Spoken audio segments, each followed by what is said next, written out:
We'd like to come to order, so we'll get started. We have, if I could get everybody's attention. Thank you. If you could take a seat, please. We can't have people standing. There are plenty of seats out there, so look for a seat and please sit down. We appreciate it. Otherwise, do we have the overflow room open in case? I don't think we need it, but It's open. it is open. Thank you. With that, I'll have the clerk do roll call. Sure. Councilmember Lyons? Here. Councilmember San Antonio? Present. Councilmember Schaefer? Here. Deputy Mayor O'Hara? Present. And Mayor Ehlers. Here. Record will show all members of the council are present tonight. Okay, and next item is Pledge of Allegiance. If you can rise, please rise and join me in the Pledge of Allegiance. Ready? Begin. I pledge allegiance to the flag of the United States of America and to the republic for which it stands, one nation, under God, indivisible, with liberty and justice for all. And then we have three special presentations and proclamations today. The first one is presentation of proclamation declaring July Parks and Rec and Cultural Arts Month. So if Director Knopp will join me over there.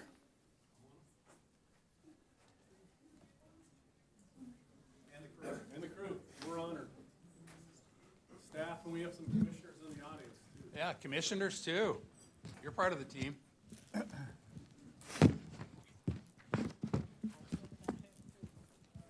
Got the whole crew, man. Hey, who's out managing the parks right now? Oh, good. That's true. You offer pizza, they come. Is that what you did? Oh, we should try that for the council too.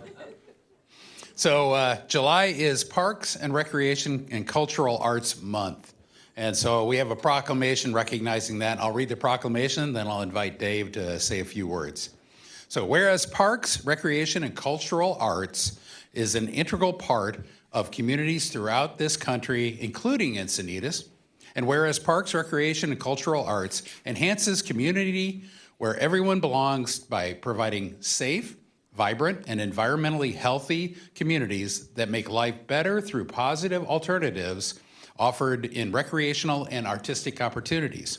And whereas Parks, Recreational, and Cultural Arts offer engagement and education for human development and endless learning opportunities that foster social, intellectual, physical, creative, and emotional growth in people of all ages and abilities. And whereas Parks, Recreation, and Cultural Arts create community character and memorable experiences through summer camps, senior activities, cultural arts, enrichment programs, fitness, community events, support of youth sports organizations, and beyond.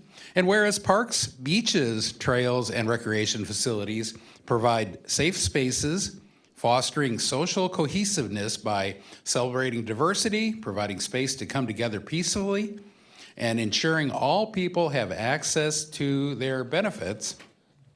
And whereas Parks, Recreation, and Cultural Arts maintains and operates over 328 acres of parkland, I bet you a lot of people didn't know that, including 20 unique community parks, 3 sports parks, a world-class skate park, and a 2-acre off-leash dog park, along with maintaining 10 miles of streetscape and 90 acres of open space, 33 acres of beaches, and 41 miles of trails. And whereas parks, beaches, and trails promote environmental health of our natural resources by protecting habitats and open space, connecting people to nature, and promoting the ecological function of parkland. And whereas Parks, Recreational, and Cultural Arts creates opportunities for the creation, celebration, and appreciation of the arts through a multitude of mediums, including, but not limited to, music, dance, theater, public art, events, and installations. And whereas the City of Encinitas recognizes the benefit derived from parks, recreation, and cultural arts resources, finally, now therefore, I, Bruce Ehlers, Mayor of the City of Encinitas, along with all the City Council members, do hereby proclaim July 2026 as Parks, Rec, and Cultural Arts Month in the City of Encinitas. Thank you. Let me give you that, and then I'll give you the microphone. I may not get it back. I will be short. Thank you very much. This is part of the fantastic team for Parks, Recreation, and Cultural Arts. We were honored to serve the community. And just some quick, amazing numbers. Over 3 million people will visit our beaches and our parks this year. They have consistently. Over 10,000 people will take classes over those 500 classes we offered this summer. We will be the biggest preschool holder in Encinitas. We will use almost 600,000 doggy bags, and we appreciate people that pick up after themselves in our parks, but those are the use we get, and we appreciate it very much. Thank you. And we'll get a picture, bring the rest of the council down, and let's squeeze in. And we can step down with this big of a group. I think we can almost go to 2. So. Let everybody squeeze in. Ready? Smile. Okay, ready?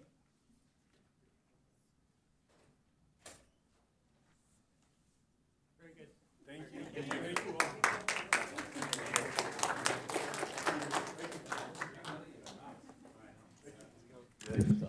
Thanks. Thanks.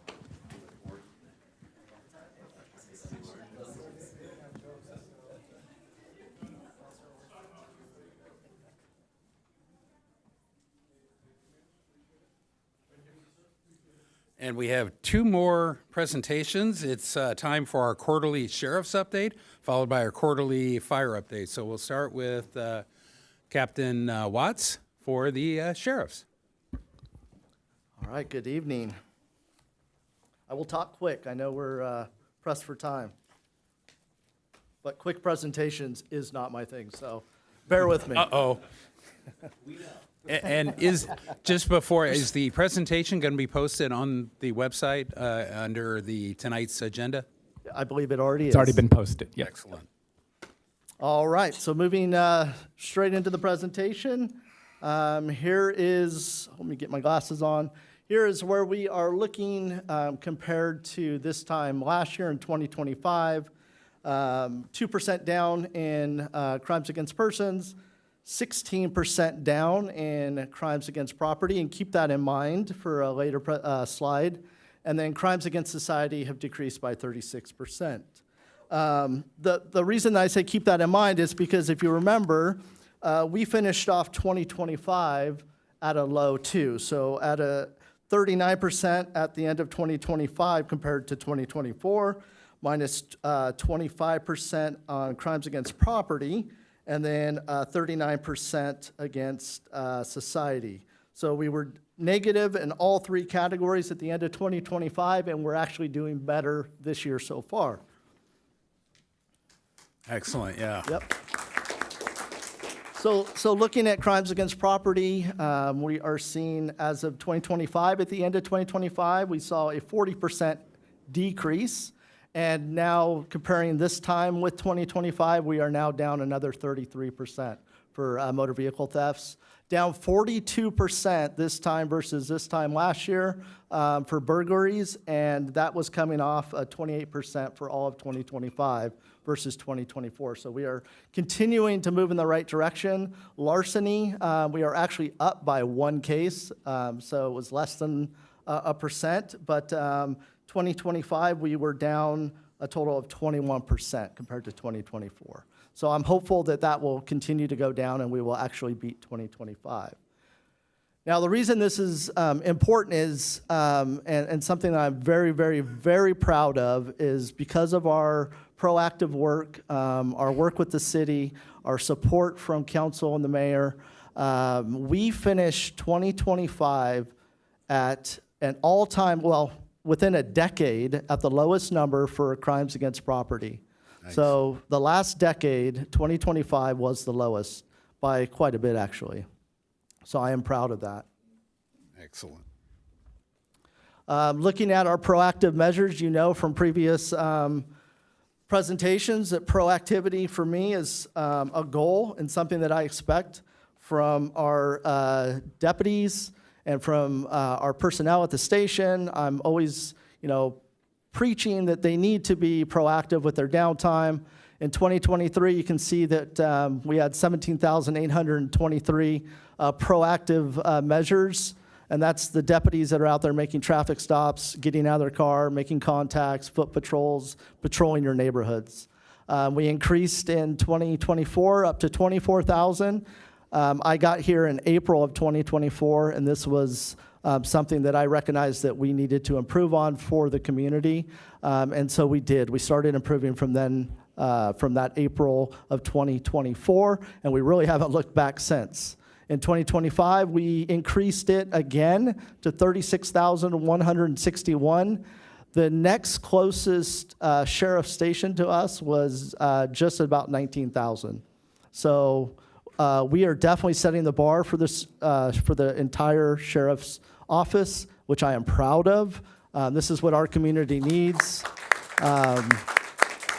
and this is what our services will provide. In 2026, we're continuing that effort, and we are already higher than we were at the whole year in 2023. We are at 18,808 deputy-initiated activity. And this is important because this is the deputies that are out driving around our communities. They're out in our shopping areas. They're making traffic stops. They're getting out of their cars, doing foot patrols, and keeping our neighborhoods safe.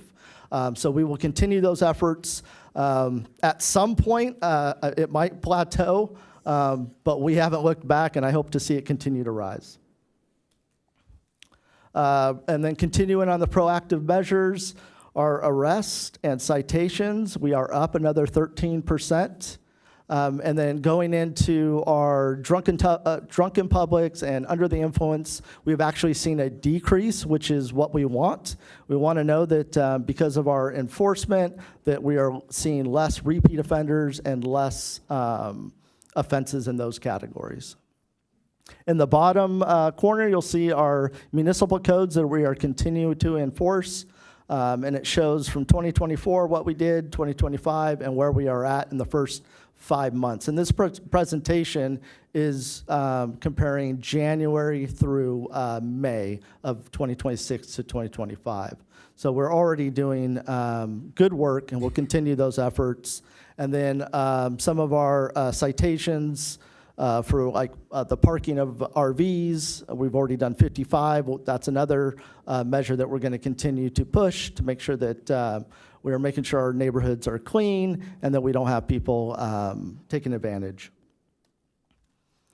Traffic enforcement, DUI arrests are up 46%.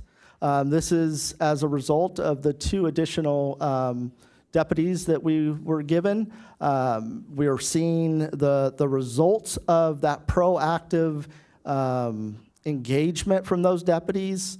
The fact that we are up 46%, it doesn't mean that there's a bigger problem. It means that we're finally getting ahead of the problem. And that's what the goal was when we worked with the city and the mayor and the council, was to give us the opportunity to get ahead of the DUI, the people that are getting in their cars intoxicated and causing collisions.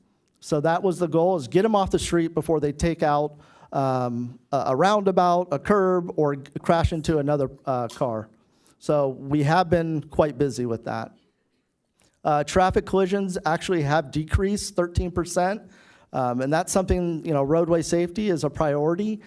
So that's what we want to continue to see, that our collisions go down, our citations are going up or staying the same, and that our DUI arrests are, that we're being proactive in that part too. Thank you. And then looking at traffic enforcement, our citations are up 41% year to date. And that's, partially due to our monthly traffic blitzes, our proactiveness out in the community, making sure that people are coming to a complete stop, making sure that people are stopping at red lights, and that they are abiding by the speed. These are just the ones that we actually wrote citations for. We do a lot of education to educate the public when we do make those traffic stops, because there is an education piece in enforcement as well. So we are aware of that, and we do a lot of education. Not every contact ends in a citation. Our parking citations, we're already at almost 1,700 so far this year. And then just from our traffic enforcement detail, what we started back last year is that once a month, where all the deputies in the station, including detectives and our cops unit, admin staff, sergeants, myself, the lieutenants, we all get in a car and we go out and do a day of enforcement. We have done 580 citations just in those 5 days, so the 1 day a month. We are also doing an e-bike in partnership with the city. We will be doing an e-bike educational awareness community presentation that we're hoping to do right before school starts. I think it's important that we educate our parents who are out there buying these e-bikes for our children. So this is us doing our part to make sure that they are making those good decisions before they buy those e-bikes. And then this was something that I thought that the council might be interested in, and the public, is this is a heat map that shows our collisions year to date throughout the city. And then on top of that, with the dots, is our citations and where we are doing our enforcement. So this is something that we actually look at quite regularly.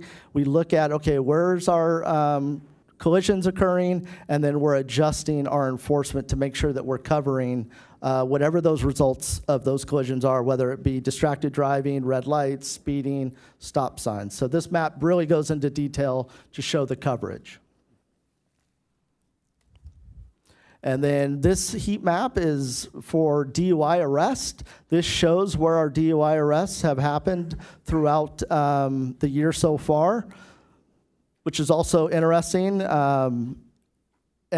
To be fair, that 4 are not represented in our numbers because the final stop actually happened in Solana Beach. So we were getting complaints from the community about speed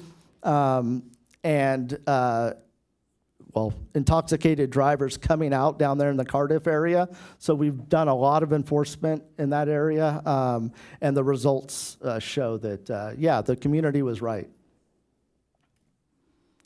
And then looking at e-bikes, I broke this down. This was something that I was really interested in going back to 2022 to look at all of our collisions and then see what the age of those collisions were to see where we were having the issue. This is all bicycles and e-bikes together.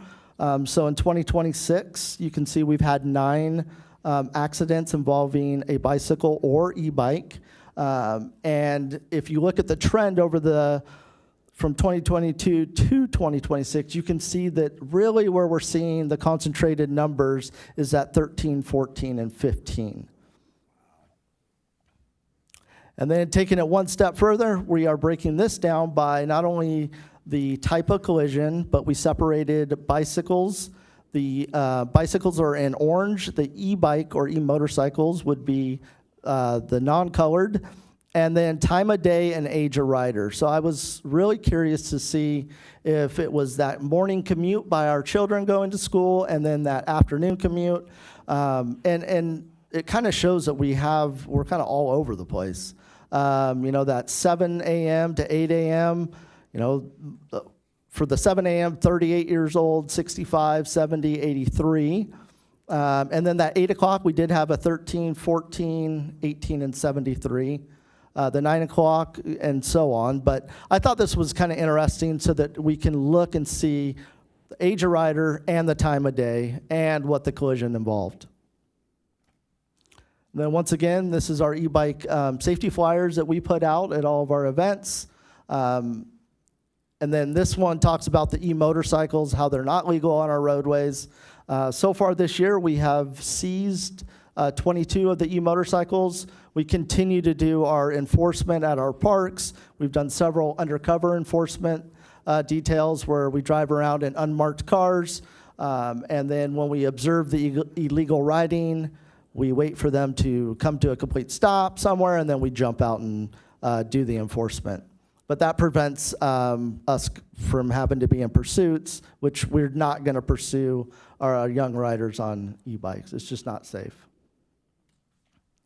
Roadway safety, obviously, is still going to be our focus for 2026 going into 2027. E-bike education and enforcement, really trying to get to these young riders, educate them on the rules of the road, make sure that they're abiding by the law, wearing their proper safety equipment. And you know, most of our kids are doing the right thing. 90% of our kids out there are wearing their helmets. They're riding appropriately. It's, you know, that 10% that are doing wheelies down the middle of our streets. They have several people on their bike. They're riding in our parks, and they just really have no regard for anybody else on the roadways. Those are the ones we're looking for. Those are the ones we're doing enforcement with. We've had a couple cases already where parents have been cited as well for allowing their children to have these e-motorcycles. And we have one occasion where it was a 2-time offender for the parent, and it resulted in 2 accidents, one with their own child, another with a friend. So we actually are pursuing child abuse charges for that. We will not tolerate it. And here's our education resources page. And with that, I do want to mention that with the 4th of July, we are putting together a firework detail, similar to what we tried to do last year. As long as we don't have any presidential visits, I think we'll be okay. But we will be utilizing our drone team when we observe the illegal fireworks. We will try to hone in on the property, and we're going to work with fire to go out and make contact at the house. And I'll leave that open for questions. Excellent. I think I had a question. When you don't pursue people, I believe I remember a case where you still follow up and find them, that you get enough evidence from seeing them, videoing them, whatever. So it's not like running away will necessarily solve it. Isn't that true? That is true. We had a situation where a rider evaded, and went into Carlsbad. We did follow up on that case. We obtained video, and we were able to track it back to the child, and they were arrested, yeah. Yeah, awesome data. I mean, I love several of those slides I'll be pulling out. So, Councilmember Schaefer.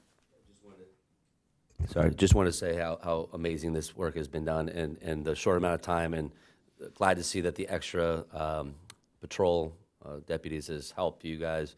And again, I think our city, for those who know how much you've done, and for those who don't know how much you've done, and we really appreciate you as the kind of the head of the guard over there. So thank you, Shane, and thank you to all the deputies. Really appreciate it. You're welcome. Thank you. Thank you. With that, yeah. Thank you. Now we'll get the quarterly fire update. And do I have to put a time limit on this one, or? I think the deputy chief is doing it, so I probably don't need a time limit. Okay, good. Good evening, Mayor, council members. Thank you for having us. No, I will not be giving the presentation. I've been told that the sheriffs get most of the glory tonight, and we have to cut it a little bit shorter for us. So I do want to thank the sheriffs. They do a lot of work. We have a great relationship with them, and one thing they don't say is when we get certain calls for service, that they also show up and they help protect us. So we love our sheriffs. They're amazing, and we love that relationship. I'm not sure every jurisdiction has the kind of relationship we have with the sheriffs, so we really appreciate them, and Captain Watts. I know he's a great resource for this community, so thanks, guys. With that said, we will be giving an abbreviated presentation this evening. We are going to be starting next month putting all of our statistics in a report onto our web page as well. So you guys will be able to go out and look at all the statistics that we have.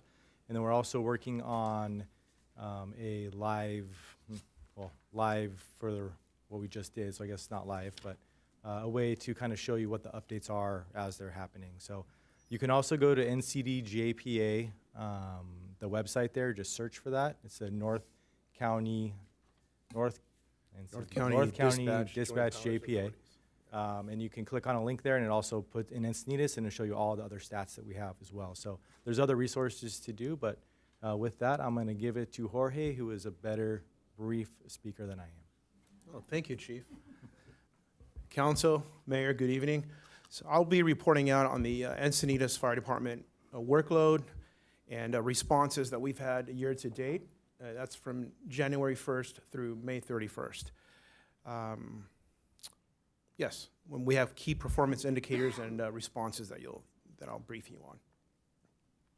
So for that time period, from January through May, we've had 3,139 total incidents in that Encinitas fire units have responded to. As you can see here, the medical emergencies accounts for 68.75%. That's pretty normal in the fire service. They're usually 70 to 75%. We have 68% year to date. We're an all hazards organization, so you can see that we respond to various type of incidents. We have alarms, assistance, we have fires and hazardous materials, rescues. We've been on strike teams, we do that periodically, traffic collisions and so on and so forth. But 3,139 incidents year to date, again, to the end of May. Of those 3,139 incidents, 2,753 were in our jurisdictional limits. That's in the city of Encinitas. 416 of those incidents were in neighboring jurisdictions. As you can see here, we have those incidents that we responded to Carlsbad, Rancho Santa Fe, Solana Beach, Del Mar, and other jurisdictions. Other jurisdictions can be San Diego County, San Diego City, in the Del Mar Heights area, Vista, Santa Marcos, Oceanside. However, of those 3,139 total incidents that we have responded to, we also have unit commitments. So for every incident, we don't usually just send one fire engine or one apparatus. For an example, the medical aids will send a fire unit as well as an AMR, a medic ambulance, to that. There are times when we send one fire unit. An example for that would be a lift assist. That someone needs some kind of service call or a personal lift assist. We'll send one unit. Structure fires, you could be anywhere from 8 to 10 resources on a working structure fire. So that's where you get the higher count of unit commitments that we have to each incident. 5,194 of those unit commitments were inside our jurisdiction. 516 were outside of the jurisdiction. So those are the two different numbers that you see there. Now we have a call processing time and turnout times. We have a sequence of a total response time. It starts out with the call processing time. What that means is that's when the 911 call comes into dispatch. We call dispatch Northcom. Their official name is NCDJP, North County Dispatch Joint Powers Authority. So when the 911 call comes in there, they process it, they find out what jurisdiction it's in, the closest unit to that emergency, and then they go ahead and they dispatch it. That's when it arrives to us. We either get it when we're in station, we get the alert, we make it out to the fire engine, we all jump in, and we start wheels rolling. So we start making our way to the response. That is the turnout time. So when we receive the alarm to when we're actually moving out of the fire station. From that point, you have travel time. That's when we leave the fire station and arrive on incident. The average time there is 5 minutes, 10 seconds. The 90th percentile year-to-date average has been 7 minutes, 58 seconds. And then at the end, you get the total response time. That's from when it comes in to when we arrive on scene. We've been averaging 6 minutes, 58 seconds, and it's been a pretty stable year-to-date performance compared to the other months and previous years.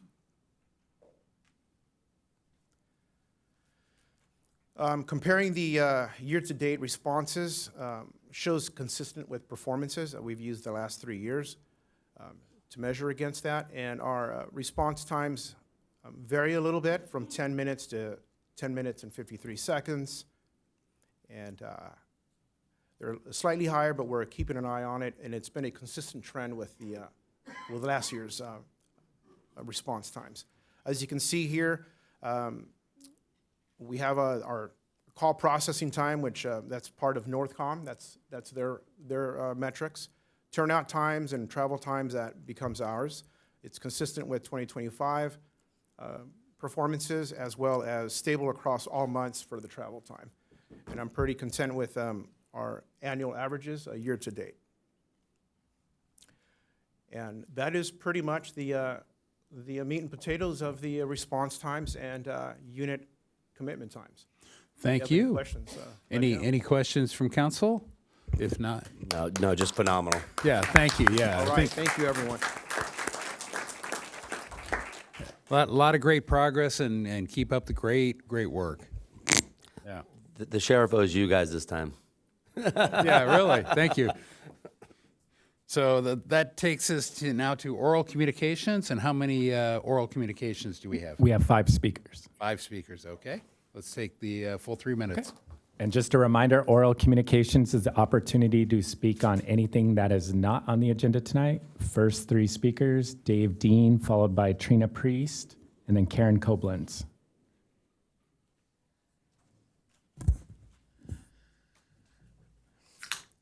Good evening, Mayor, City Council, City Manager, and staff. Dave Dean, Parks and Rec.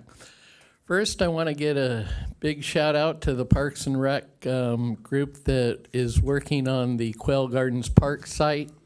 Had our second meeting this week, and it went amazing. They've done a tremendous job the way things have been put together and articulated, and I look forward to the park coming together. It's off to a great start. Next thing I want to do is give a shout out to the city of Oceanside. They have done an absolutely amazing job getting ready to celebrate the 250th birthday of our country. I would hope that we can learn a lesson on patriotism by looking at what a great job Oceanside is doing in supporting and saluting our flag. So that's a wonderful job. And lastly, I believe I'd be remiss if I didn't also echo the sentiments of the great job of the police department. They are doing an incredible job, and I salute them for that. Lastly, small note on the HOPE team. Last week I spoke on the time delay that it took to get a response from them. I've been told that they've added 4 new members of their staff to keep up with their workload. And other than that, that's the last thing I have, except on the 4th of July, if you're local, you're available, come on by the American Legion and salute the flag and support the American Legion. Thank you. Thank you.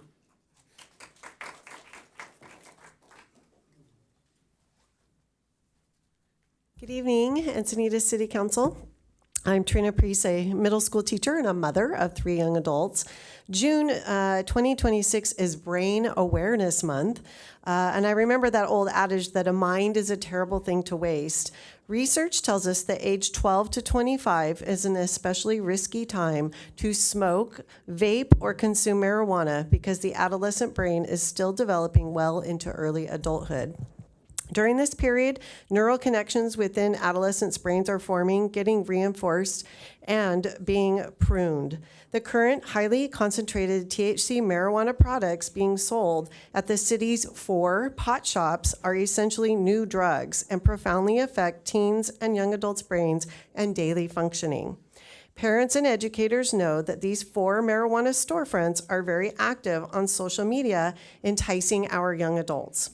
We also know that young adults have the highest rates of serious mental illness and substance use disorders, including cannabis use disorder. Those experiencing cannabis use disorder are more likely to attempt suicide and less likely to finish high school compared to teens who have never used. Addiction is a pediatric onset disease, so preventing young people from initiating drug use gives them the best chance at fulfilling their potential.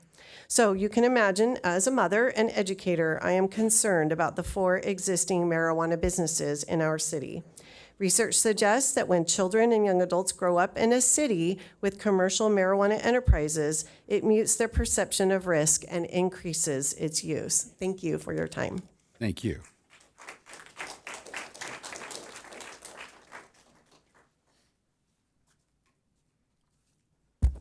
Good evening, Mayor, Deputy Mayor, City Council members, and staff. I'm Karen Comans, and I'm here simply to say that with our public commitment period, our community, it is a vital right. It is a perfect right, and our 3-minute time frame leaves several of us at an option. We get flustered, and then we go to emotion and things that maybe we don't want to say. So I'm simply here to say thank you for your consideration. Thank you for allowing us to speak, and for you knowing that you cannot respond. It is a very difficult time. I'm asking for all of us to really think about that, to open our communication, to be respectful, to know that we're all doing the best we can. And if we continue to speak from that place and know that we all have that, then we actually can have a much better government. You can do your job, which you are doing, in my opinion, a very well job, and we take our part in accepting that. So I just want to say thank you for your service, and I appreciate it. Final 2 speakers, Gabrielle Preston, followed by Ellen Burr.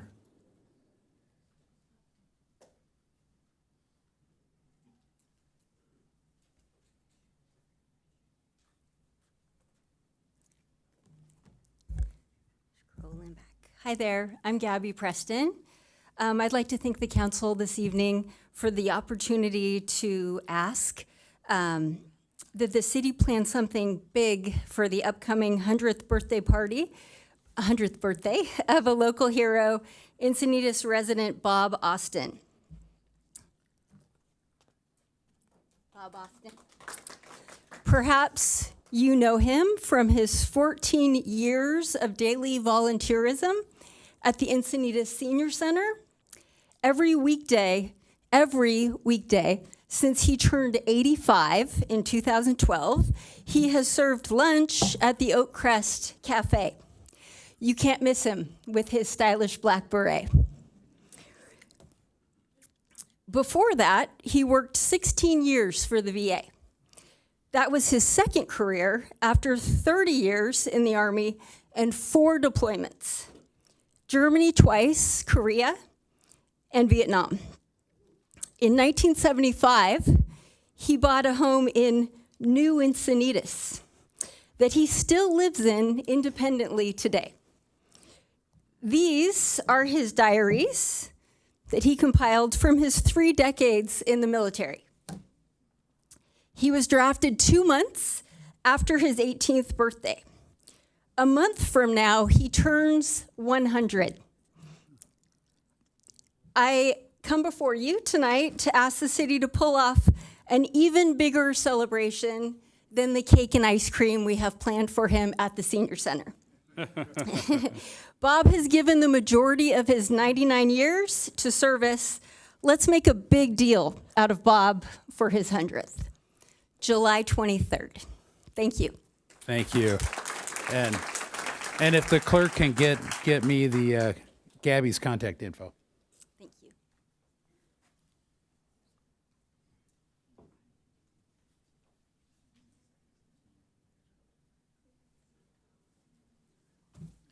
Whoa, she's tall. Good evening, council. One quick thing first. In the past, we had a revision of impact fees. Tonight, we have a revision of planning and engineering fees. And I just wondered when we were going to have a revision of the inclusionary in lieu fees. But more important than that, there's been a lot in the press, online, in letters, in comments, in public addresses regarding the Buena Creek Navigation Center MOU. And there seems to be a lot of rumors out there, or maybe they're not rumors. It would be nice to know. We need to Barney Fife this, nip it in the bud, okay? And let everybody know what is the status. Is it going to go away the end of December? Are we actively working on something? Because I just spent 2 hours last night reading the HAP thing, and it is referenced more than once, several times. So it would be nice to put it out there. Either it's going to be, we're working on it, or it's going to be gone. Thank you. Thank you. You wanna- Yeah. So I think the city manager will give some information regarding that. Yes, thank you very much, Mayor. So we will be bringing back some information in the fall. Currently, our BCNC, which is the Buena Creek Navigation System, we have an MOU with the City of Vista. Right now, that currently ends September 30th, 2026. We are looking to extend that to December 31st, 2026. Also, the lease for the rooms that we do ends on December 31st, 2026, as well as the agreement with Retread, which is the provider at the Buena Creek Navigation Center, also ends. We are in talks with Vista to see how possibly we would move forward or if that would be expired. But also we are currently working with San Diego Rescue Mission, which is our provider, because if the BCNC does go away, we do plan to bring back a plan on which we would be able to house 12 individuals, if not more. So we will bring that back to council in the fall for consideration and other information. Thank you. Thank you for that update.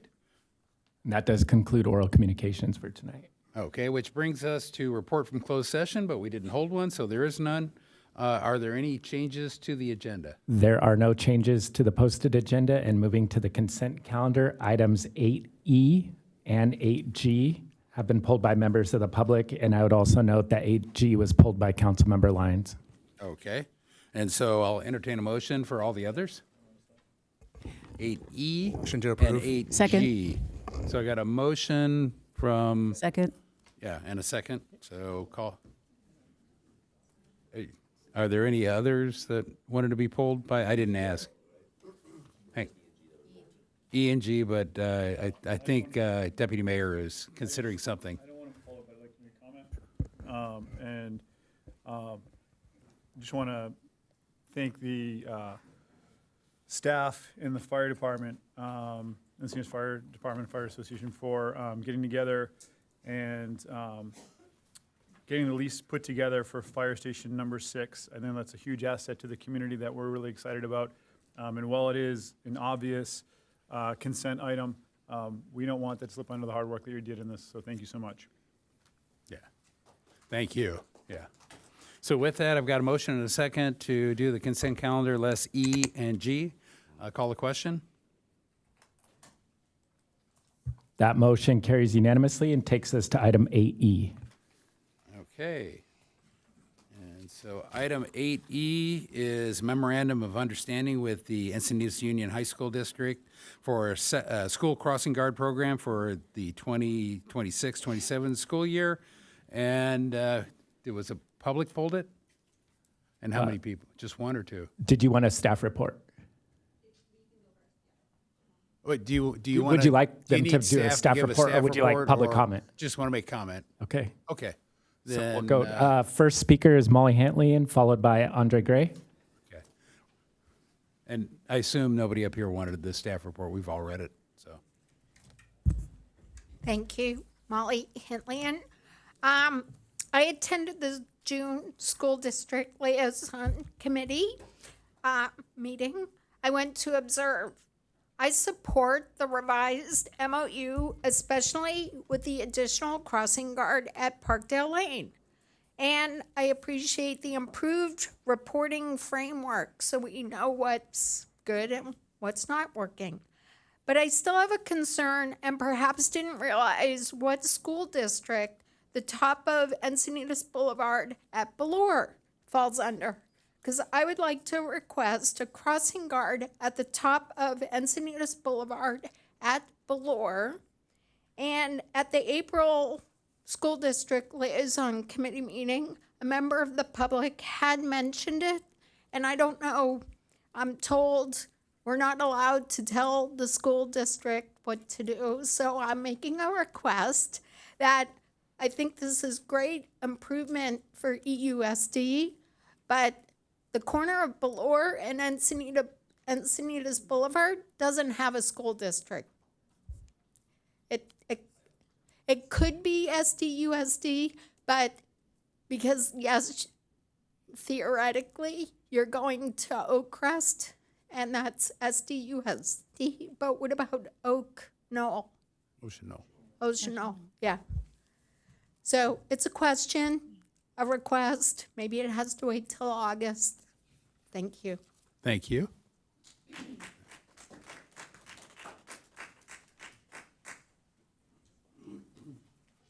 Good evening, Mayor, Deputy Mayor, and City Council, as well as city staff. I'm Andre Gray. I'm the Superintendent of Encinitas Union School District, and I want to thank you for your consideration and potential approval of the crossing guards this evening. First, I want to acknowledge that this program represents a long-standing partnership between the school district and the city. And since 2021, we've worked collaboratively through the City Liaison Committee to evaluate intersections, identify needs, and make adjustments based on student safety. We began with 6 crossing guards in 2021, and then obviously as of last week, the 12th crossing guard was added, and we thank you and absolutely support the addition of the crossing guard at Parkdale Lane and Village Park. Each of these additions has followed an established process. Concerns have been brought by individual community members, by district staff or city representatives, and city staff, district personnel, and members of the Sheriff's Department have routinely conducted site reviews, evaluated conditions, and worked together to determine whether a crossing guard or other mitigation strategies were the best for the solutions needed. And the program we have today is a result of this thoughtful collaboration.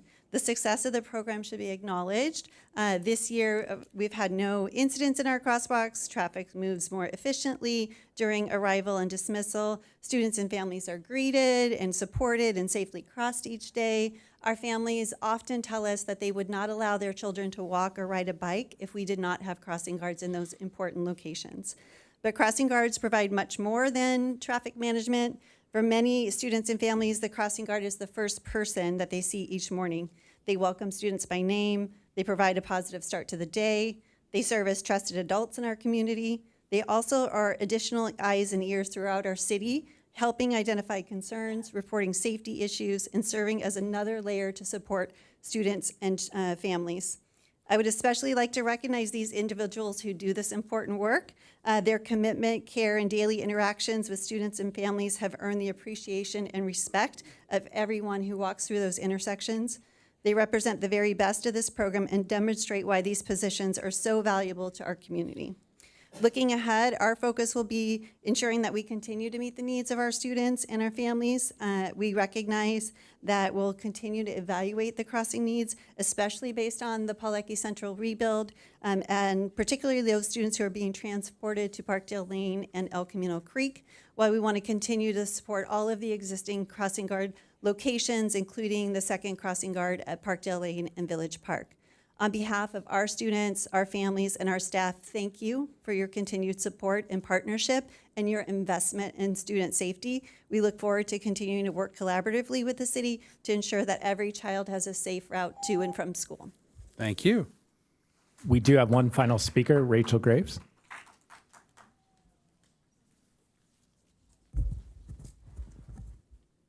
Good evening, Council. I want to echo what the last 2 speakers said. I think everyone in the city appreciates the collaboration between the schools and the council, or the city, in this MOU, and I think we all support it.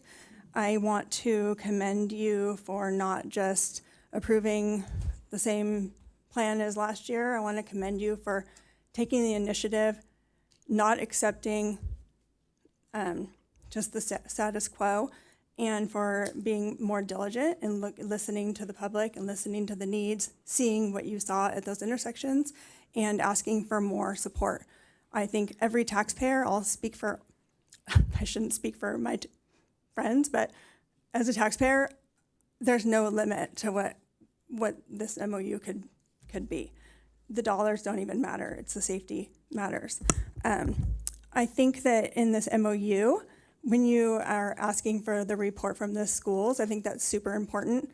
I think that it's sad that we haven't been getting that as part of the MOU, but I think I want to just point out that the actual provider of the crossing guards, the company that provides the crossing guards, actually sent a letter on May 8th to the school district explaining why the costs went up. And I want to read part of it. Recent research found that the job of a crossing guard has become increasingly dangerous and ranks among the top 5 deadliest occupations in the United States. Makes me cry. According to a major Associated Press review of nearly 200 police departments, at least 230 school crossing guards across 37 states were struck by vehicles over the past decade, and nearly 36 were killed. It's super important that when you guys heard that that crossing guard was scared, that they felt like they were in danger, that you pumped the brakes, you paused on this MOU, and you took action. Thank you. I hope you do that at El Portal or other intersections that we've all kind of seen the same scenario. Maybe, just maybe, one crossing guard in an intersection is not safe. Maybe they should always have 2. And I just want you to keep your mind open. When you sign this today, don't wait till next year to get a report. Don't wait till next year to hear feedback. Continue to listen and do what you've been doing. Listen to the parents, listen to the people, listen to the crossing guards, listen to the company that hires them. And I just want to say thank you.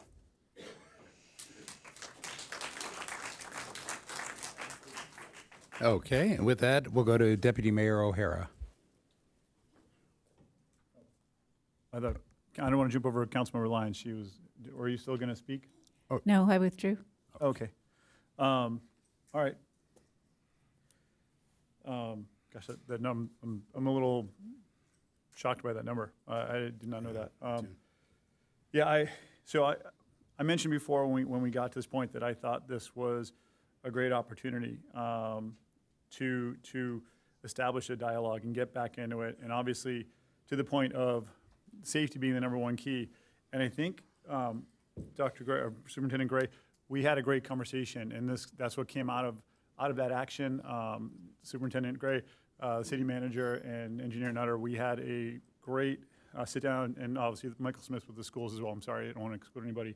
We had a great sit down and talk about the process going forward, looking at how things, what we needed this upcoming year specifically, and I think it kind of is a springboard for moving forward. And so I just want to thank everybody who even though it sometimes gets rocky in those discussions or gets rocky getting to those discussions, I want to thank all the people who sat down and looked at the importance of the kids and what we can do to work together to make that our number one priority. So I'm going to motion to approve, but I know there's other people up there who want to speak. Okay, I'll hop in. I've been a crossing guard, so I've felt in danger out there with doing it. But it's a great experience, and I really appreciate the collaborative nature of this agreement. And in fact, the cost sharing goes back even to 2019. If we really go back, and I think it's been always talk, update, fix, add more, because I went back and looked at the ever-increasing number, which is great. And for between the 2 school districts, $200,000 a year, but it's probably some of the best money we spend. So, and one of the things I've found is crossing guards know everything going on at that intersection. So we were talking earlier today about Santa Fe Drive. And I make it a point when I go to watch pickup drop-off as part of my job here, I always talk to the crossing guards, whether it was, I remember at OPE I would do it, at Ocean Knoll, in front of Santa Fe, at SCA. Every school I go to, I make sure I talk to that crossing guard. That crossing guard will know rain or shine, how the traffic pattern works. They'll know the kids, good and bad. They'll know the bicyclists. They've been there morning pickup, morning drop-off, evening pickup.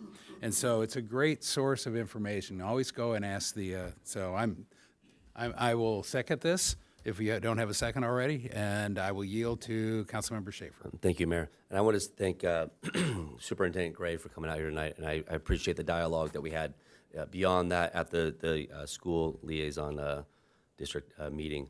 I think that the numbers that Rachel just stated, I want to make sure that everybody knows that, one, we've been increasing them, but I don't think that we lean into our parents enough.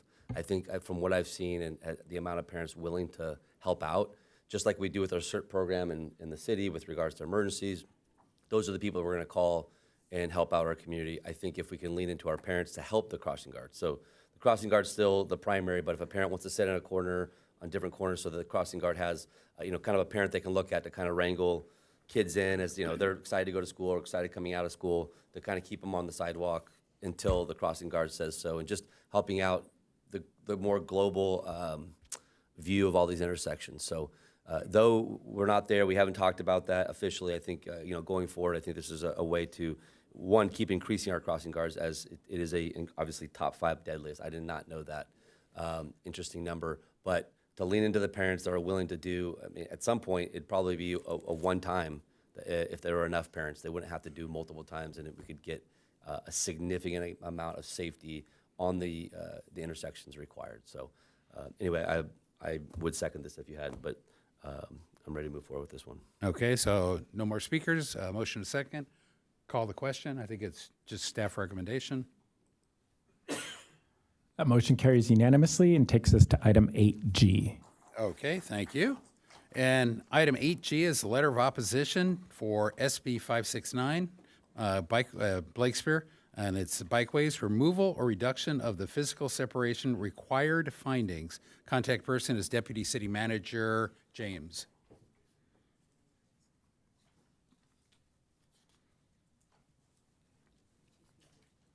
And I believe Councilmember Lyons would like a staff report, please. do you? Yes, Okay. please. Thank you, Mayor and members of City Council.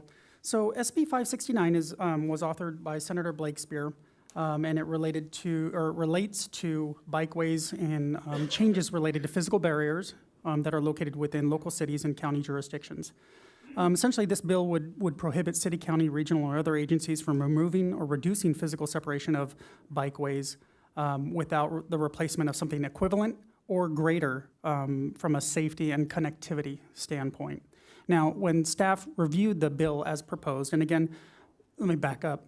This bill in and of itself was an amended bill from June 11th of this month. And it referenced SB 569 was a previous bill that the city supported in relation to homelessness.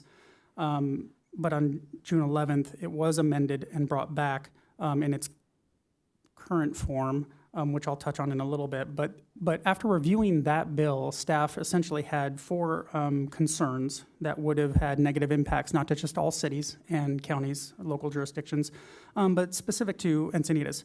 And as a brief summary, one was cost burden. The additional studies that would be required from a licensed engineer would cost additional funds. That's something that isn't budgeted. And specific to the city of Encinitas, it could be up to potentially $20,000 each of those studies. And if we actually count the number of bike lane or the class 1, 2, 3, and 4 bike lanes in town, there's hundreds of those. And so those potentially could be an impact. The second concern was it was really a lack of being able to be timely and responsive, which the bill wouldn't allow for an efficient, effective, or timely response to the safety needs that have been identified by the community. And the last 2 concerns that staff had with that language was when we're talking about the engineering studies, it's no secret that it's very difficult to find professional engineers in any capacity to work, but let alone to do this type of work would have been another hardship to be able to find those qualified consultants to be able to essentially sign and stamp those reports provided for the city. And then lastly is just a concern with what is safe and what is not safe. So when we're talking about the engineering study and being able to provide that backup data or the data to focus on that for an existing roadway infrastructure, it still may not be the best or the safest solution, even after having that study. So staff's recommendation at the time was to provide a letter of opposition, and that's included as an attachment within the staff report that you see before you this evening. Now, that's kind of part 1 of SB 569. I do want to touch on that just 2 days ago, which was kind of in between council briefings. The bill was further amended. And it was amended, and there was some significant changes to the language and essentially removing some of the items that were concerns that the city had before and that I just mentioned. Notably, there's 3. One is the engineering studies are no longer found to be in the new language, so that would be a removal, and so the city would not have to bear the additional cost of having to provide those engineering studies. That's a good thing. And the second piece to that, because we don't have to find the studies, we don't have to find the engineers to perform those studies. So those all three pieces are essentially, which were originally found as being concerns, now are no longer included in the updated language, so that won't have to be something concerning moving forward. However, as it's currently presented, even in its reduced form, staff still feels that the local government entities are still prohibited from making changes. And if you make those changes, there's still a time amount attached to it. And in this instance, it's 20 years, 20 years or the life cycle of that actual asset or the bikeways. And that's if the city has received funding in the form of state general funds that's allocated to the project. So when we're talking about allocation to the project, it's a completed project as listed in the language. There really isn't a clear definition if it's retroactive or not. So if the bill were approved and were to take effect January 1, there's no language that says it can't go back to any prior completed bikeway project that the city has completed. That's a concern that staff has on the bill. And the other piece is responsiveness.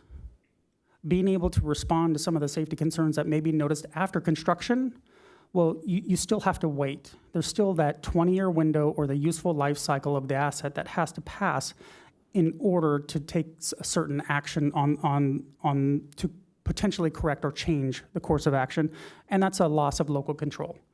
And then even with those limitations that that were brought up, if bikeways, with the bill in its existing form, I think there could be a pause in considering future bikeways in the future. Because if those bikeways are constructed with state general funds, then they potentially would fall into those specific limitations that are outlined and that I just mentioned.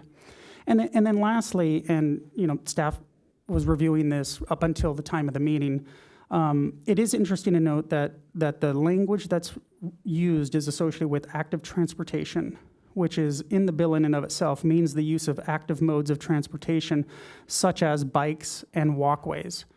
So staff does have a concern on that because it potentially opens up not just bikeways, but if we're talking walkways, that's sidewalk. So does that mean that sidewalk is now included with bikeways? Staff just doesn't know. So, lastly, and let's take the language of the bill out of this and just talk about policy and talk about the actual two amendments that happened this month. It's been significantly amended. It was a gut and amend bill on June 11th. Now it's coming back significantly changed. That really limits our ability as local cities to be able to effectively review, analyze, and provide a more in-depth response on how it's going to impact not just local governments, but the city in general. And in this case, as each amendment moved forward, it's really very difficult for the city of Encinitas to be able to have that local control to be able to really analyze what it is. So this response is really a day's worth of analysis, city staff, also working with our state legislative consultant to be able to respond to this.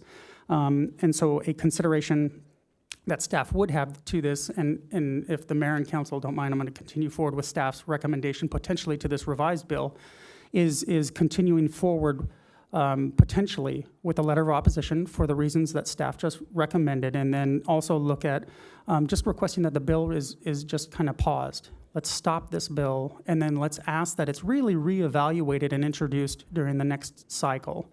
And so that concludes staff's report, and staff is available for questions. Do we have any public speakers? We have two speakers. Two speakers. So any questions of clarification? If not, we'll go to the public. First speaker, Steve Linke, and then second speaker, Molly Hintlian.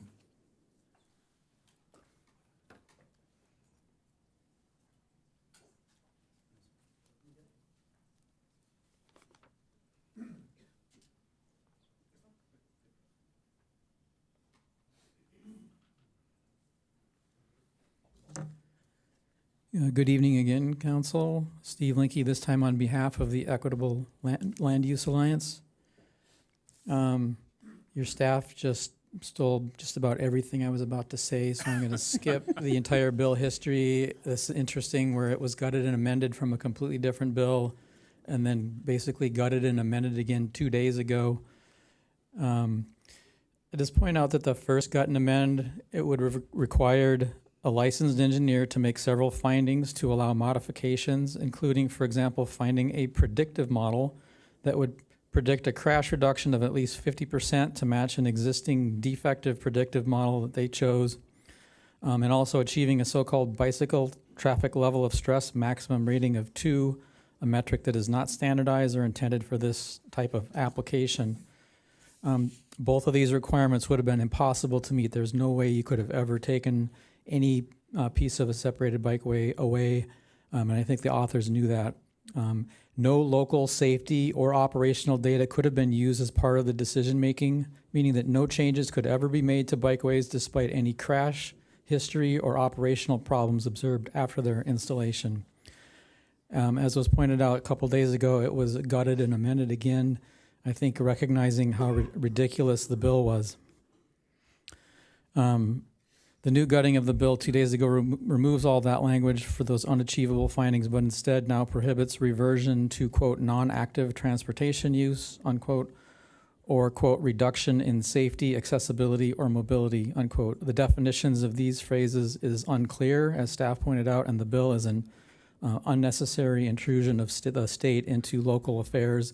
It should really be up to your local engineers to decide based on how a bikeway is operating and how the safety of that bikeway, and you don't need the state telling you that you can't do anything to change it for 20 years, regardless of all the local data that you've collected with your, and have your local decision makers making those decisions. So Equitable Land Use Alliance recommends that you still oppose this bill. Thank you. Okay, thank you.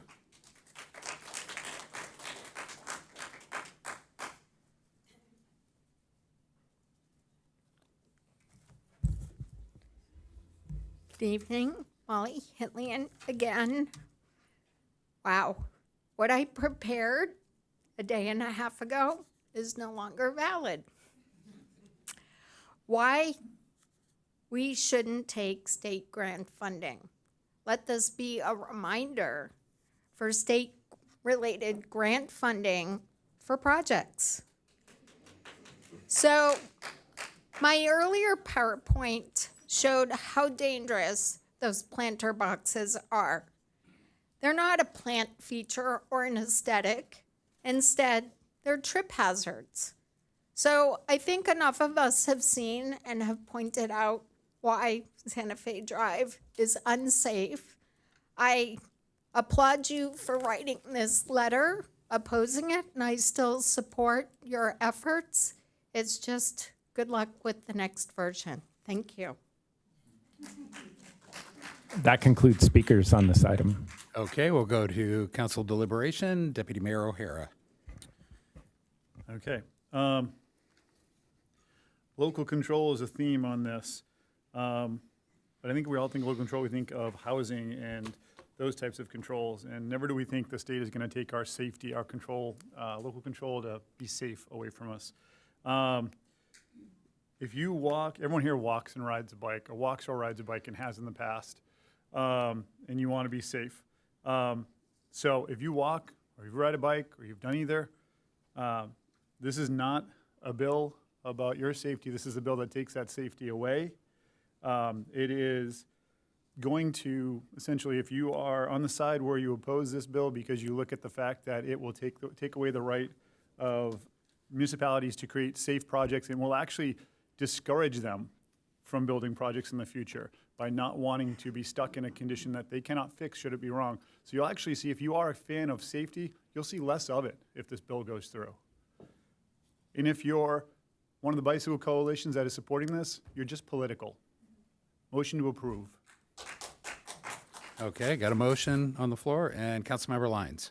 Yeah, thank you. The only reason I pulled this is because I have been following the League of California Cities position on it, and I do support the same objectives that include active transportation infrastructure and the goal of improving safety for bicycles and pedestrians. I will align myself. I just wanted to explain why I will not be voting for this. It's because I align myself with the position of the California League of Cities, which is oppose unless amended. I see that there's a lot of work still to be done on this, and I see that the Senator's office appears to be willing to make edits and improve it. So just letting people know why I will not be supporting this. Okay, I'll hop in here. This, as we said, was a gut and amend bill. It was a homeless encampment cleanup bill. Completely different approach to go to keeping bike lanes or not changing the class. And so I was going to speak about League of California Cities. League of California Cities, for those that don't know it, is the oldest and largest group organization for cities, municipalities. over 125 years old now. It's where cities come together. They are, as Councilmember Lyons said, they are opposed unless amended. I support that opposed unless amended. The real question to me, and we had the 2-hour meeting earlier today talking about Santa Fe, comes down to who decides what's safe, and whether it's the state putting some criteria on the floor that says this is the only criteria you can use and that's safe and that's not safe. Well, we talked earlier today about separated bike lanes. We've had deaths from separated bike lanes, and it isn't always necessarily the right tool. I'll talk about examples about, let's take El Portal roundabout.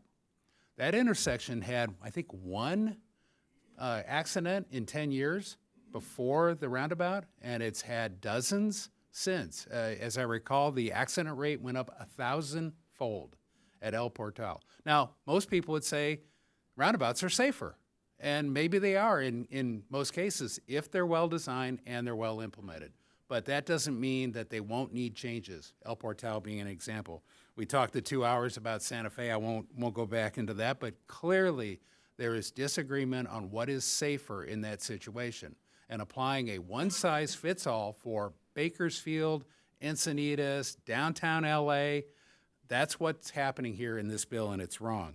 So, and then there's still a question whether it's retroactive, and that's not clear in either the original gutted and amended bill, or whether the new one is any better about that.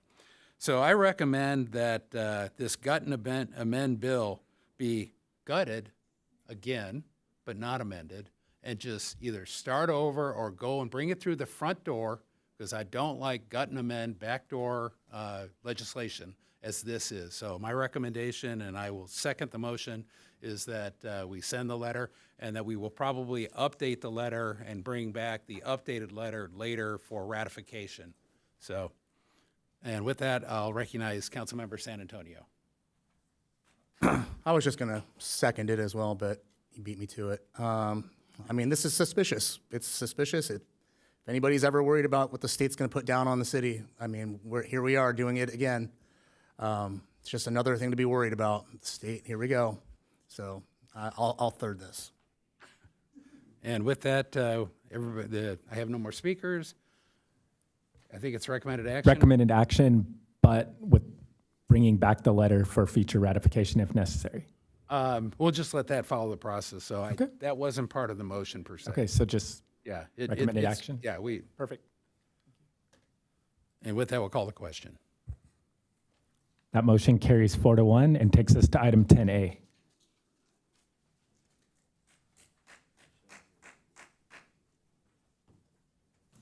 Okay. Now, let's see. 10A is a public hearing.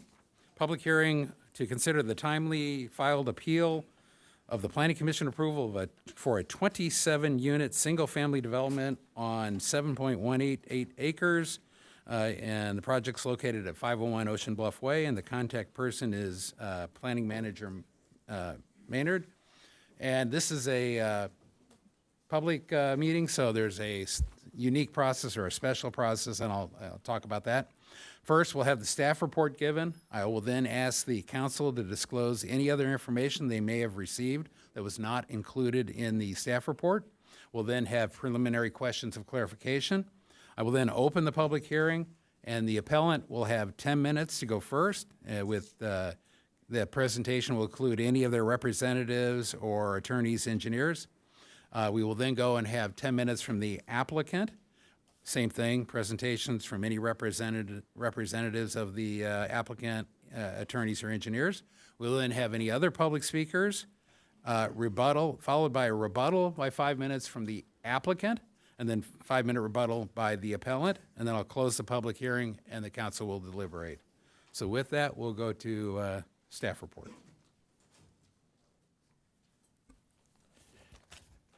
Thank you, Honorable Mayor, Deputy Mayor, and Council. I'm Andrew Mayer, the Planning Manager, and I'll be presenting the appeal of the Ocean Bluff residential project. So the site's located at 501 Ocean Bluff Avenue. It's just south of Encinitas Boulevard, just north of Ocean Bluff Way, and adjacent to Camino El Dorado and Camino de Ortudia. Overall, the site, it's a split zone property. You can see on the upper right-hand picture. On the top side of the project, it's in the RR2 zone. On the lower part of the property, it's in the R3 zone. On the left, you can see it's surrounded by a mix of a variety of different zones. Immediately to the south, it's the R3 and RR2. As you go across Encinitas Boulevard, it's a mix of kind of multifamily zones, so R11, R25. It also has more low density, which is R1 across the street. And then to the west, it has a mix of different commercial zones, so office professional and light industrial. Overall, the uses, mostly it's surrounded by single-family residential uses to the immediate south, west, and east. There are some self-storage facilities just down the hill to the east. And then, again, the mix of kind of commercial and multifamily across the street.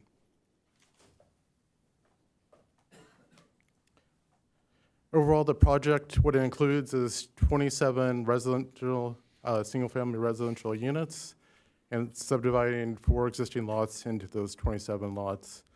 It includes grading, landscaping, and other site improvements. Also includes the demolition. There's 3 wireless facilities that would be demolished as part of the project. It includes overall off-site improvements. So on the frontage, there's a sidewalk, curb gutter, and also ADA pedestrian ramps. Overall, as part of those residential units, there's 3 affordable units. 2 of those would be inclusionary, so those would be in perpetuity. And there's 1 density bonus unit that would be limited for affordability for 55 years. There's a variety of different home styles proposed as part of the project. So there's 4 different floor plans, and those are inverted throughout the subdivision. There's a variety of different exterior finished materials and colors. And the overall kind of main design themes are a coastal traditional, coastal rustic, and coastal modern, as you see in the photos. And overall, the architecture complies with our overall design standards as required by the City of Encinitas design standards. So as part of the project, as indicated, it's a density bonus project. So it's allowed to propose waivers and concessions. Overall, for waivers, they're unlimited for a density bonus project, and then incentives, they're limited to 3 for this project. There's no concessions or incentives proposed. There is the 16 waivers proposed, kind of listed as part of the project here. Overall, it includes 3 different permit types. So 1 is the tenant map, and that's for the subdivision of the 4 lots to the 27. There's a design review permit, so that includes the construction of the new homes. It includes fill over 4 feet in height. It includes encroachments into steep slopes over 25%.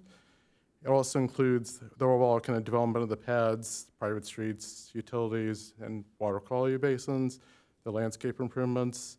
They're also asking to increase our kind of standard height limitation for 5 stucco pilasters just on the frontage of the property, just by a couple inches.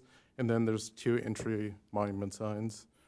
The last permit is the coastal development permit. So that's just overall compliance with our local coastal program. It also includes authorization for 2 model homes, which will then be converted into single-family homes. And then there's also a separate coastal development permit, and that's just for the removal of the wireless facilities on site. And it's also rescinding the overall use permit related to those.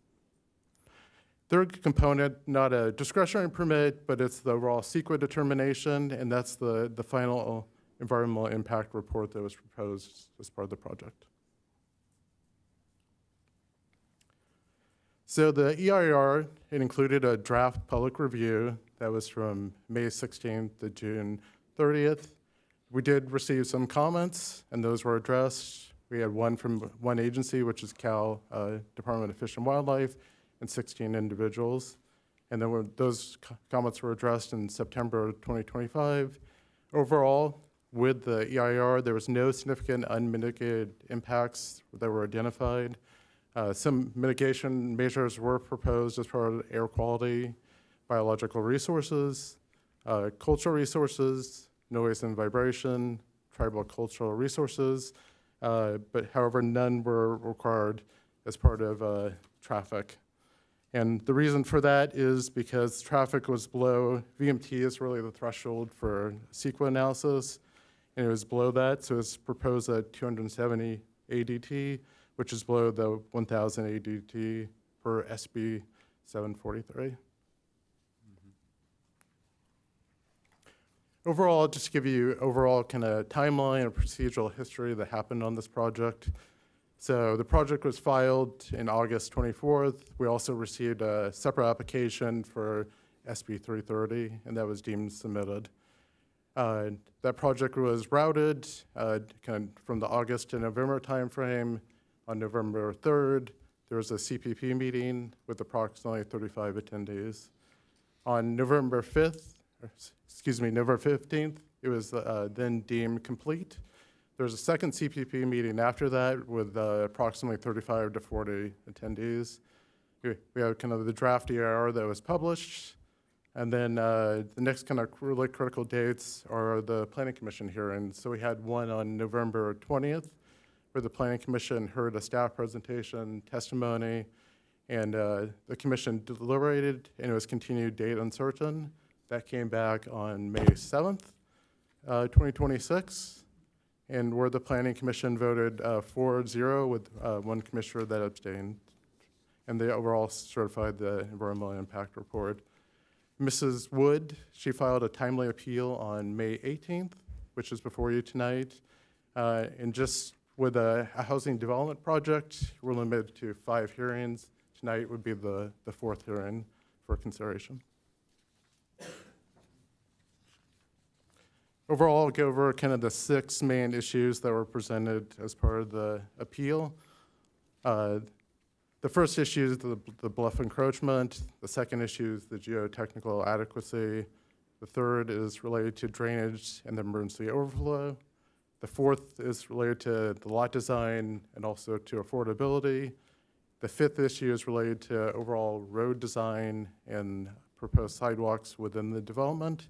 And the last issue is related to traffic, circulation, and safety, and also related to the CEQA findings. And I'll go more in depth for each of those appeal issues.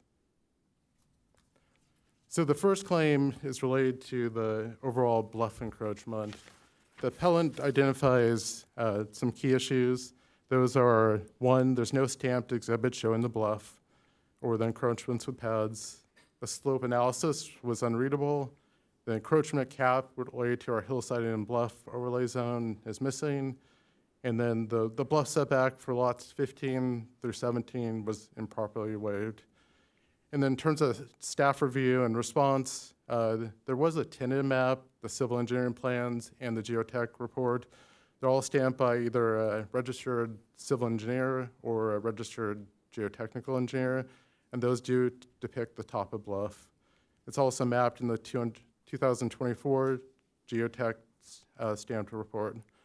There's also a site-specific slope analysis, which confirmed at least 13% of the site has natural slopes, and therefore is subject to our hillside inland bluff regulations. It documented the overall encroachment on site, so through the design review permit, you can encroach up to 10%. And through those plans, it documented that they're encroaching, applicants proposing to encroach 8.2%. Overall, the bluff also was documented through, there's a cross-section CC through lot 17, and that was through the geotechnical report. The plans do document the very specific encroachment distances, which are a waiver request. Overall, our standard from the edge of bluff is 25 feet. On lots 15, the plans documented at 17.8 feet. Lot 16 at 18.4 feet, and lot 17 at 9.9 feet. Those are all part of the overall waiver request. Under state density bonus law, the city must grant a waiver unless it has made specific evidence-supported findings of adverse public health and safety impact. No such evidence has been submitted, at least to date. We reviewed overall geotechnical studies to confirm the bluff setback was stable for the proposed structures. That was peer reviewed by our in-house third-party geotechnical consultant. Overall, the bluff setbacks, grading, retaining walls, and other improvements have been evaluated through all the geotechnical reports. As I indicated, the bluff line is documented through both the plans and studies. We have borings. There's also additional analysis to really support the encroachment with the structures into the bluff setback. Overall, the grading has been analyzed and peer reviewed and consistent with all of our municipal code standards. With that, I'll go into the second issue, which is related to the geotechnical adequacy. As the appellant claims that the geotech reports were insufficient for the bluff setback on lots 15 through 17. Also, they allege that the geotech utilized modeled cross section substitute for the actual ground truthing. They didn't analyze the historic landslides on Encinitas Boulevard, and retaining walls and foundation are not lot specific, and that's all being deferred as part of the project. So there was two geotech reports, one in 2023, one in 2024. Those were, again, they're all stamped by a licensed geotechnical engineer.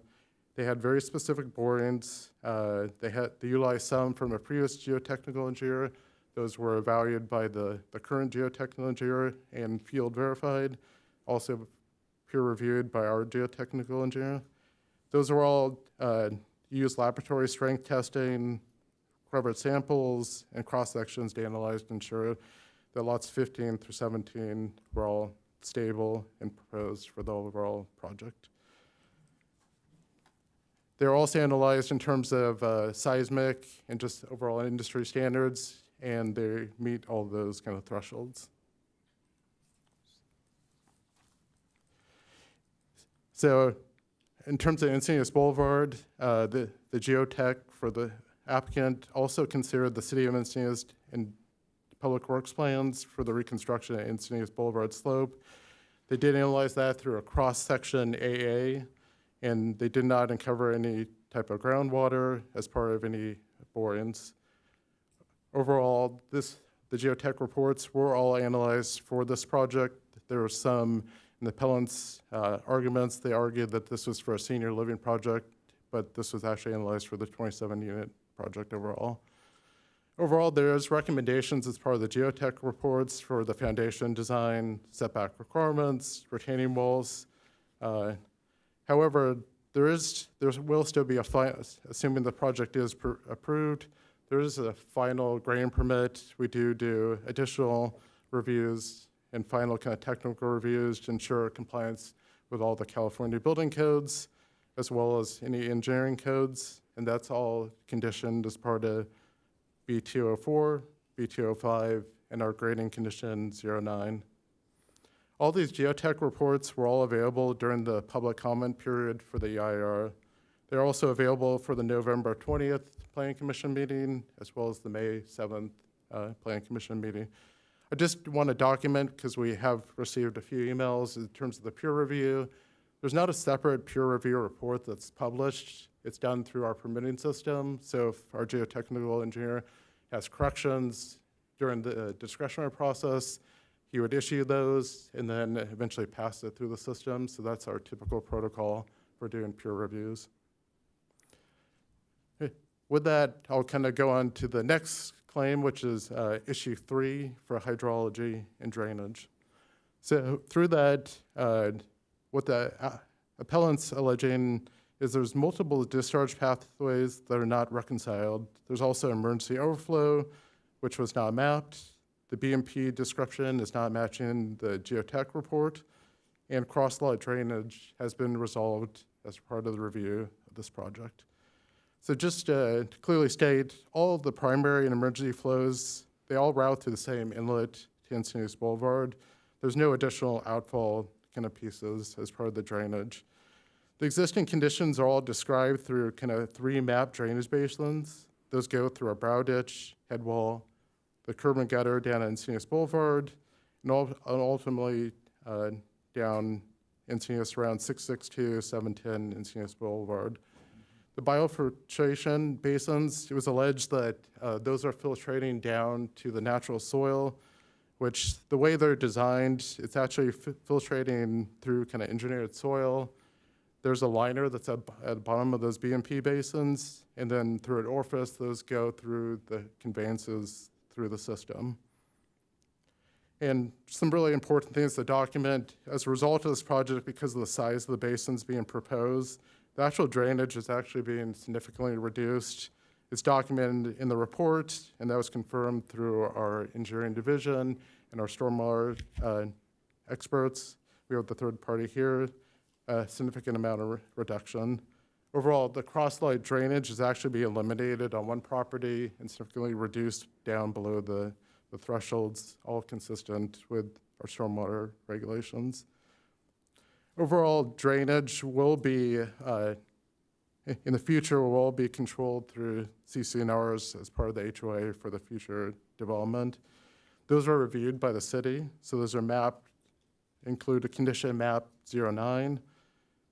Also, just to note, this is a priority development project, so it does require all kind of future perpetual BMP maintenance, which is controlled through the city's MSR permit, MS4 permit, and the Encinitas Code Chapter 20.03.08.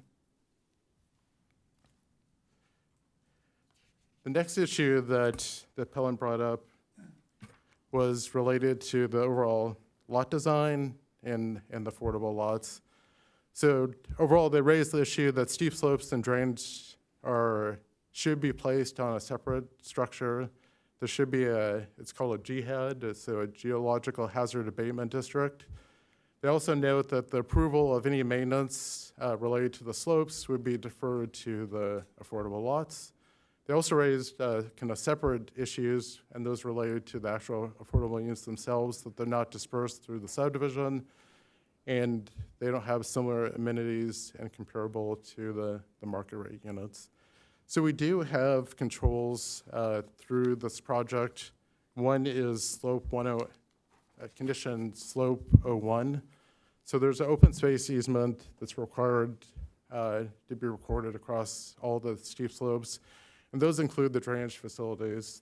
As part of the kind of post-approval, that gets recorded. We have certain agreements and parameters that we put as part of that for drainage and other facilities. There's also, again, maps 09 condition, and those are, which requires the city review all CCNRs as part of the project. Okay. As far as the GHAD, so their geological engineer did not propose that. I did confirm with our geological engineer that that wouldn't be required for a scope of this project. That's also not required as part of the Subdivision Map Act, Local Coastal Program, or any city municipal code. Overall, the lots are dispersed. So the affordable lots, you can see in the image, they're lots 20, 22, and 25. Lots 20 and 22 are the inclusionary units. Lot 25 is the density bonus unit. And so they are separated by lots. The density bonus doesn't have the separation requirement like it does for inclusionary, but they do share a common yard. However, it's on the other horseshoe kind of side of the private road as part of the development. one important thing to note as part of the kind of the future HOA assessment for the affordable lots, and that's something that the city does review that prior to the sale of any units. We want to ensure that the affordable lots aren't burdened or can't handle any HOA fees. So as prior to establishing the sale price, the city reviews HOA fees, any district fees, utilities, property taxes, as well as other factors prior to that sale price to ensure those affordable lots are not burdened in terms of HOA or other costs.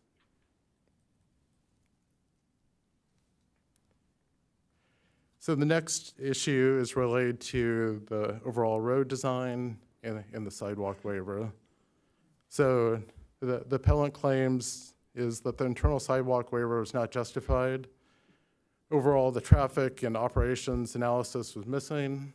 The project utilizes non-standard knuckle, which creates a safety hazard. And overall, the frontage improvements are inadequate for pedestrian safety. So the internal sidewalk waiver is allowed, again, under density bonus law. The project was designed to meet just the fire department standards. As a result, if they did have to add the sidewalk, there could be grading impacts. Also, the expansion of the lots, and those could encroach further into sensitive kind of habitat areas on the north side of the site. And there's been no safety issue raised by the appellant or through the Planning Commission. Overall, the geometry, site distance, and circulation was all verified. That was reviewed by our fire department, engineering department, as well as our traffic division, with no concerns identified with circulation. The applicant traffic engineer did provide a Caltrans method site distance analysis along Camino El Dorado. You see kind of in the picture. It shows all the different turning movements on that intersection as well as the adjacent street. And as part of the condition as part of the project, there would be signage and other pieces, prevention measures, just to address any potential safety things that could occur as part of this.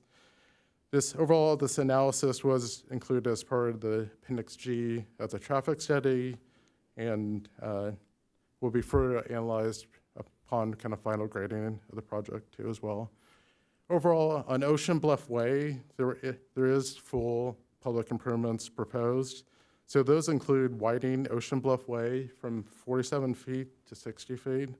It includes a 15-foot parkway with curb, gutter, and then there'll also be ADA ramps along that section. And the last issue is related to traffic calming being deferred, traffic mitigation fees not being tied to the improvements, sighting and striping and site distance being deferred and weren't analyzed.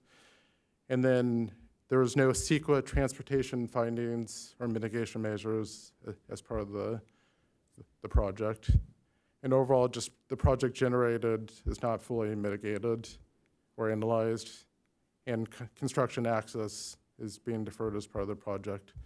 So there was additional condition, it's condition SCD5, and it ties to overall neighborhood traffic calming.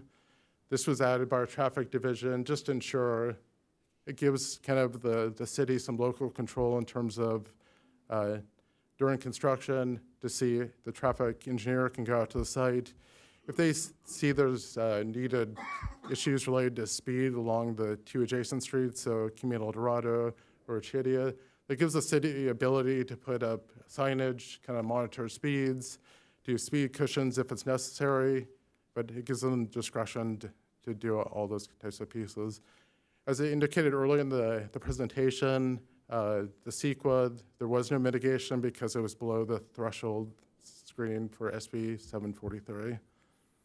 Overall, the project was reviewed at all the intersections. So that was through the initial traffic study.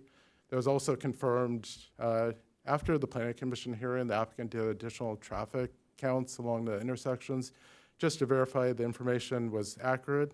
And it did show that all the intersections with the project, we're below the overall thresholds and meeting our general plan guidelines 1.2 and 1.3.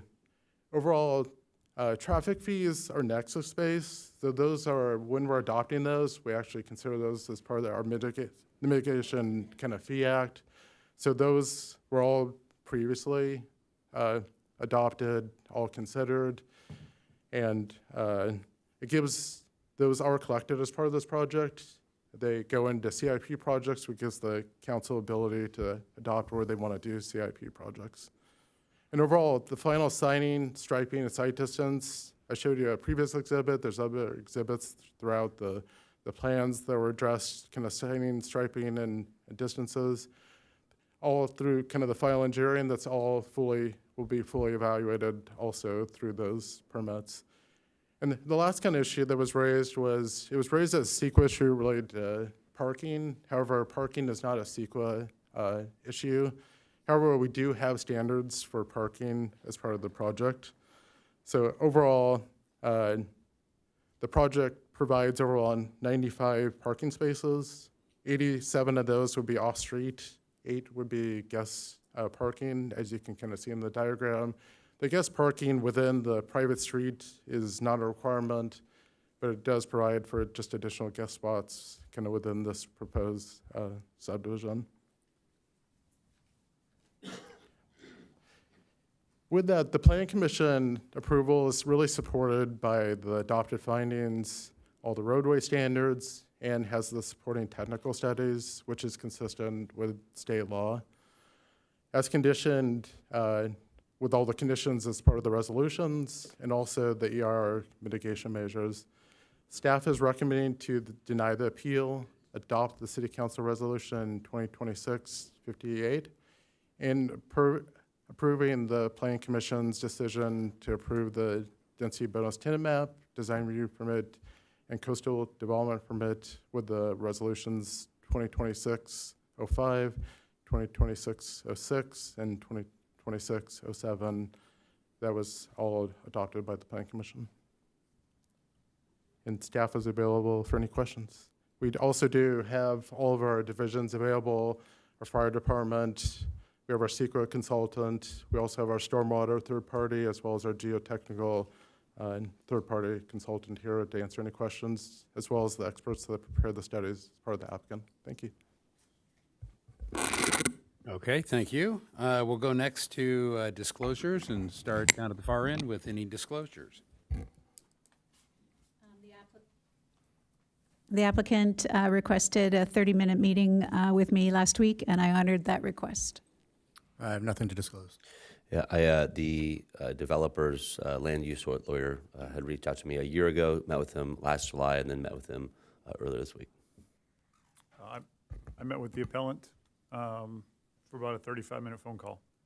I didn't meet with anybody, but I did walk the site preparing for the Planning Commission meeting several years ago, so I had a good chance to walk all around the top and inspect it. That was several years ago. But I also recently walked the Encinitas Boulevard frontage doing litter cleanup and climbed up the brow ditches, not all the way to the top or anything. So, I'm pretty familiar with the site and what's there. So, any preliminary questions from council for...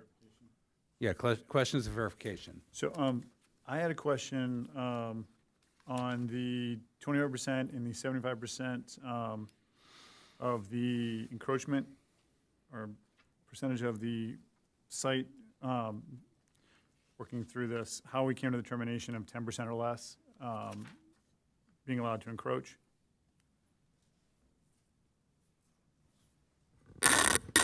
You're referring to the encroachment in the steep slopes? Yes, sorry. Yeah, so that would include any type of grading, the pads themselves, any of the BMPs. So that was all shown on the site-specific slope analysis that shows the overall encroachment, the 8.2%. So it's 8.2% of the encroachment. It's is that reasonable for a project site this? Because that seems, the project site seems like it's approximately 50% of the lot. The overall, it's about 4.5 acres is where the actual development envelope is. The northerly piece, which is most of the steep slope areas, that's about 2.7 acres. And those 2.7 would be placed in the future kind of open space easement. Okay, and that is, that's under our code, what, 30.34 or something? Yeah, 30.34030, which is the hillside and bluff overlay regulations. Okay, and how do we come to that determination? What's the formula we use for that? In terms of the maximum encroachment, You do and just, well, yes, for sure that, but also how do we do it in this specific case? How do we apply that formula in this case? so it's just the total acres. I can bring up a slide too. Yeah, go ahead, kind of please. shows- Yeah. Just for those following at home, it would be PC attachment, what is it, 27, page 10 is the slope analysis. And it's got the he'll probably bring that yeah, that's it. Sorry, sometimes we skip through these and I want to make sure my notes match what I'm seeing Yeah. in the report.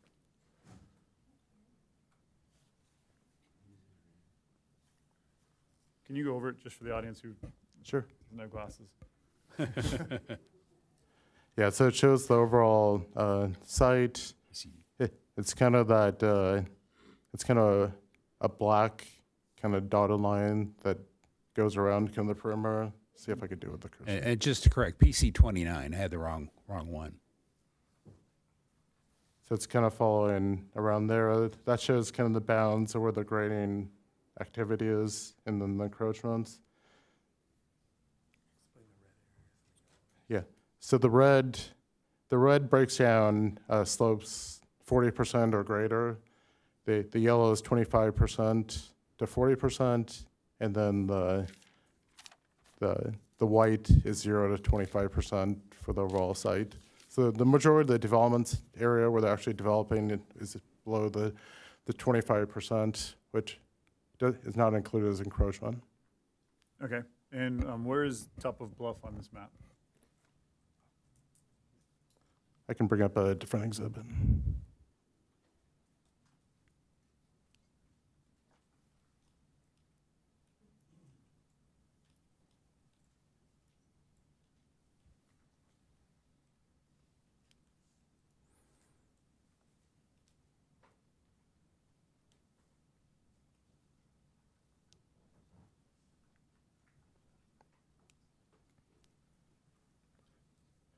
So the top of bluff it's kind of this outer perimeter. So you can see my cursor. It shows the blue line. And then the red is the 25-foot setback. Okay. And it's lot 17 is that lot on it'd be the east side, the right side of our picture? That's correct. So this would be on this kind of the right, south, kind of east portion of the site, which is kind of blown up on these two sections. And they'll show those encroachment pieces, the actual setback lines. Okay, and lot 17 is the most encroachment, right? That's accurate. Understood. And is that, that doesn't encroach, I'm sorry, I don't have the exact note in front of me. It's what is the stipulation where they can get no more than, I think it's 5 or 8 feet? After that 25-foot encroachment, they're still within that, on this?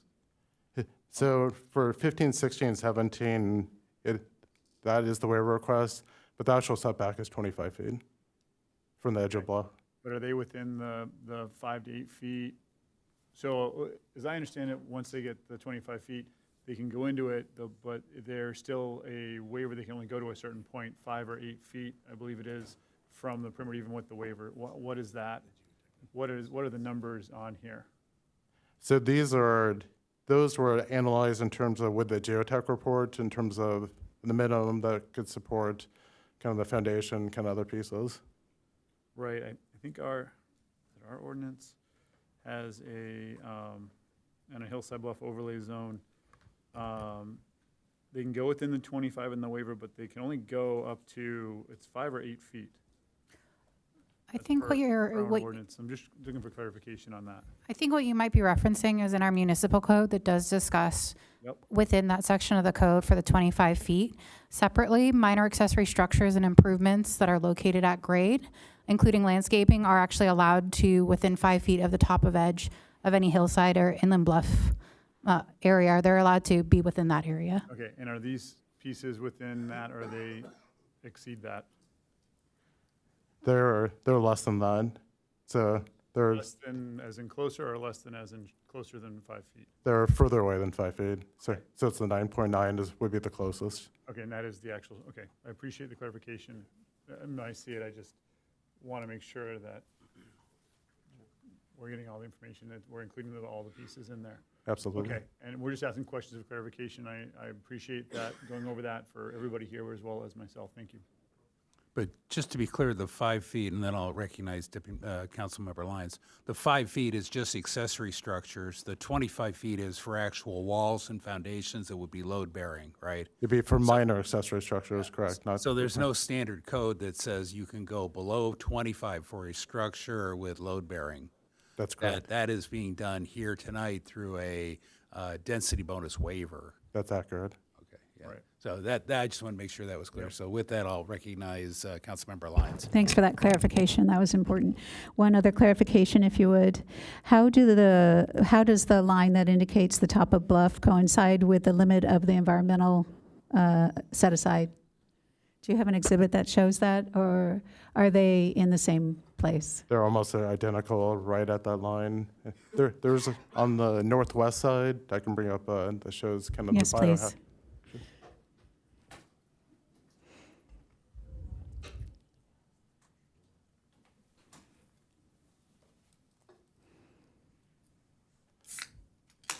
It's a little difficult to read because it's such a small image, but you can see the yellow, the development envelope, and then the habitat, there's this kind of black line.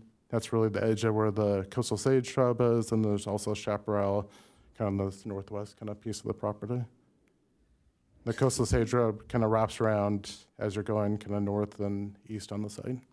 Are you saying that the limits of the environmental set-aside area are coinciding with the coastal sage scrub Correct. limits? It just happens that way with kind of the steep slopes and the habitat for this particular site. All right, thanks. You're welcome. And then one last one on this. Any chance you can pull up PC 29, page sheet 10? Because I think that has got, that's what it is, the steep slope analysis. It's got the top of bluff marked on there. I just want to verify I'm reading it correctly. Can you, out of the PDF that's online that was part of the Planning Commission record, and the nice thing is you can zoom into it in the PDF and you can see the edge and you can see where the project is encroaching. Yeah, the color version, I think, very similar to that. That's a different one that the deputy mayor is showing me. And it's sheet 10 out of like 11 or 12.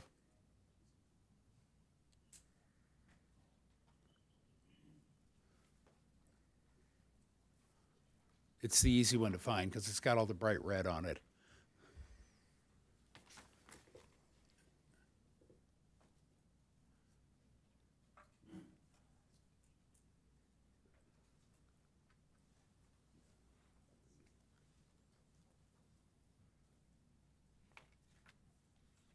Yep. Oh, no, I'm sorry. The sheet 10 with the steep slope analysis.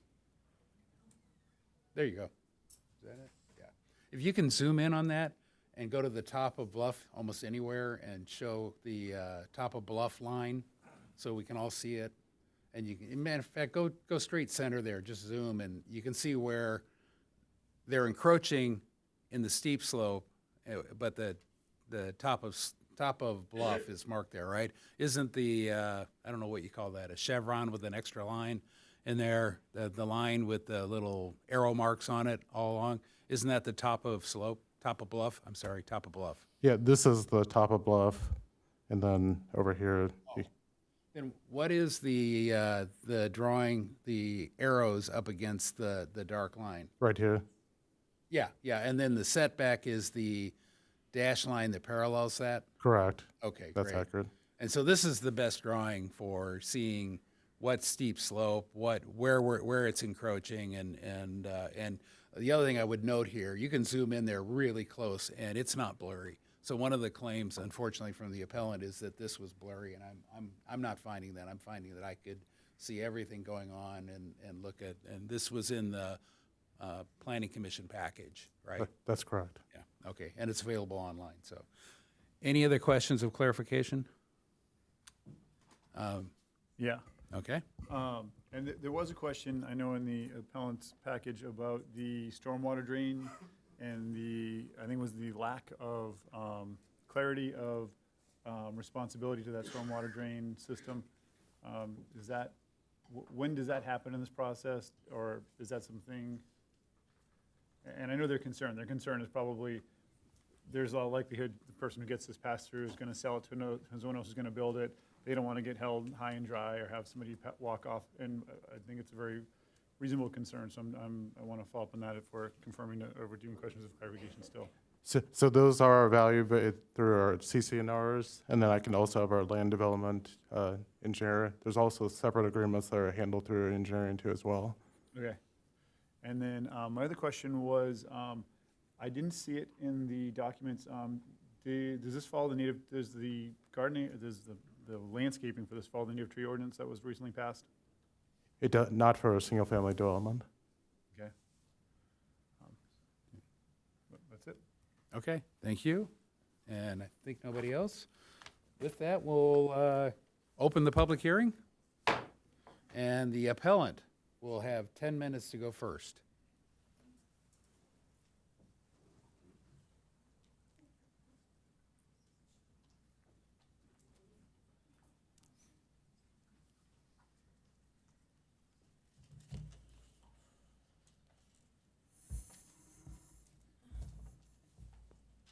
Sorry. I need my captions. Yeah. We almost need a little kickstand or something, or a little. I'm sorry? Oh, we need something to prop things up there, a little Yeah, frame. I have this thing. I do appreciate this, the clerk's office getting this for me on short notice. It's, I have to say, I could only understand about 50 or 60% of what Mr. Maynard was saying, and I'm going to ask for a transcript afterwards. So,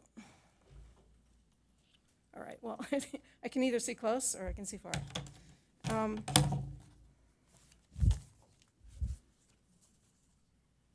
Good evening, council, mayor, council members, staff, neighbors. Yesterday, I submitted to this body a request for continuance due to the lack of preparation time.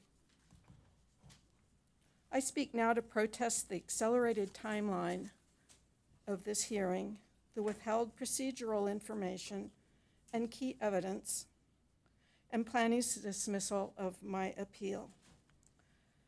I also want to reiterate my objections to the Ocean Bluff project. After filing my appeal on May 18th, I emailed Mr. Maynard on the 20th, asking for basic procedural information that was waived off as legal questions. The hearing was described as tentatively scheduled for June 24th, suggesting flexibility. Notice of acceptance was due around June 2nd. I eagerly opened Mr. Maynard's email that day, but it simply was asking me for my file in Word so staff could prepare its report. Finally, on June 8th, the appeal was uploaded to the permit portal, signaling its acceptance. The hearing notice quickly followed on June 10th, dated and mailed the 11th, with mere days to review, respond, and prepare. That timeline does not allow meaningful public participation, particularly on a matter of this technical and consequential. Unsurprisingly, I am the only Encinitan to have submitted documents before the June 17th deadline for the hearing packet, and it was about 4 documents. They include the email chain I had with planning, and it's posted at the end of appellant materials on the agenda, not in public comments. Upon seeing the hearing notice, I immediately emailed Mr. Maynard asking for a continuance. He answered that this was a MAP action that had to be heard within 45 days under Government Code Section 664.52.5. However, he said, I could try to arrange a continuance myself in agreement with the applicant, and we could do that, Mr. Maynard wrote. This begs the question, why was the hearing scheduled just 37 days from the filing? It had 45 possible, according to this. Second, this is not how the public process is supposed to work, as I understand it. Mr. Maynard's citation states that the code allows up to 60 days in some cases. I read elsewhere that the code prioritizes public participation, and crucially, the legislative body, the City Council, has authority to continue the hearing. It's not the applicant, appellant, or the planning department. Yet here we are in council chambers, a confused public, before a complex project with 40+ exhibits, brimming with incomplete and contradictory details. I have a few of those to flag later. Whose authority appears to rely more on staff discretion than demonstrated code compliance. And another half dozen new documents are piled on top. This compressed and unclear timeline has not allowed me to grapple with the late releases or scrutinize the updated June 23rd staff report and how it characterizes my answers or answers my appeal. And as I said, I could only partially understand what Mr. Maynard was saying in this meeting. Thus, the rushed hearing will conclude without the appellant's understanding or concluding comments about the record, such as showing that not a single soil boring has been drilled into the bluff face, stability of the slope where setbacks are wavered away and houses will sit as little as 9 feet from an edge with a 40% drop, are modeled from mesa top samples. And now at the last minute, the city has introduced a mystery consultant, GeoPacifica, whose peer review is held in secret. Relying on a report unavailable to the public is a serious problem for this forum. Additionally, the draft resolution before the council dismisses all 6 grounds of my appeal in a single sentence. This is not analysis. It is a conclusion without reasoning that is vulnerable to legal challenge. The Planning Commission identified, the Planning Commission is said to have unanimously approved this project, but there's some caveats.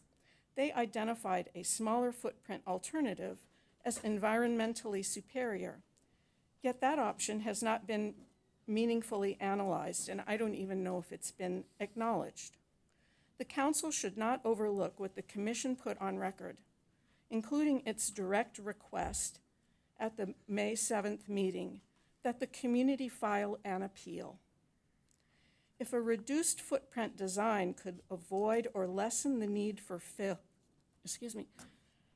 I'm very nervous, for fill, setbacks, or bluff encroachment, that should be addressed before the project is approved. The applicant's resistance to change appears tied to preserving the regulatory advantages of the October 2023 deemed complete filing, including the density bonus and tentative map standards then in effect. In practical terms, that creates a strong incentive not to modify the project, even if a safer or less intensive design exists. That should concern the council because a project meant to last decades on a fragile bluff top should not be approved on weak or incomplete analysis, or on waivers and assumptions affecting bluff encroachment, geology, drainage, lot layout, road design, and traffic. I ask the council for 3 things tonight. Continue this hearing. make the Geo-Pacifica peer review of it public, and return with findings that actually address the issues raised, including the Commission's smaller footprint alternative. Just wanted to, a couple of things that I noticed that Mr. Maynard said.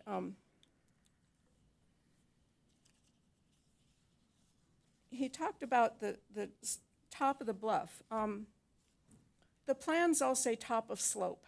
That is not a technical term. If you look closely at the civil plans, they say top of slope. And the information that I could get is that's like a casual term, that's not an engineering term. And yet now in this presentation, they're calling it top of bluff. They can thank me for raising that point for them, but I think it needs to be investigated if that actually is the top of bluff and if it is actually correctly calculated and represented. I can't read my handwriting. The slope, the sloped areas that are deeded to homeowners are extremely problematic. They have critical infrastructure crossing them. They're 40% grades. They haven't been analyzed. They have historically had landslides that have not been studied. I haven't had a chance to request the engineering department's records, but that needs to be done. That has happened. That's flooded Encinitas Boulevard. Having that property should not be given to the homeowners. It is just pure liability, including the biobasins. The homeowners on the corner are going to technically own that property, and it just doesn't make sense.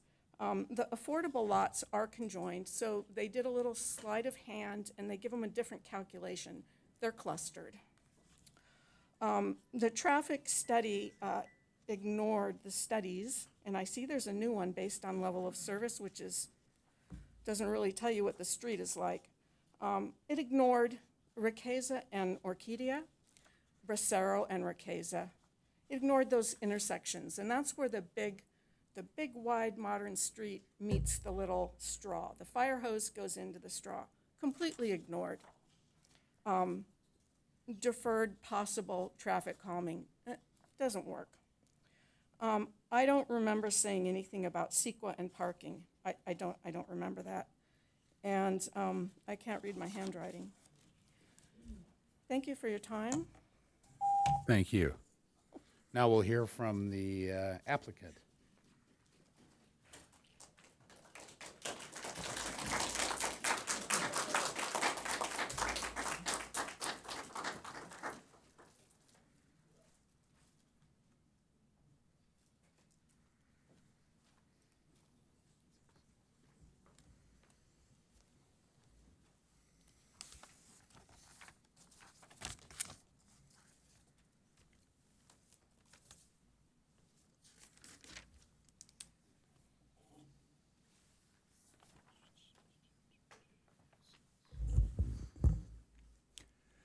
Good evening, Mayor Ehlers and members of the council. I'm Jonathan Frankel, and I serve as Vice President of Forward Planning for Rincon Homes. Thank you for this opportunity to speak this evening. Tonight, I will briefly introduce the firm, Rincon Homes, provide some context about the proposal before you this evening, and address some of the key claims raised in the appeal. Of course, in the interest of time and given the constraints we have, I will not be able to address every single issue raised in the appeal. Staff did a wonderful job of that. However, for the record, we have submitted a letter comprehensively addressing all of the claims in the appeal, including citations to the record where the alleged deficient information is located. Council, Rincon Homes is a small local family business based here in North County. We focus exclusively on creating homeownership opportunities as part of smaller scale infill developments. Everything that we build is for sale, and our firm has grown organically over the last 15 years, starting building just one house and then two, and then three, and on to larger projects.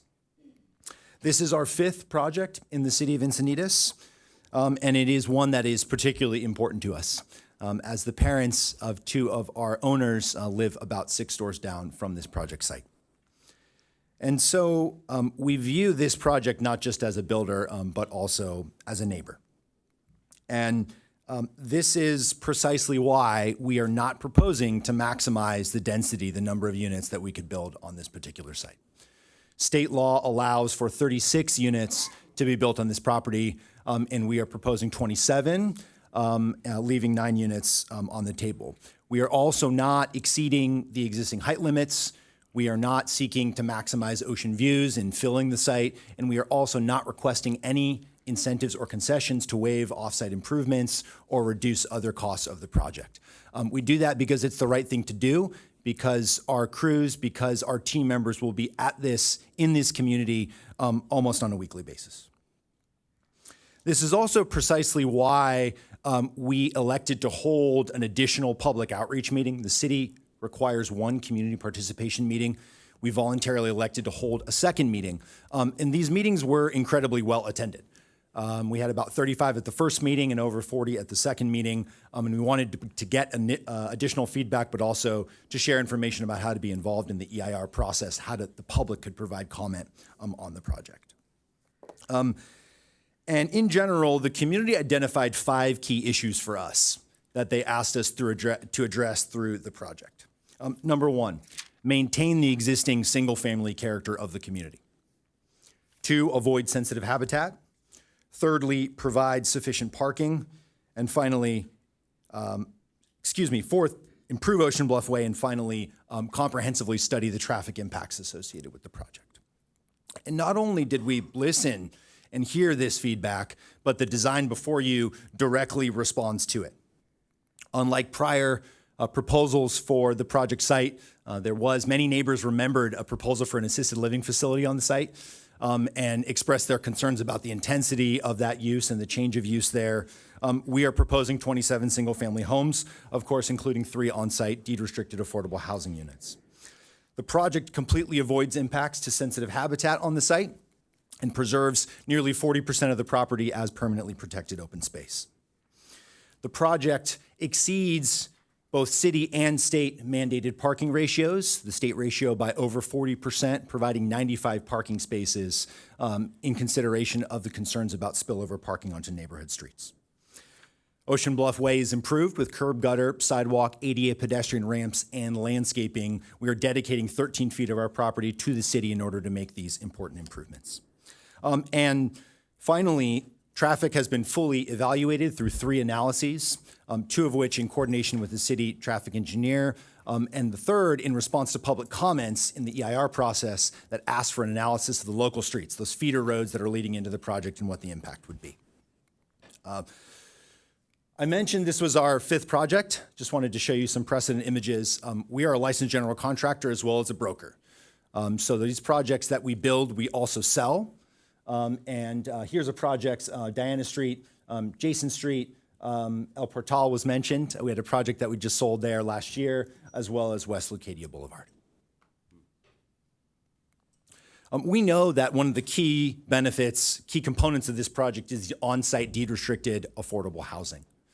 So to provide some context for you, these 3 units are 5 bedrooms. They're approximately 1,900 square feet. 2 are deed restricted in perpetuity and 1 for 55 years. We anticipate the affordable sales price to be roughly $275,000. That's based on the area median income published by the California Department of Housing and Community Development as of this year. Compare that to the median resale in Encinitas for a single family home of about $1.9 million as of this month. That represents roughly 85% reduction in purchase price as compared to a typical resale single family home. Now, we know the affordability needs are deep, and this is a small contribution. We also know in building affordable housing throughout the county that these opportunities are absolutely life-changing for the families that benefit from them. We delivered a single-family affordable home in Oceanside last year, and hearing from the residents, we know what impact it makes in their lives. So there were 6 issues raised, and I'm going to actually run through this more quickly because Planning Manager Maynard did a fantastic job on the technical issues, so we'll try not to reiterate What I will say is that this project is in its nearly third year of review. The Planning Commission review of this project lasted almost 11 hours over 2 hearings. I myself have served on my city's local planning commission, and I can say with certainty that this was the most thorough, robust, in-depth review of a project that I've encountered in my career, both personally as a commissioner or professionally in the building industry. They asked a tremendous number of incredibly in-depth questions of our team and of the staff, and I think it is the case that after all of this exhaustive review, it was unanimously approved not because they loved every aspect of the project. There were aspects, frankly, they didn't love, but because they knew that it met all of the criteria, the city and state criteria, and needed to be approved. Bluff stability, I'll probably focus on the most. There were 3 independent geotechnical evaluations of the site. The claim that there was not field work is inaccurate.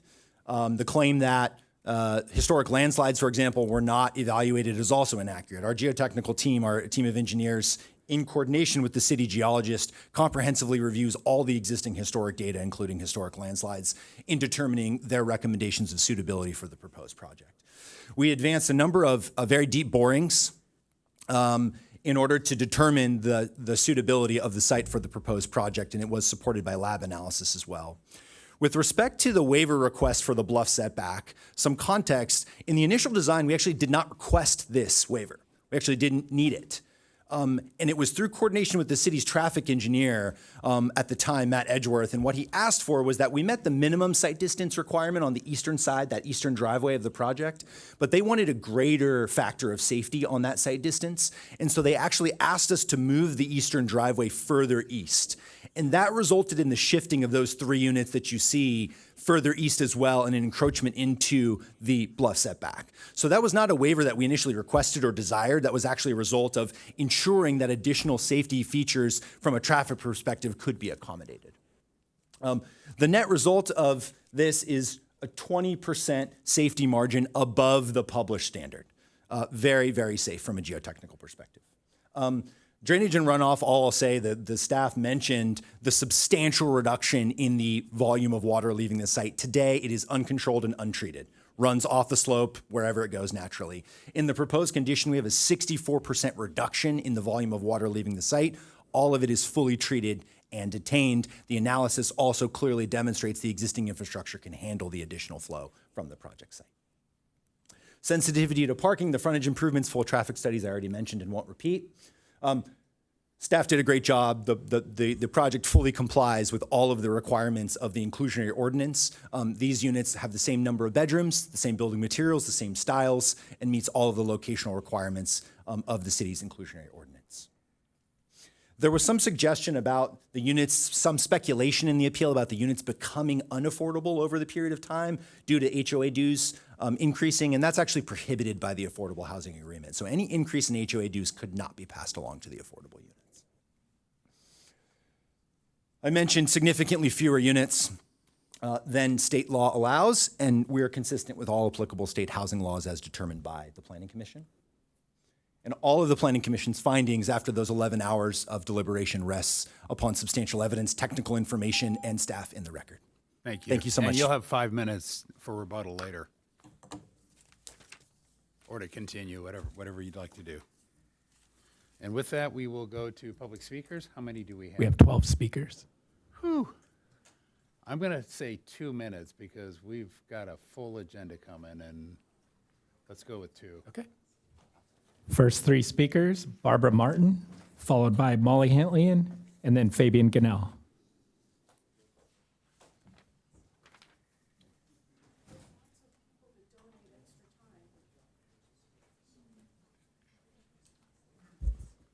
Good evening, Mayor and council members. My name is Barbara Martin. Pardon. Yeah. We did 3 minutes for public comment, and these people have sat here through all of this. Well, it's really up to the council. Do you want to, if we can go the full 3 minutes? I'm open. It looks like I'm seeing a consensus. Okay, make it 3 minutes and start over. Yeah. My apologies for address interrupting. it to me, yeah. Yeah, that's what I did. Thank you.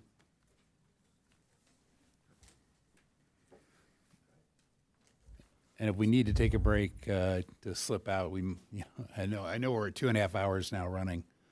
So proceed. Sorry for the Good interruption. evening. My name is Barbara Martin. I live 3 houses down from the proposed building site.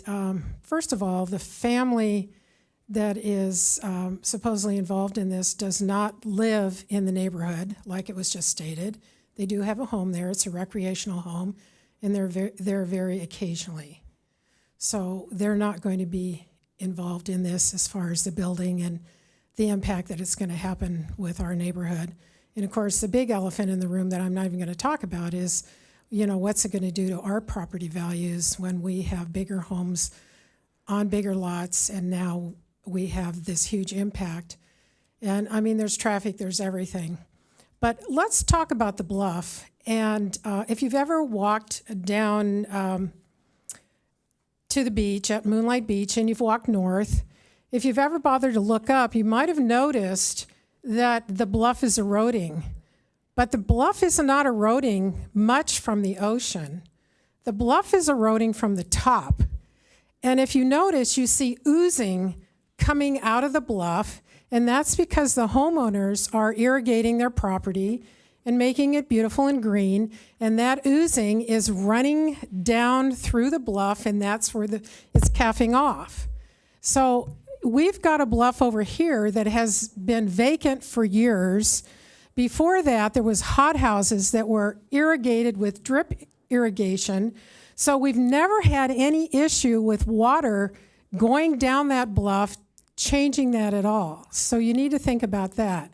My concern is, if this goes through, I think the CCNRs need to say that anyone who lives on the bluff, number one, has to have California natives, and they have to have drip irrigation. I happen to be a person who lived on a bluff, and I went away for vacation, and I came home, and there was this big, giant chasm on my hill that unfortunately I inadvertently created because my sprinkler system broke while I was gone, and I didn't know it, and I just caused a giant wreck that I repaired and took care of. But luckily, there wasn't a street down below and a major thoroughfare. So, you have to think about these things that, we haven't had rains for a long time. What if it starts raining and then we've got people irrigating and then someone's sprinkler system does break? How are there's going to be fence so they can't make the backyard nice? Is it going to be brought in? I mean, are those things put in place now? So again, the oversight. Once, those plans are stamped and the sticks are built and they're sold, it kind of goes away. Thank you. Thank you.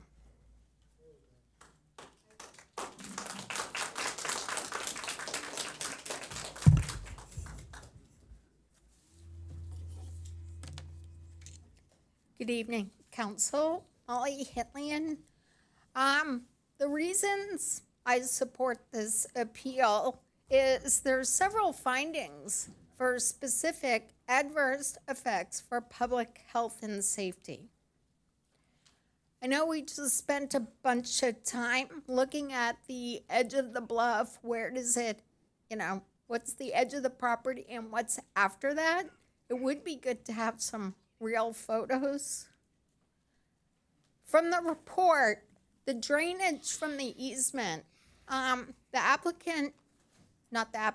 appellant report, pages 10 through 15, highlights some very real issues that the bluff has not been thoroughly enough evaluated for its collapse.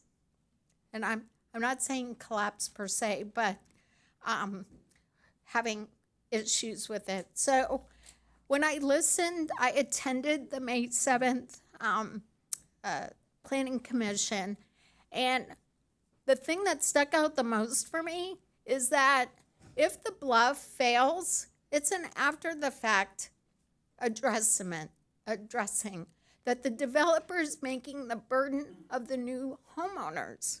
That's really bad. So the bluff failure is a concern, because I don't know if you've spent time in traffic like I have and have seen the base of the bluff. How many times, and the city probably has records of when it's had to repair the lower portion of the bluff. And we're gonna have a big El Nino this winter. So should the bluff collapse into Encinitas Boulevard or have any type of failure, we're gonna have a development, Rose Bay and Delphinium, that will be directly impacted. My second area of concern is fire evacuation, which also is a public health and safety issue. So in the lower corner, circled in yellow, is where that development is. So I'm very concerned about fire evacuation. And for those of you who want to remember what Quail Gardens to Requesa is going to look like, this is only going to get worse. We're having more development that's already approved in development right now. So my concern would be to support the appeal. Thank you. Thank you.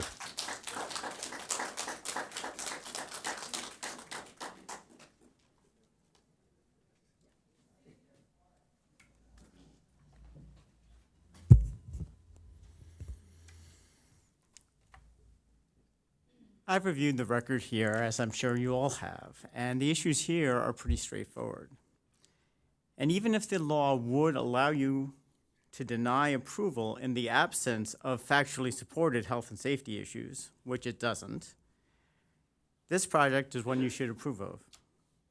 As new development goes, this is about as good as it's going to get under existing law.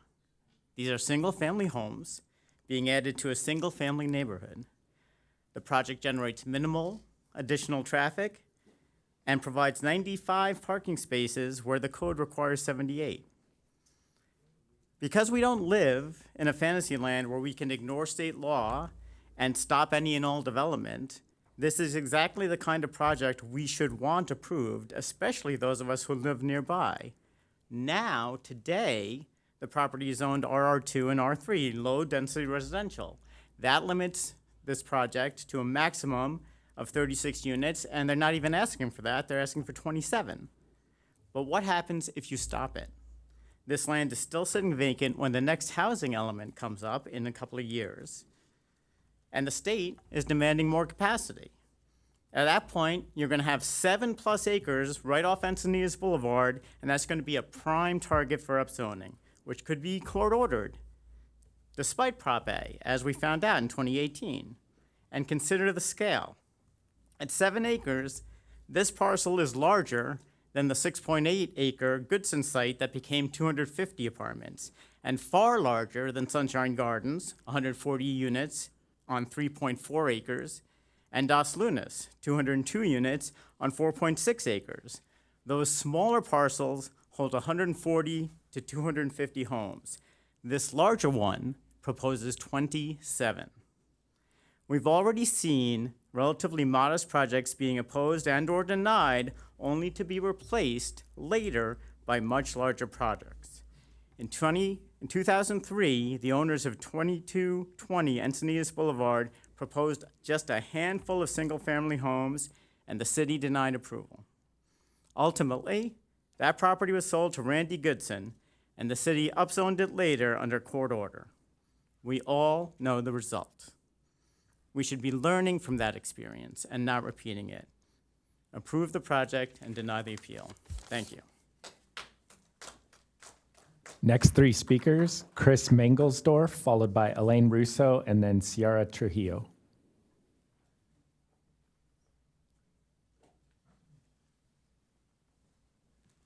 Good evening, everyone. I live on Ocean Bluff Way, and I'm just finding out about this development, so I cannot explain that. But one of the things that I want to bring to your attention is that the traffic analysis of this area may not have really captured what I think is a very dangerous situation. The streets, the two streets there, Orquídea and El Dorado, Those two are heavy with pedestrian traffic. Pedestrian traffic that is bicycles and e-bikes and joggers and dog walkers. In fact, there are so many dog walkers that some of the residents have put up signs and put out bags for them to use. It's gotten a lot of foot traffic, more than any other street I know in Encinitas. But the thing is that people do not confine themselves to the sidewalks. They are all over the street. It is so bad that I use special lights on my car at night when I drive through there, because you never know when somebody's going to be out there jogging or walking their dog on the street in the middle of the night. In fact, one time there was a guy asleep in the middle of the street at midnight. Okay, which is okay. Now, do you really want to add more traffic to this situation? And also consider that all this traffic is going to dump into Requesa, which is a main artery that the schools use. And it's a narrow road. It's already bogged down pretty badly with traffic, but the kids on there are kind of dangerous. They're not paying attention to what they're doing. Imagine a 14-year-old coming around the corner from the high school, careening around the corner, tearing down the street at full blast, texting. I've seen this, and this is a very dangerous area with all the confluence of the school traffic, and then we're going to add more traffic to this. I think is ill-advised. Thank you. Thank you. Wayne? Good evening, Mayor, Council. Mine will be short. I'll be under 2 minutes. I'm here because I've been researching affordable home ownership. I have a granddaughter I adopted. I'm looking out for my family, the community, and I appreciate that this project includes affordable homes, and I hope that the city will continue to support such opportunities, maybe even allow more homes, more than the 27, so that local families and seniors can remain in this community. I was a real estate broker. I see what it goes on to buy a house right now. It's almost impossible. Building's not going to stop. Affordable homes can be increased and help some people's lives get better. Thank you. Thank you.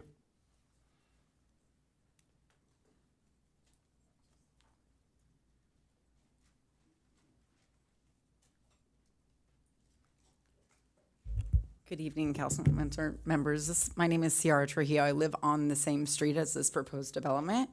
And I'd like to urge you to approve this project for multiple reasons. One is that I am, as the previous speaker just said, I'm really concerned what could come next if you deny it.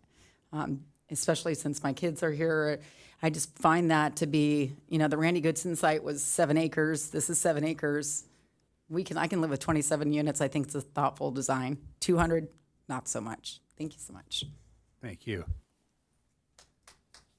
Next 3 speakers, Bryce Whitting, followed by Rod St. Clair, and then Jill Hennis.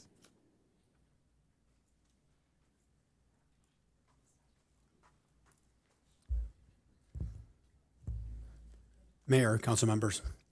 My name is Bryce Whiting. I've lived in Encinitas with my family for over 20 years. My wife was born and raised here. Our twin girls recently graduated from SDA. Our son is entering 6th grade at St. John. We are blessed to call Encinitas home. Like all residents, we have witnessed significant change throughout the years.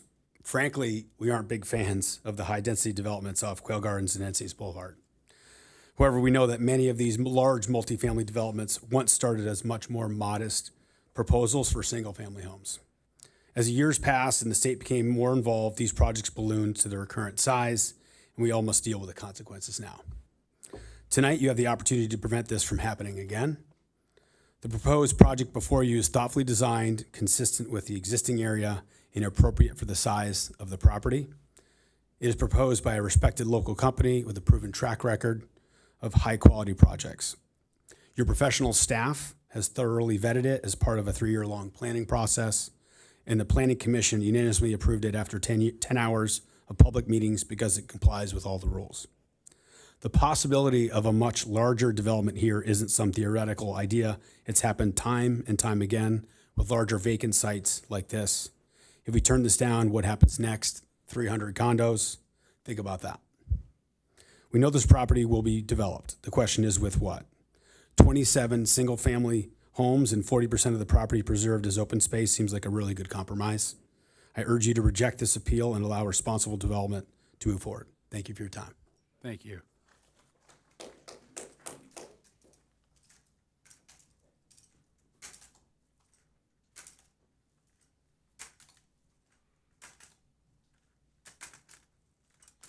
Is my 3 minutes up since I took so long to get here? No, we don't start it until you actually get there and start Okay. talking. Thank you for allowing me to speak.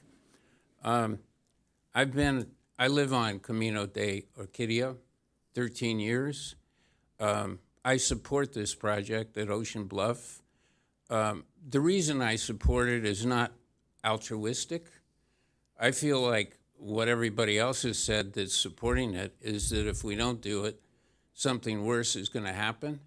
And I think this allows us to have low-density homes versus high-density homes later. This land will be developed. Make no mistake about it. So we either do it the right way with a project that's community-oriented, or it's going to be lots of condos and apartments. I don't envy you your job. You have to figure out the rules, the regulations, the codes, the motivation, pros and cons, which isn't always what's stated, and it's a tough job. Doing it without delay, it's been mentioned that this thing has happened very quickly, which is not true. It's been going on for a couple of years now. So I think putting it all together, making a timely decision is very, very important. Thank you very much. Thank you.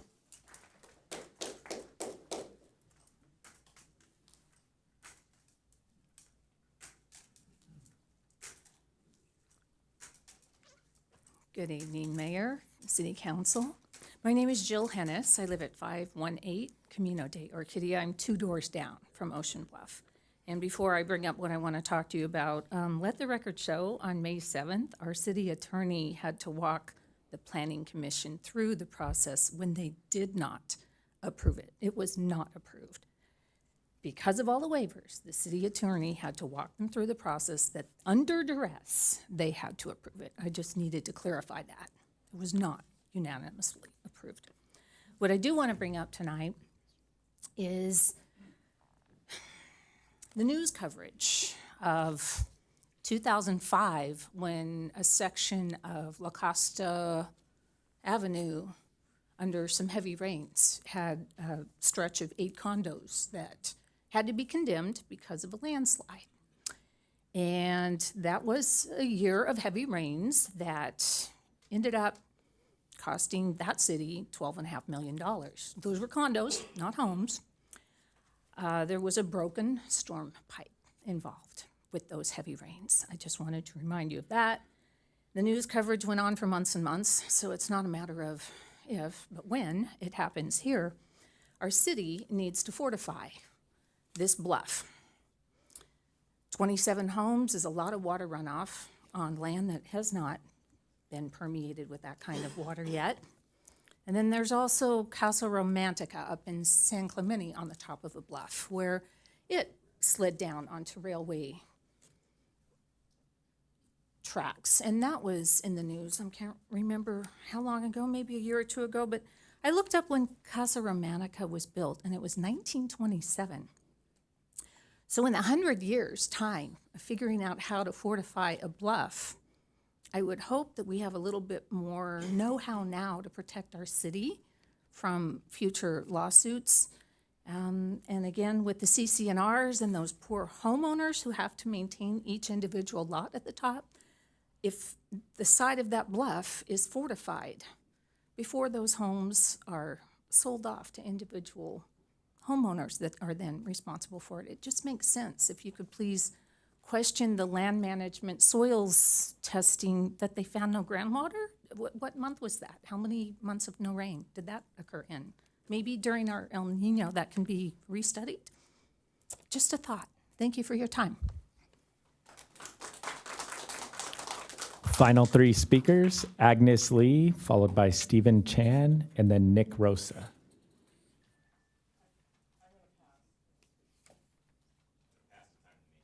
Thank you. Abstain, or did he recuse? I think he may have recused. He did. I know he did. I talked to him. Good evening, Mayor. Good evening, council members and the city staff of Encinitas.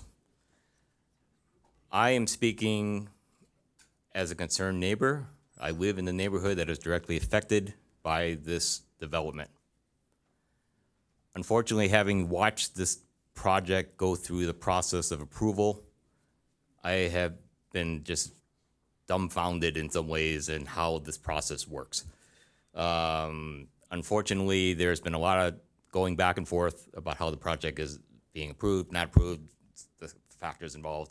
And unfortunately, this really came to a head for me during the May 7th recent Planning Commission meeting.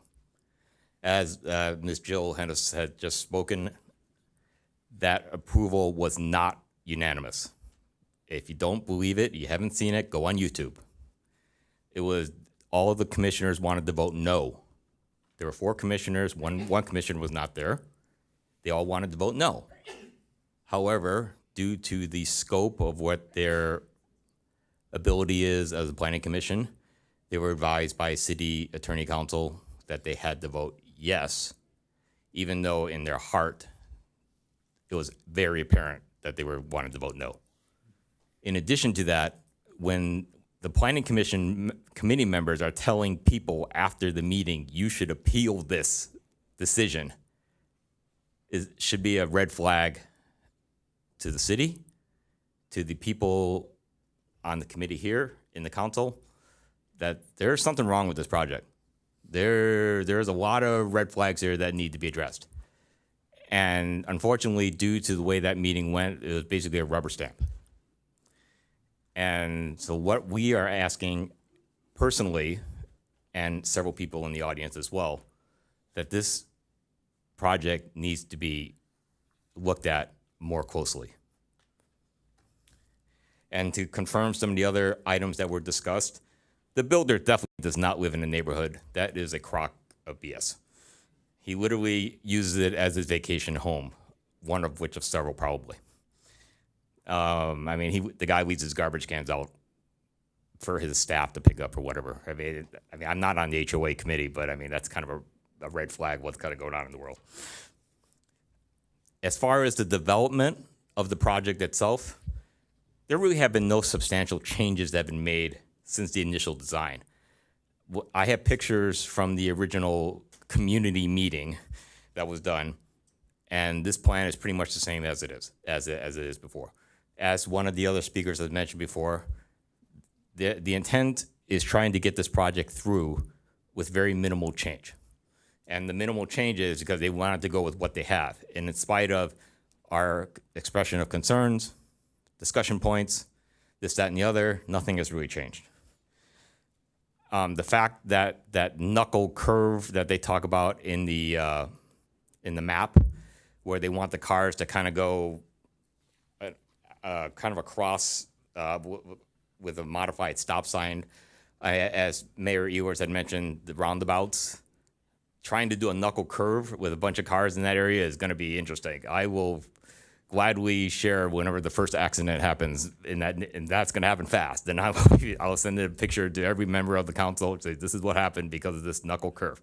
This is something that has been expressed as a concern in the initial community meeting, and as you can tell, nothing has changed. So in spite of what people have said about, well, we've been making changes, we're trying to accommodate, it has not been done.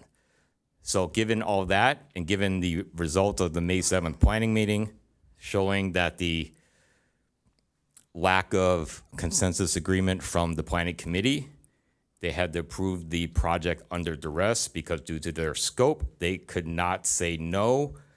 They could only say yes, but in their heart of heart, they wanted to say no. And I'm gonna leave it with this one last thing. If the city is truly wanting to work to find affordable housing. Fine. I have no problem with development. I have no problem with finding affordable housing. The city is getting three affordable housing units for this project. They got all these waivers for three. 3 units is a drop in the ocean. I would rather, if this project be developed, if they wanted, if the altruistic goal of the city is to come out with, we want to solve affordable housing, we want to make a sizable dent in this project. Fine, put 100 affordable housing units there. Then the city can say, look, we did something. The city is not going to gloat about 3. 3 is just to appease the builder. It is not to appease the city. It is not to appease the common good. Thank you very much. Thank you. Mark Rosa. Mark. Yep.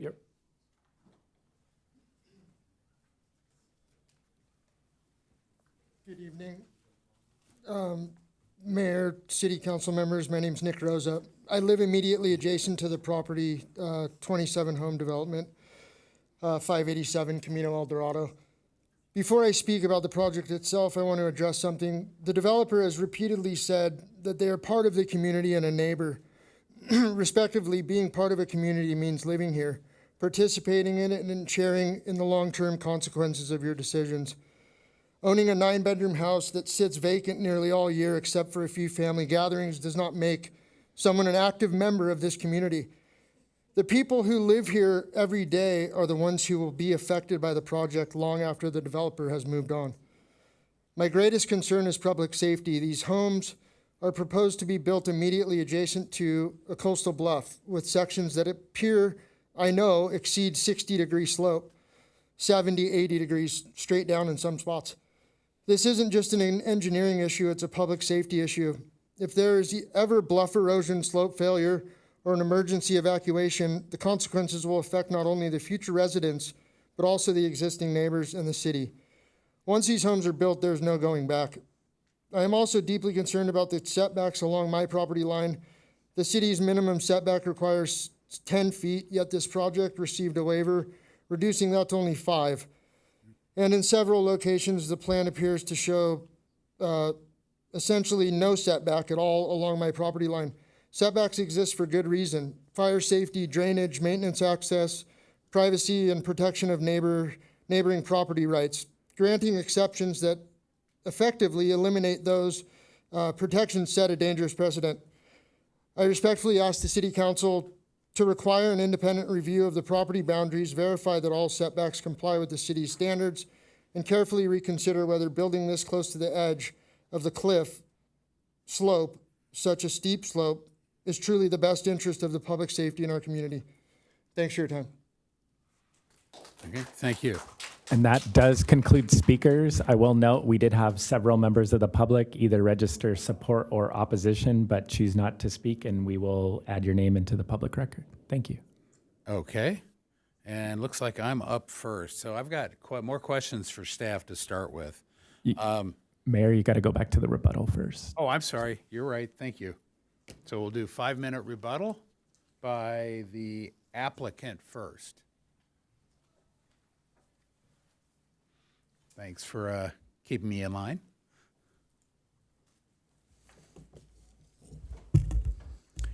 Thank you. Just a few corrections for the record. I'll try and be brief. I know this has been a long meeting. Firstly, with respect to the top of bluff line and how we determine that, that's based on aerial topography that's flown by our civil engineer.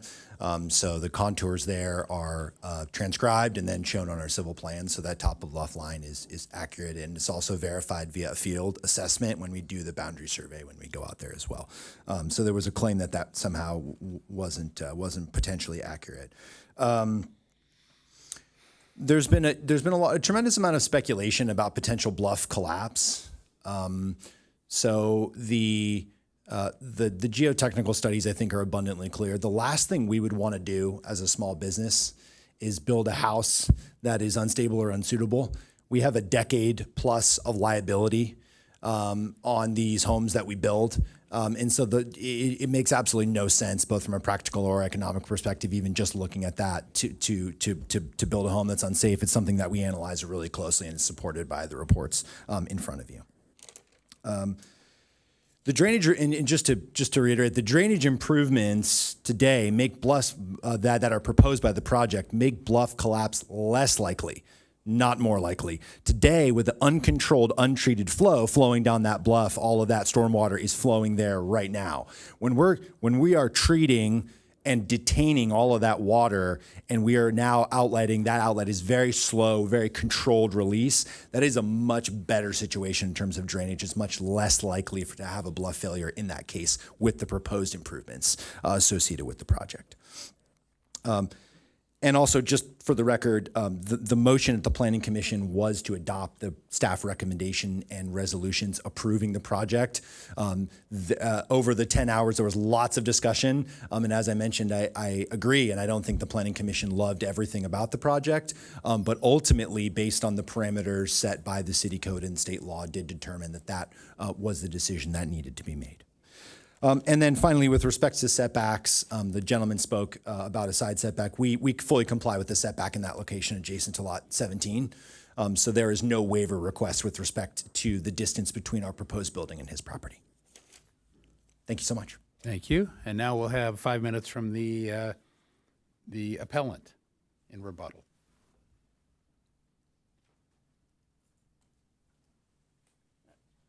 Hi again. Appreciate everyone's comments. I want to start by, is this right if I do it this way? Pull it towards you a little bit. If you can pull it towards you. Towards me? Yeah. Okay, I don't want to shout. It'll bend around a little, and that's good. Do you want to hear my Barbra Streisand? Absolutely. I want to address the neighbors that are concerned about something worse going in. I understand that, and you have a right to be concerned about that. I think the R2, R3 zoning, that would have to be completely changed. This 27 units on, and I have read that the 36 is allowed was a fictitious number, and that 27 is really too much, especially considering the configuration of the lots and the waivers that are squeezing them down to nothing with these big, huge houses. Now, it's possible for the applicant to produce 27 homes that wouldn't so abuse the bluff top and risk landslide and et cetera. We'd still have the same amount of traffic, which of course, as the person who lives on Riqueza and Orquídea, I am really terrified of seeing. However, they're entitled to have the 27, but there's nothing in there that says that they can't be smaller. They could solve a lot of these problems. They could also do a single drive that went in at Orquídea as a standard four-way. It would leave a little margin next to the Franson property. That could become a walking trail that goes down to Encinitas Boulevard. We would have connectivity during the mass traffic jams. The people could walk to the store. They could put the straight route through. They could do some kind of loop, which they designed a project up in Carlsbad that had a single road that was very wide and it had a loop in it. They could do that, and then that would, having only one entrance, would leave a lot of room for moving back from the cliff, giving a little more space to the lots, and making the houses smaller. Why do they have to be 3,500 square feet? I don't think that's guaranteed. I want to mention the boreholes. So I looked at those. I looked at those plans. There's 4 or 5 boreholes that were, they were perk tests down at the bottom on the the northwest corner, and those were done when the senior project was going to go in, and they were considering putting a roadway up. That's when those were done, 2016. Those are also used in this project. And apparently there's several others that may have been from that time. There's 3 boreholes that are, and I mentioned this, on the north edge of the bluff. Okay, so those were done as boreholes, and then they were perk tests. And I understand that's like, I don't know, that's not great. Then those same 3, there was another borehole done near Orchidea that looks like it was going to be a driveway. So I think those were maybe existing boreholes. It looks to me like there's only 3 boreholes that were done more recently. 7 steep acres and 3 boreholes. That's my feeling. The liability of the steep slopes. So I just read in the New York Times yesterday, the day before, that the Surfside condo collapse in Florida, it was recently, they determined that it was the neglect of engineering standards that led to that collapse. And that if you follow the engineering standards, you have margins of safety.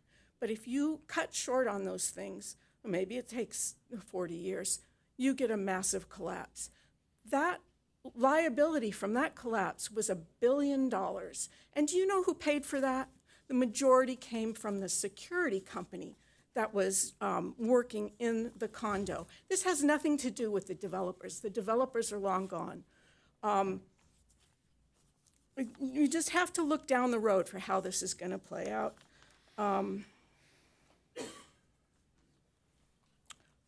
The council doesn't, I asked for a continuation to consider ways to improve this project rather than allowing it to go through. There's no reason it has to go through the way it is now. There's no reason, other than there's a lot of pressure. And it's true that the Planning Commission was, one member said that they were voting under duress. I put an unofficial transcript of both meetings in the, they're under appellant's comments in the staff report. They're not official, they're just transcriptions from YouTube, but you can probably get the official one. But you can just scroll through it and see how, how discouraged. Okay, I will see, that was rebuttal. I will now close the public hearing and we'll go to council deliberation. I'm up first. Boy, I have questions, as I said. First, I wanted to go in to talk a little bit about timing, and I've gotten some advice here just to understand what we can and can't do. So the city attorney, and if you want to hop in here at all, I'll let you explain the 45 days. Sure, Mayor. So under the Subdivision Map Act, we have 45 days within which to hold a public hearing after an appeal is made on a subdivision map. So we are timely. That's unlike the deadlines or lack thereof for other types of appeals. Sometimes it takes 2-3 months for an appeal to come from the Planning Commission to the council, but here we do have a 45-day window, and the council should strive to make the decision as well within that 45-day window too. And if we fail to make it within that 45-day window, what happens? There can be an argument that the lower body's decision is then deemed approved as well. Okay. And so in order to avoid that, I'd recommend we do that within 45 days. Technically, the 45th day, I believe, is July 2nd from the appeal. So I don't know if we're at that point yet to talk about whether or not another hearing is necessary or not, but we should strive to make a decision within the 45 days. So the bottom line was we had to get this hearing in. Our regularly scheduled meeting was tonight at day 37.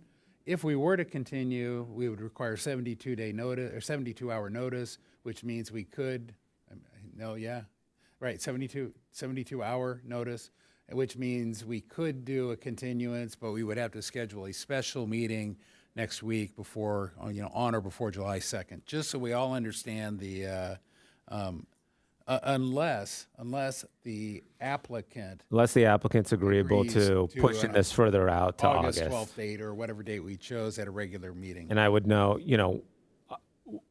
I know that there was a request by the appellant to have this heard later on. Staff did appropriately communicate to the appellant. If the developer's interested in doing so, we can move this further out. But to my knowledge, there was no agreement at that point. And then there's one other parameter, state imposed parameter, which is SB 330. And this being the 4th meeting, we have a maximum limit of 5. Otherwise, it becomes deemed approved Correct. Yeah. So we could go one more. It'd have to be July 2nd or before. I'd recommend that. If the council so chose. So just so we understand that, that's the first point. The other thing is I want to talk a little bit about, in order to make a decision, we have to have legal findings of fact. So our job is to go through all these facts and determine on each one of these appeal issues where we believe the facts are, what the public record, all the documents in front of us say. So, and that's no different than the Planning Commission. So that's what they were doing, and it's not like that we have a different set of criteria than the Planning Commission did. So now I want to go down, and I'm going to bring staff in here. The density bonus, prior to density bonus, the current RR2, RR3, what is the number of units, maximum number of units allowed here? Let me pull that up. Give me just a second. Yeah.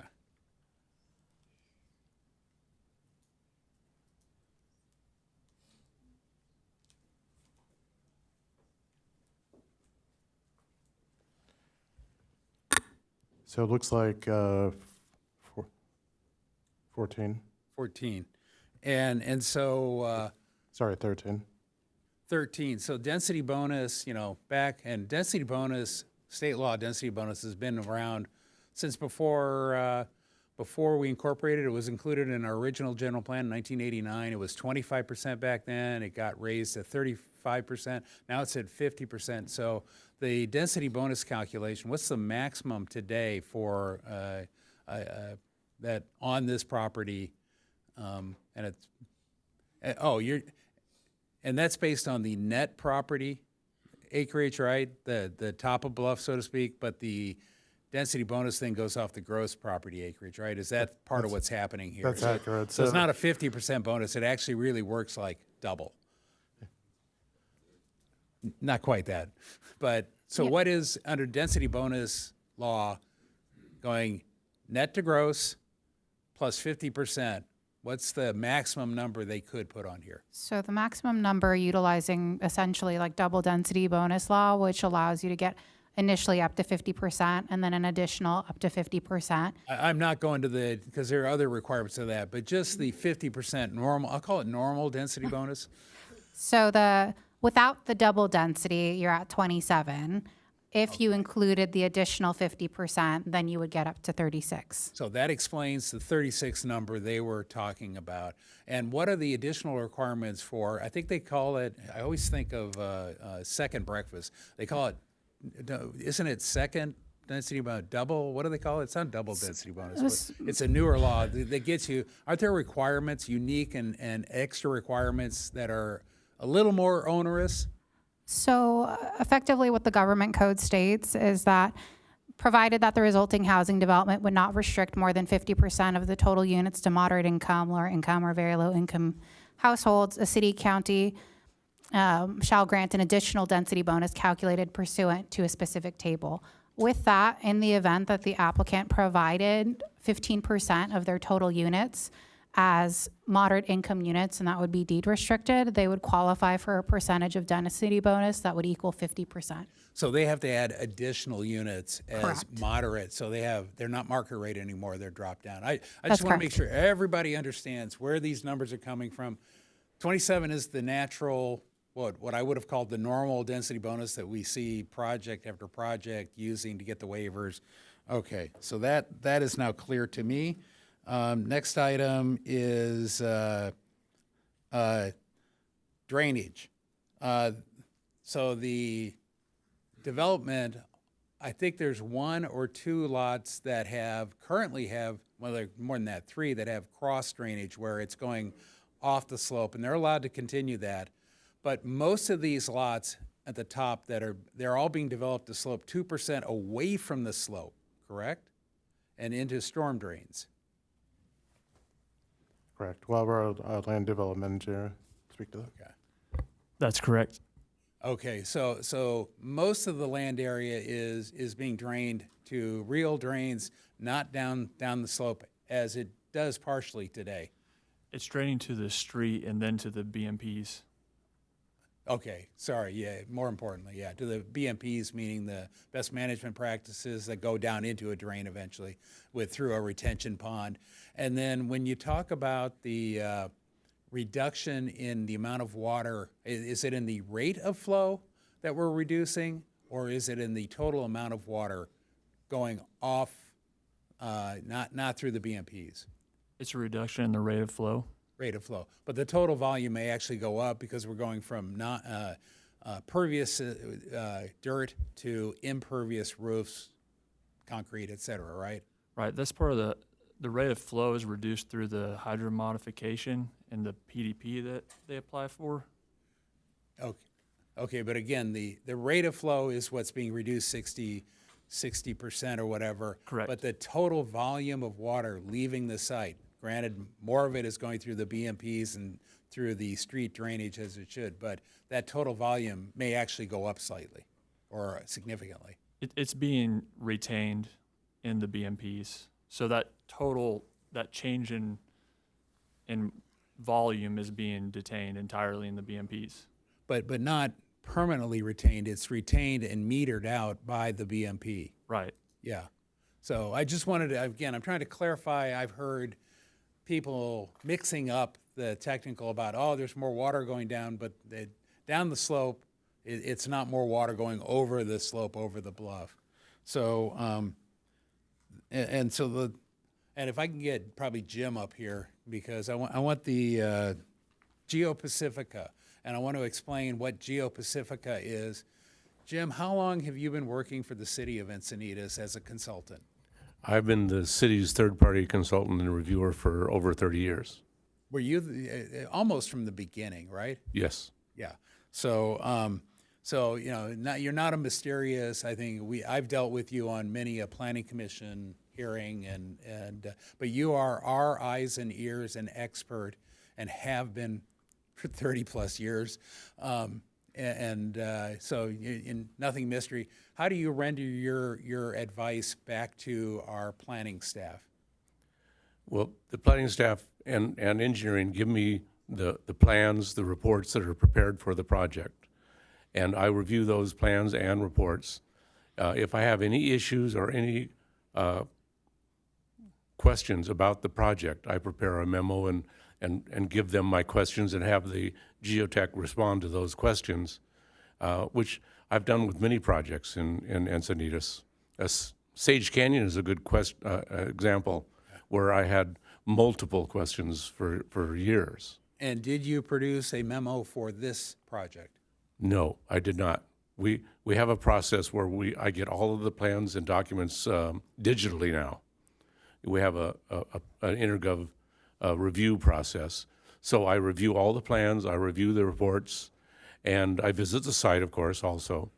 And then either I pass it and say I approve these reports and plans, or I fail them. And if I fail them, then I produce a memo with my questions and concerns. Okay, so by signing off on the intergov internal document control system, you're saying you approve the existing documents that are posted with this project on the website? Yes, I do. Okay, great. Now I want to talk about the geo. So let me step away for a moment, then I'm going to come back to you right away. So there are 6 points in this appeal. Probably by far the most concerning to me is the adequacy of the geotech, and you're the guy to talk to. The other, as far as in the drainage we talked about, I don't see that as a problem here. The affordable placement I do not see as a grouping here. You know that they touch in the back, but there's only 27 lots. The road design I think is acceptable. I understand it's under duress because it's the waiver system, as the applicant's attorney would explain to me many times, that there's very limited ability to push back on those waivers. And CEQA, the VMTs didn't trigger. So going back to the one area that I really want to dive into a little more, tell me about the difference or similarity between this bluff and, let's say, the Carlsbad project that had the bluff failure after 30, 40 years, or even our coastal bluffs as far as Torrey Sandstone versus Quaternary versus, tell us why you think this is stable. I'll start off with the bluff issue. Okay, normally we deal with coastal bluffs and inland coastal bluffs. Okay, these are bluffs that were created through erosion and wave action of some sort. Okay, now what we have here for this project is we have a steep slope. It's not an inland coastal bluff, but it's a steep slope in sandstone, the Torrey Sandstone. Now I've been seeing this bluff or this steep slope for years, and with a little bit of investigation, the engineering department found the grading plan for that slope from the county. Okay, they actually created the steeper slope through the grading and expansion of Encinitas Boulevard. Now, when we talk about the Torrey Sandstone, we're talking about landslides. This is massive sandstone, and we talk about stone. This has a consistency of very low-density concrete. You can still see the claw marks of the excavator on the slope as you drive by this slope. I mean, those little scrapes in there were the excavator that created the slope during the grading for expansion and widening of Encinitas Boulevard.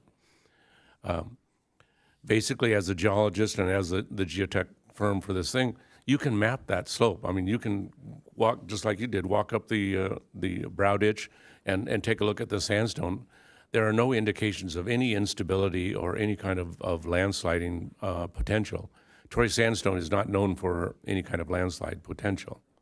It's massive and doesn't have any what we call bedding in it, where something could slide along a plane or something like that. So if I compare and contrast to the coastal slope or coastal bluff, where you have a layer of Torrey Sandstone and you have the Quaternary layer above it, which is more alluvial and degrading, and so if you go down to those bluffs, they tend to slope back above the Torrey Sandstone. Is this entire slope all the way up to the flat pad, essentially, and almost uniformly Torrey Sandstone? It's almost completely Torrey Sandstone, except for a few feet of sand covering the terrace deposits, they call it, our topsoil. Okay. And so with the coastal bluffs, where we have our failures and our landslides, it's in the terrace deposits usually, in the sandy material. And then for beacons, which is a good example, there's a layer of what we call claystone that has planes, and it's slid along that claystone, the bedrock. And we have none of that claystone bedrock on this project. Okay, so now I want to talk a little bit about factors of safety. Factors of safety, right? Is that what it's Yes. called? Yeah. And there are two, and I thought it was summarized well, that it calculates out right now at 1.8 with a minimum threshold of 1.5, and that's for the static. And then what is it for the seismic? There are two cases we always looked at, was the maximum likelihood shaking. Yeah, basically, we deal with a maximum anticipated shaking from the earthquake, and then our minimum factor of safety for a seismic analysis is 1.1. 1.1. And what is it calculated for seismic on this one? It's way over 1.1. It's in 1.4, 1.5, because basically the seismic shaking is not going to affect the Torrey Sandstone because the strength of the sandstone is significantly higher than other materials. So the 25 feet we would normally put at top of a bluff, where does that come from? Why 25 feet? Why not just base it on when the safety factor hits the threshold? That would be a much better idea. The 25 feet and then our 40-foot setback for the coastal bluffs is an arbitrary number that was decided a long time ago. I mean, it doesn't have any basis in reality. Okay, not like the coastal setback of 40 feet based on half a foot a year of coastal erosion which occurs? Exactly. But normally we're looking, for the coastal erosion, we're looking at 10 or 15 feet, and then we do a factor of safety, and basically that will equal about 40 feet. Okay, so, and I'm getting almost there, but I think this is all good stuff to get out. The the history of erosion on this edge. Is there any way of looking back, aerials or whatever, that could show us that 50 years ago, it really is only moved like, feet? If It that? would be possible to do, we do this a lot for historic research of the topographic maps, aerial photos, and yeah, that would be able to determine. The problem is that it has been modified by the county and by our own work in widening Encinitas Boulevard. And just to be clear, when you said we went back and found the records, I assume that's when they put in Encinitas Boulevard. And so any idea what year that was? 1970. 1970. So the claw marks in the side of the hillside are there from 1970. Yes. Okay, cool. I just wanted to understand that gets into in the geology report. You talk about the sand grain eroding versus block falls, and this is not a block fall case. This would be the grains of sand falling off, and apparently in over 50 years, almost 60 years or 55 years, we're minimal amount of erosion on there, at least nothing significant. So now I get to the hard question. What's your 7.5 feet is the number I see as the minimum distance from a load-bearing wall to top of bluff. Would you go down to a foot? Where do we draw the line, and how would you draw that line? You draw that line through both geology and the soil engineering about the strength of the material. You could lessen that setback by deepening your footings and your material. Okay. But from the standpoint of if it was in sorry sandstone, you could go right to the top of the slope. So you could go down. You're saying with the proper footing, you could build a structure that could be right at the edge, which I'm not recommending, and I like even greater than the factor of safety we have. I'd say yes, you could, but I'm not recommending it either. Okay, good. And the Carlsbad, you remember the condos in Carlsbad 2-3 years ago? Yes. Yeah. Do they have similar geology or significantly different? They have significantly different geology. I was involved in that landslide and the repair, and that was in a very different bedrock material, and there was previous landslides on the property, and so it was doomed to a failure if the work had been done properly. Okay, and I probably have more questions, but I wanted to get those basics out, and I'm going to yield and go to Councilmember Schaefer.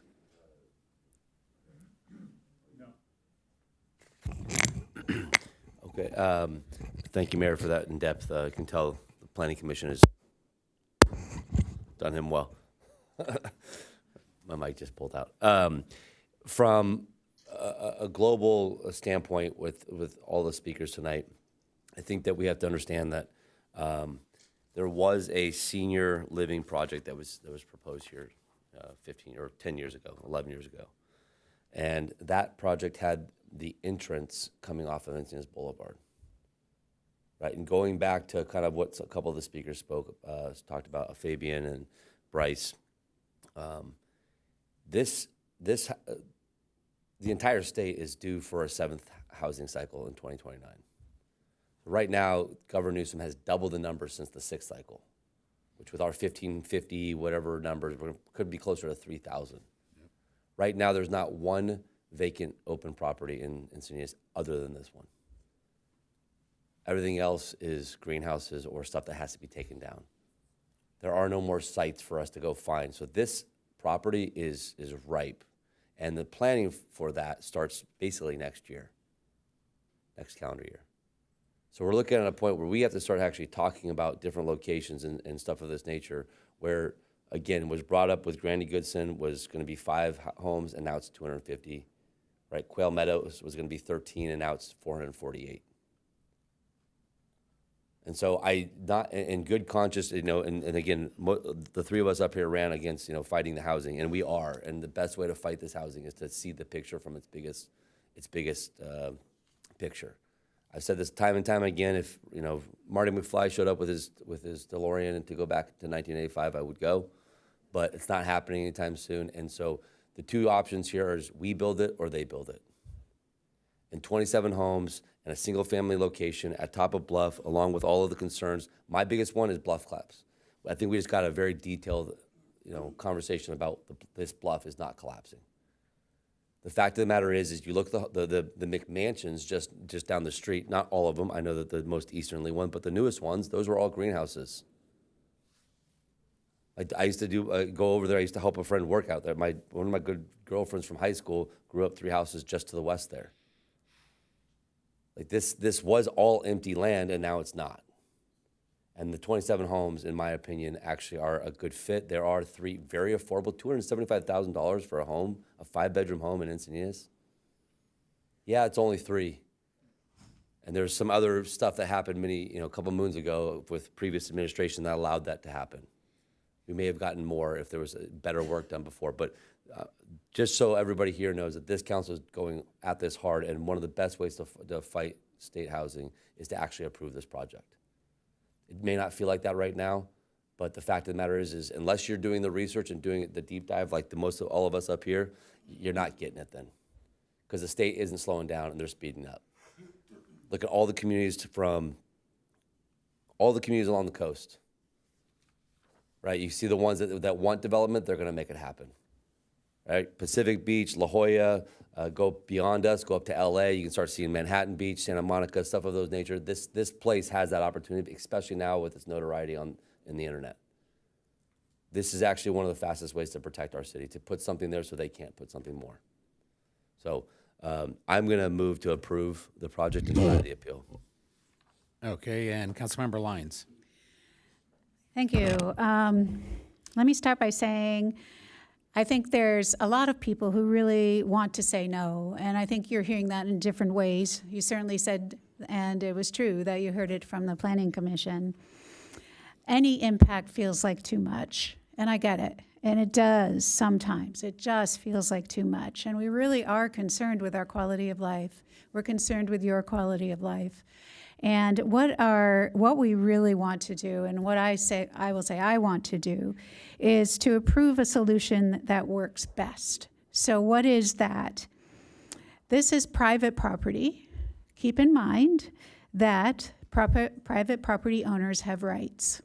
So this is the same kind of development that a property owner can do here. We have to, here on City Council, need to follow the same laws that the Planning Commission said they needed to follow. So what I want to do is let you know that we hear your concerns. We want to do the best thing possible given the situation of this property at this location. One thing, before I ask a couple questions still of staff, I do want to say I'm reflecting on what I've heard some people say here. One is that if we keep on just saying no to everything, we do end up with worse situations, and I am exhausted by that, having been in this position now for a while.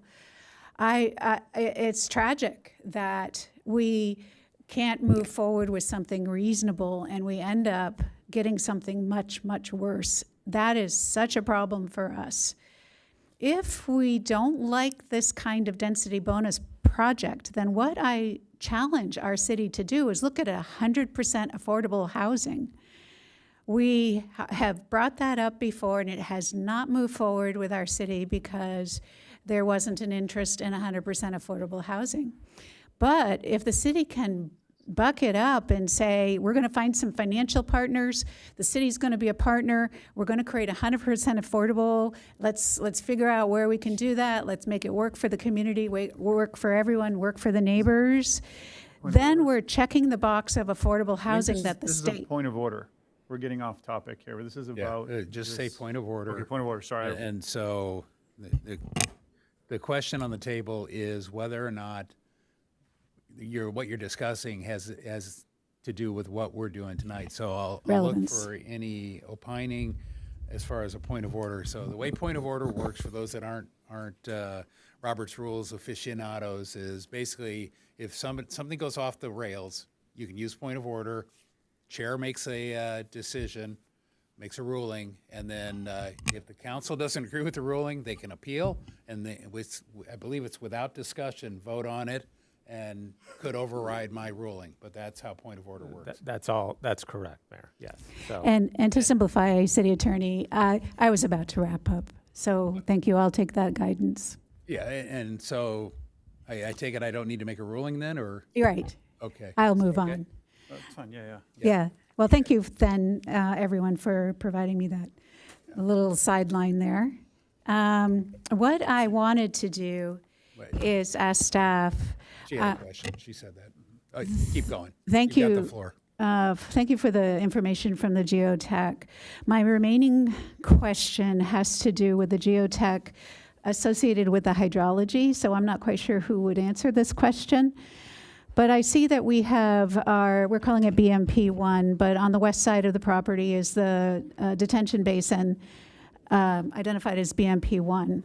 It looks like one portion of that retaining wall on the west side is as tall as 10 feet.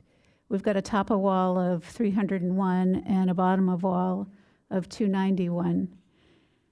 I'm trying to picture how much water you're planning on detaining behind that wall, and what the weight of that water, how long will that water be there, and what will the weight of the water do?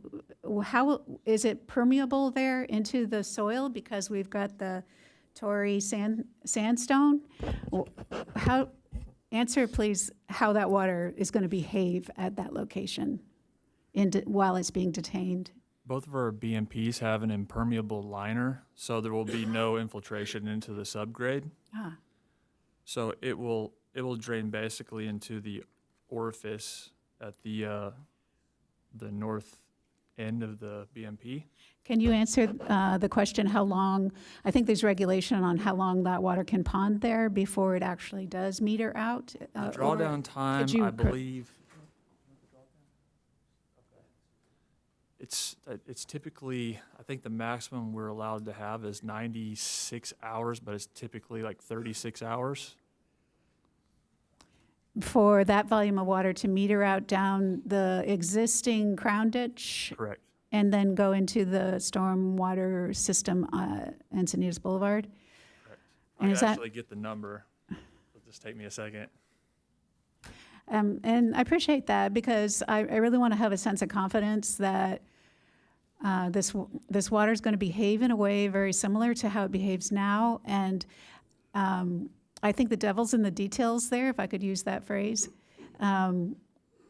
Water sometimes doesn't do what we think it's going to do, so I want us to be really comfortable with how this is going to perform.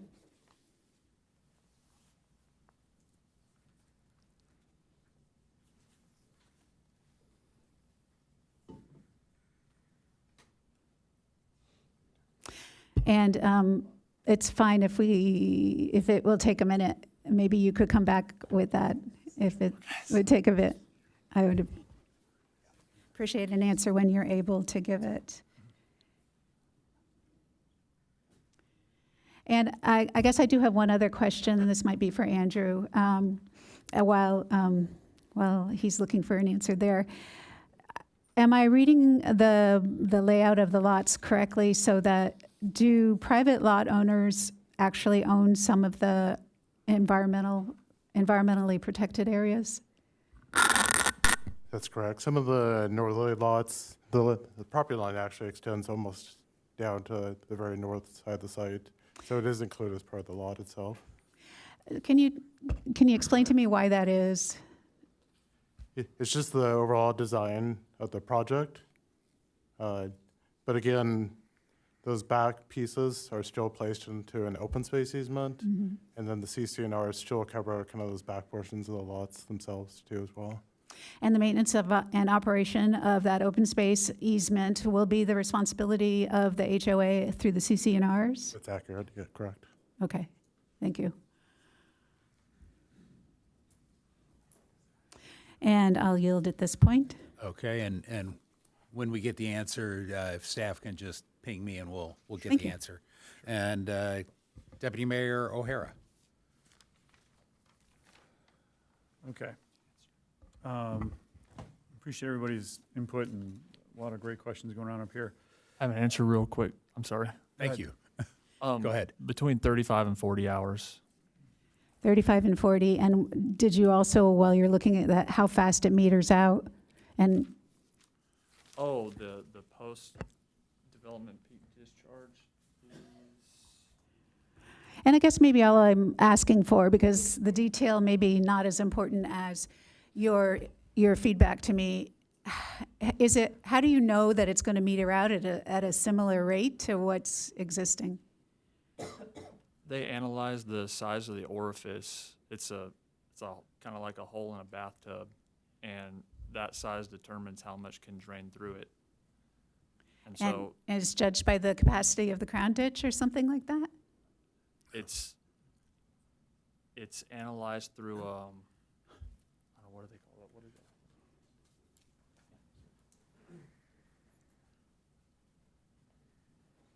it? Yes, these numbers are all based on hydraulic calculations that have to do with the size of an opening, the depth of ponded water above that opening, and that governs the rate of outflow. So just traditional hydraulic calculations. And that outflow is managed in terms of making sure that it doesn't outflow faster than would have been typical under the existing condition?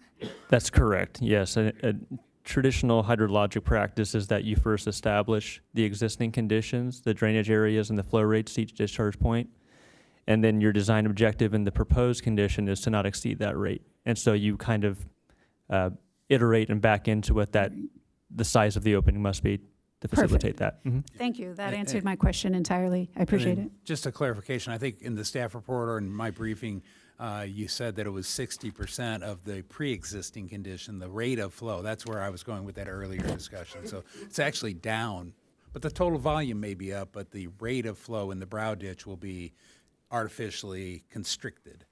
That's correct. So you yield. I'll go to Deputy Mayor O'Hara. I took you off, but you have the floor now.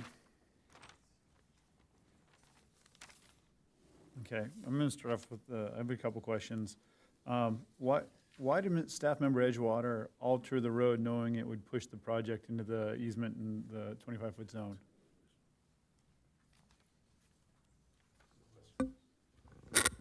We can have a traffic engineer speak to that. Please.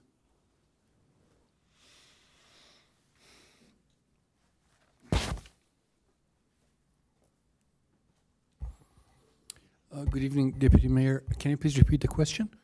So I'm wondering why staff member Edgewater altered the shape of the road, causing, 15, 16, and 17 lots, those 3 lots to go into the 25-foot zone, the easement zone. So I'm wondering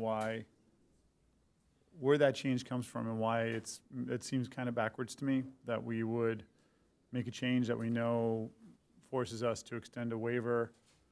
I'm trying to make sense of why we would make a change that we know puts this project in a place where we've got to make a special waiver for it.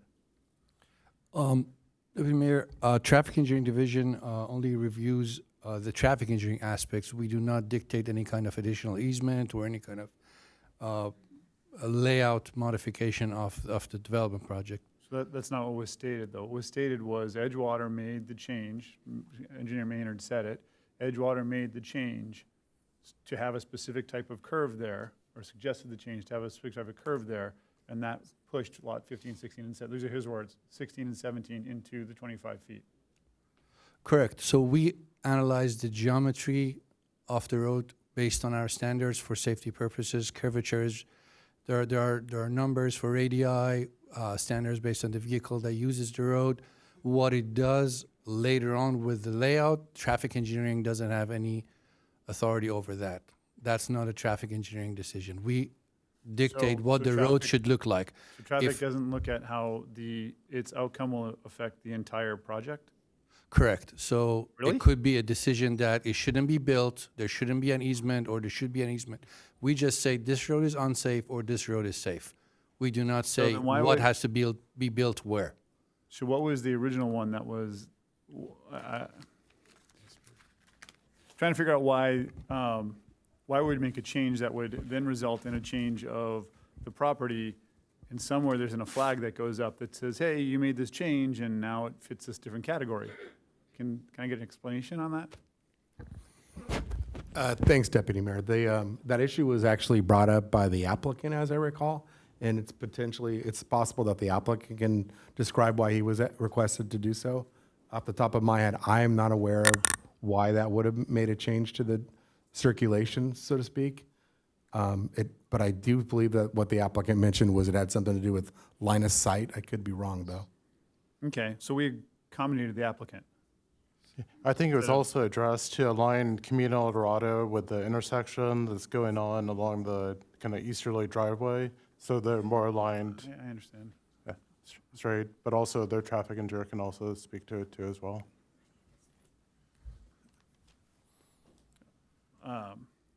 Okay, I guess something we need to talk about after all this to figure out, make sure that the right hand knows what the left hand is doing in situations like that. I'm not sure I get the answer I wanted there, but I'm going to move on because I'm not sure it exists. Okay, so I want to get confirmation that on some of the maps that we received do say top of slope, some say top of bluff.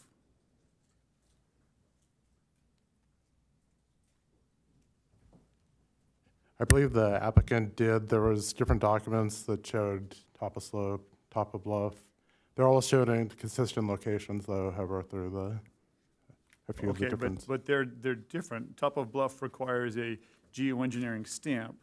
Top of slope can move depending on where the slope is. It just determines that there's slope there. So I assume we had top of bluff, yet I just heard our GeoCliff company say that this is a slope. So they analyzed it. Jim, if you want to speak to it. Yep. You just said it's a I slope. just said it's a slope, yes. We would have never classified it as a bluff. It's not an inland coastal bluff. We have specific criteria for that. It's just semantics, but this is a slope, not a bluff. And the same thing for all around the property. Having that setback and trying to determine it through an inland coastal bluff, like I said, is an arbitrary number, but it doesn't relate to basically a steep slope. But we do classify slopes and bluffs differently. Correct? We have a Yes, term well, bluff and a term from slope. determination for the Coastal Commission, yes, we do that. We have a specific determination of a coastal bluff or an inland coastal bluff. I think our codes differentiate too. No, If I can interject, having some experience here. Yes, you have. I want them to answer my questions. Okay. But I'll We explain. can get back to it. I don't need an explanation. Go ahead. My turn. Yeah. So, top of bluff requires a geoengineering stamp, correct? Both a slope and a bluff require the engineer to show it, so it's going to both require a registered civil engineer to show it, and also the geologist. So we've determined a bluff and a slope are different. They both require an engineering stamp. Yes, they do. We had a professional who used terms interchangeably. Is that what I'm supposed to think? We don't use terms interchangeably. So he just said. Yeah, well, did you say we use terms It just interchangeably? both are No. used. When I first saw this, and the applicant and the appellant were talking about a bluff, I talked to engineering, I talked to planning. I said, this is not a bluff. This is a slope. I mean, and there is a determination that the geotech should make to say, hey, this is an inland coastal bluff, or this is a steep slope. And it's a steep slope that was created through grading. It wasn't created through wave action or anything that would determine it to be a coastal bluff or an inland coastal bluff. And we call it and find it as an inland bluff overlay zone, and part of it in inland bluff.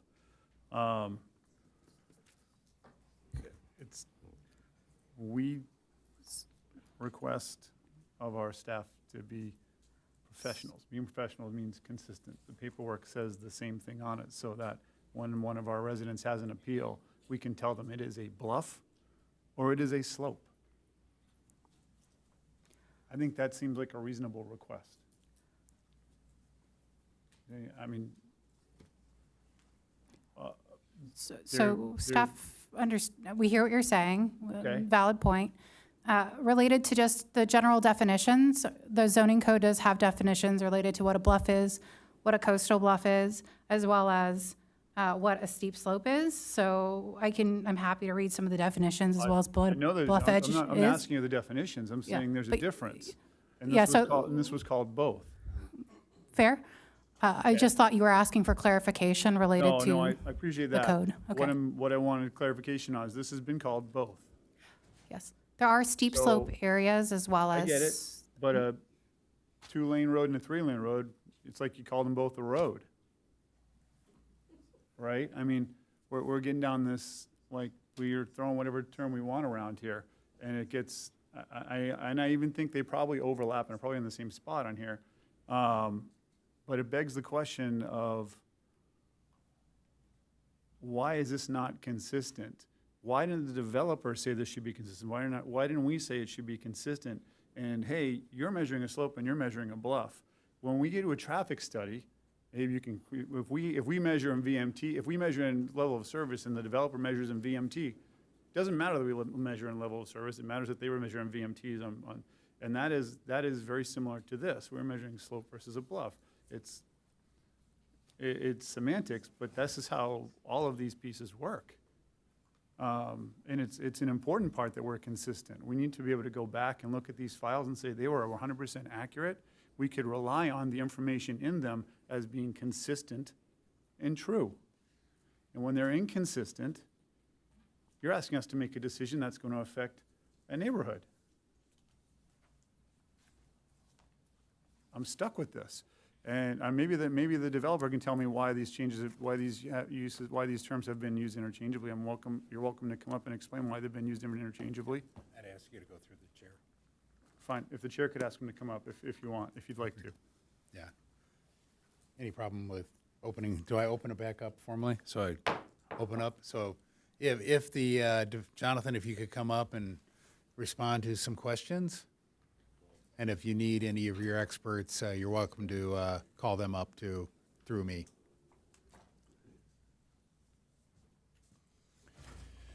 So our understanding is that from a planning and regulatory standpoint, there is an overlay zone that designates when certain regulatory requirements apply, such as the 25-foot bluff setback. This property was within that overlay zone. That is why it was characterized as a top of bluff, not from a geotechnical standpoint. So the reason is because it's for two different purposes. We're kind of mixing apples and oranges.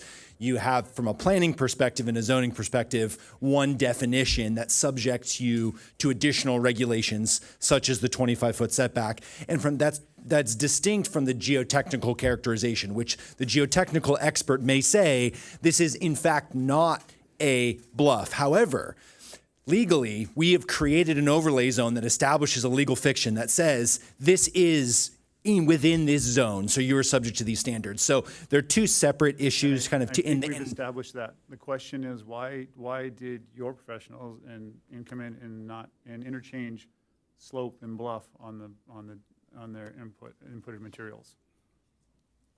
Why did they just pick one term to be consistent? Because they are quantified differently, correct? I know they are. I'm asking questions I know the answers to, by the way. They are quantified differently. So why would an expert, who experts consider themselves expert in quantifying things and establishing categories, why would they use two different terms to quantify the same thing?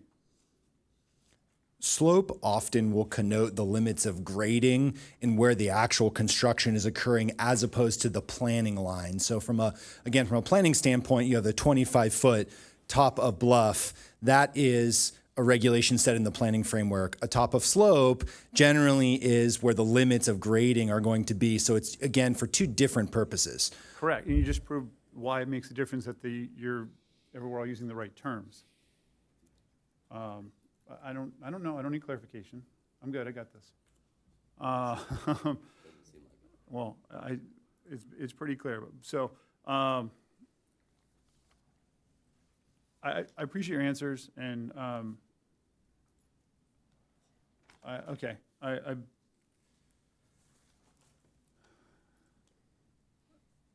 gonna come back. I thank you for your answers. I appreciate them. Thank you. Thank you.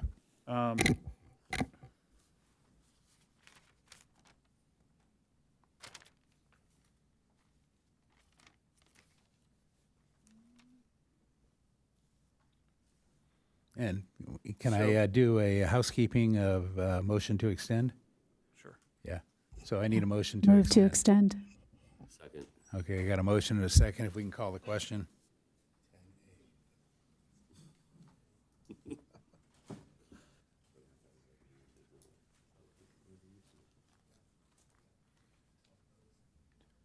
Oh, sorry. Oh, I'm on the wrong one. Wouldn't let me get to my. That motion to extend passes unanimously.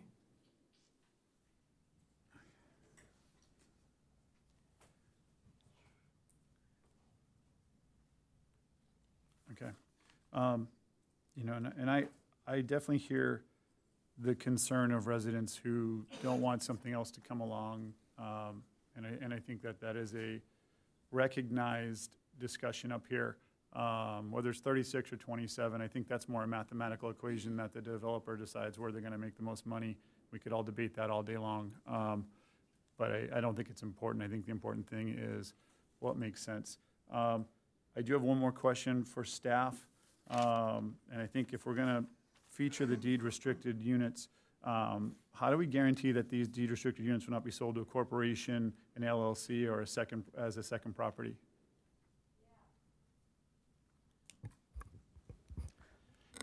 So I know our housing team is moving forward with the RFP. Would have a third party that would evaluate and do kind of the for sale for the housing units. There's also a condition as part of this project that would require that as part of the developer, and they're also agreeable to that as well.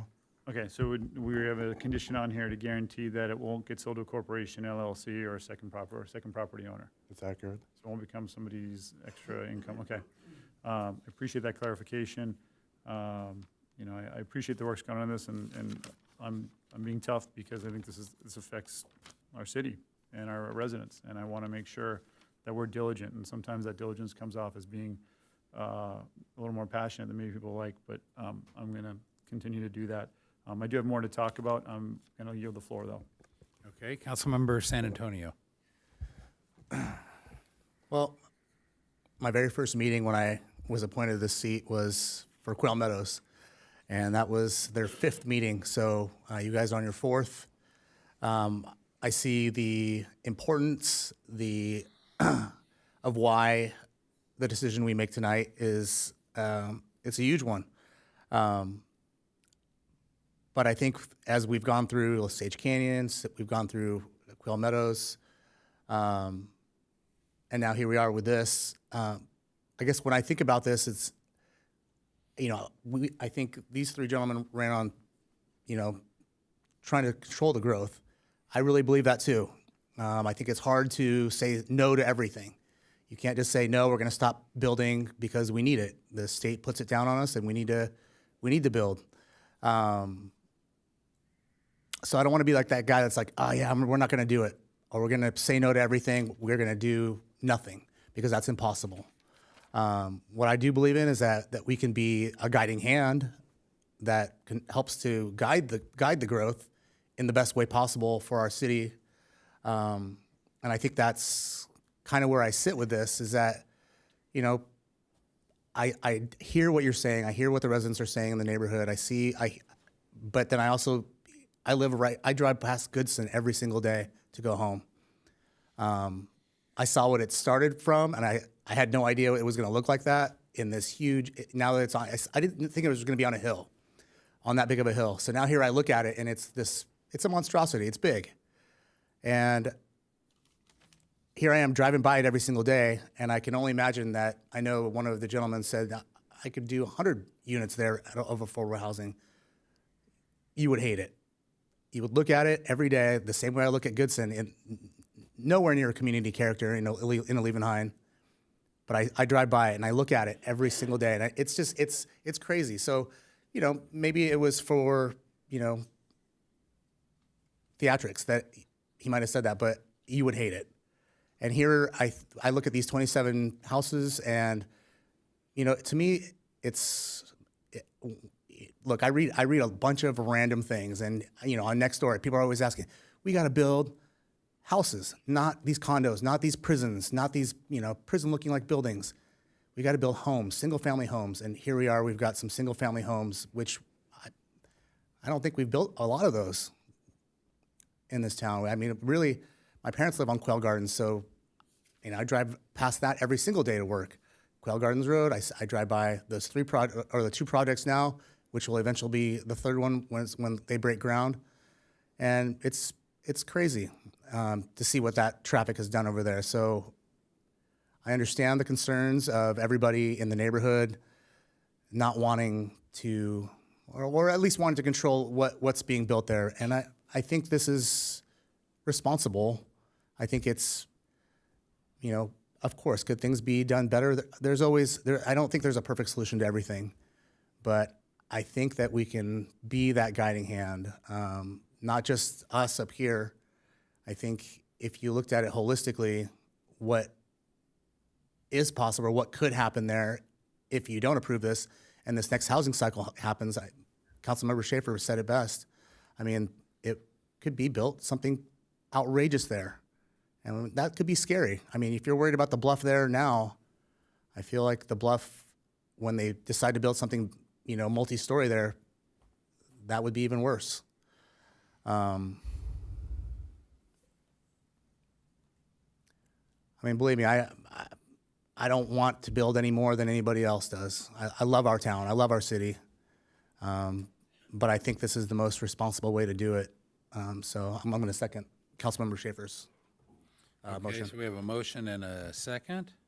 And then, Mayor, did you want to reclose the public hearing or leave it open? Reclose the public hearing. I wanted to just cover a few of the points that were covered. I thought, Andrew, you said earlier the reason for moving it was, well, it sounds like I heard a request from the applicant, but was there an improvement to the line of sight? And would that line of sight be down so that you could see down Camino El Dorado when you came up to that intersection, so to speak, with Ocean Bluff?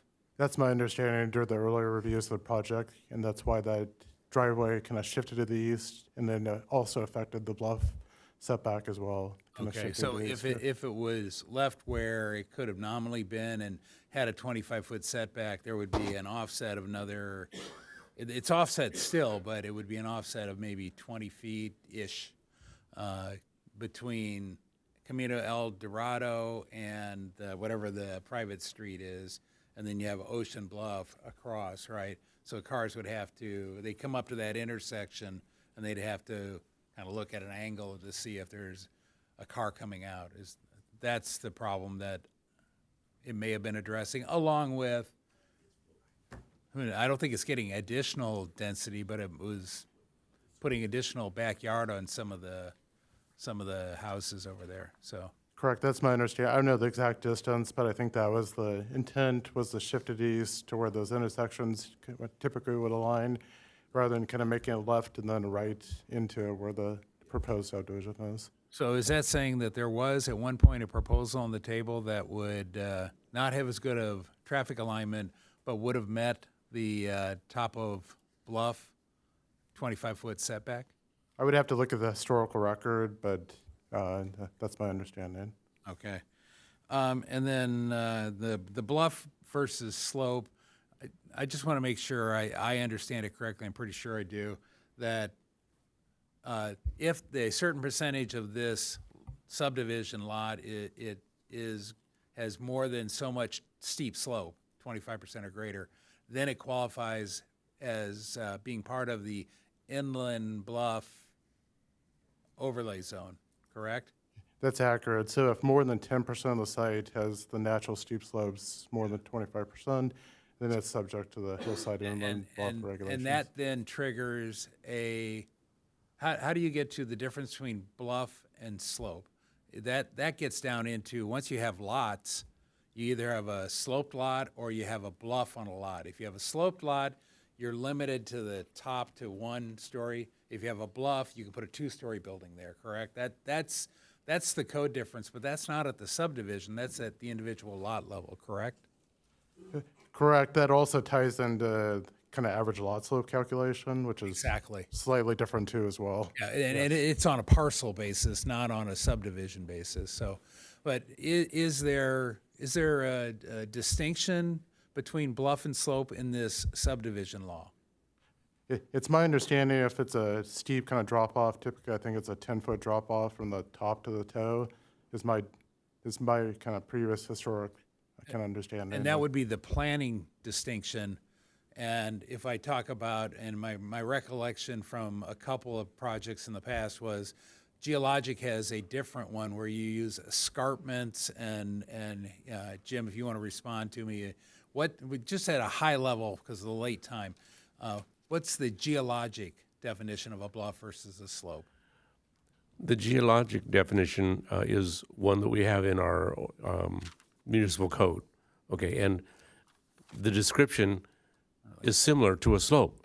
I mean, you could almost say both. And the council member was right. It's sort of nebulous. We should, really determine that ahead of time, that this area could be called a bluff based on the definition from planning, and they were correct to call it that. But the thing we normally do with these steep slope things is that if it's manufactured, it's not a natural slope. And if it's manufactured, it's not a bluff. So that's why we call it a steep slope along Encinitas Boulevard, that it was manufactured.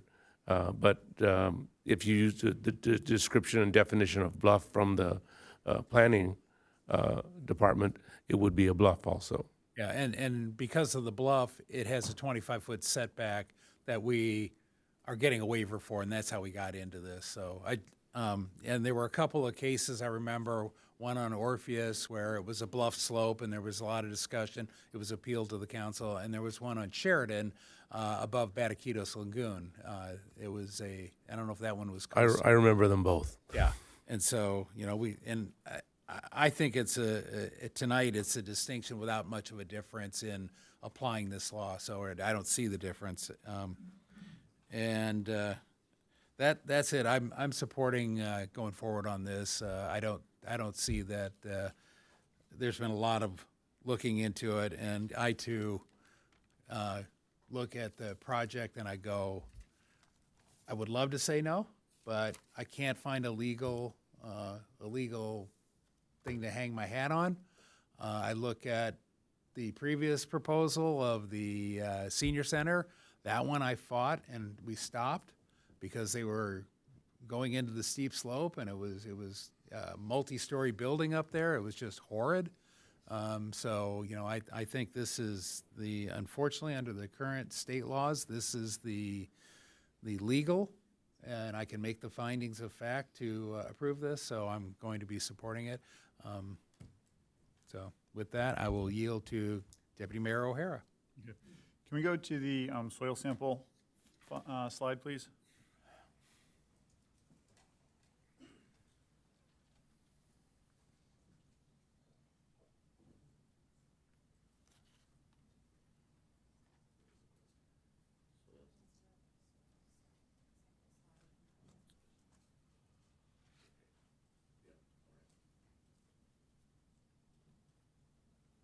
That's the geotechnical, not that one, the soil sample.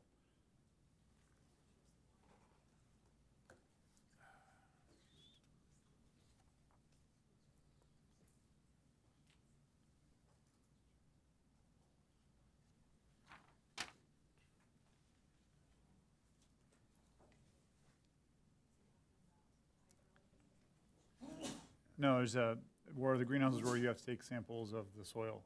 It's one of the, we've reviewed this file before in briefings. The green background with the yellow houses on it? Nope.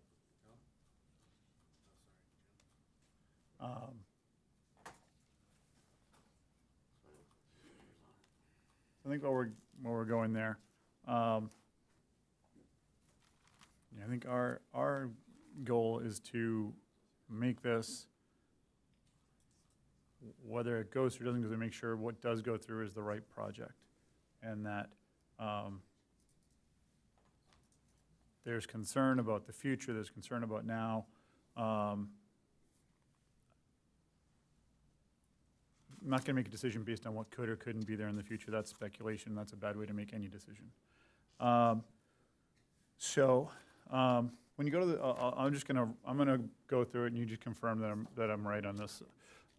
If you look at lots 1, 2, 3, looks like 24, 25, 26, 27. When they did the soil samples, there were no soil samples taken in that area of the map, and we're looking at close to 25% of the property, of the developable property.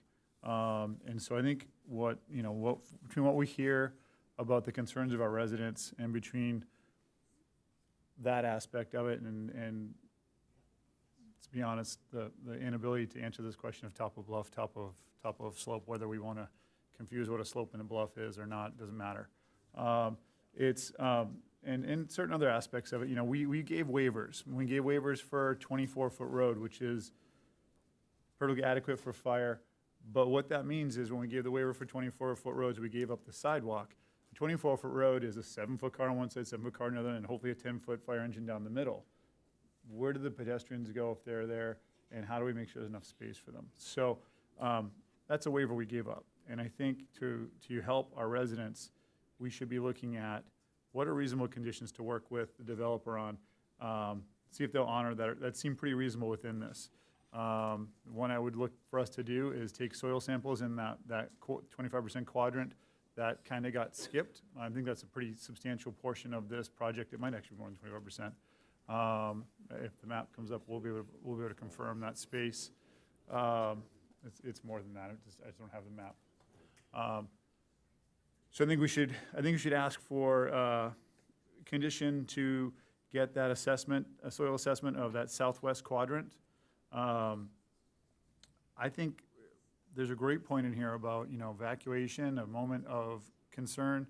I think it would behoove the council to look to get either a path to Encinitas Boulevard or a perpetual easement of some sort on the east or the western side of this property, so that we can make sure these residents eventually have a way down to Encinitas Boulevard by foot. And I think we haven't talked about it. The native tree ordinance has not been applied to this property. And that's something that's very important to this community, not just the community that's going to experience this, but the community of Encinitas in general. We just passed that ordinance. It's a very important ordinance to the city, as we saw a room filled like this support it. I'd like to ask the applicant to plant a row of trees around the outside, predominantly nature and natural trees that are native to this area. I think that would add, it would speak to the mission of what we're trying to do. It would add to some of the concerns of erosion. It would also, those plants are also the plants that are going to be least likely to need watering. So I'd like to see us add those conditions. I think they're fair to ask of the developer. And I don't see that, I see this being beneficial to the developer. Hey, if we have a path on Boulevard, we can more likely to sell these places quicker. If we've got trees out there, everybody loves trees. We can brag about how we've done this native landscaping. These are all almost selling points in a lot of ways that benefit our residents and this developer. So I'd really like to see that done. And obviously, for the safety of the residents who are going to live there, I think that our responsibility is to request that condition in the southwest quadrant soil exploration. I hear council thinks this is about as good as this project's going to get, and I'm willing to go with that. But I think I still care about these residents and making this the best project. If we're going to say yes, it's got to be the best project, and this is how we do it. Can we mandate that? We can put conditions on it, absolutely. Yeah. Correct? Those are all reasonable conditions I would assume that we are allowed to put on this? I believe we would, I would have to speak to the city attorney, but I think the applicant will also have to agree to those conditions. We'll have to discuss with the applicant if they're agreeable on those conditions.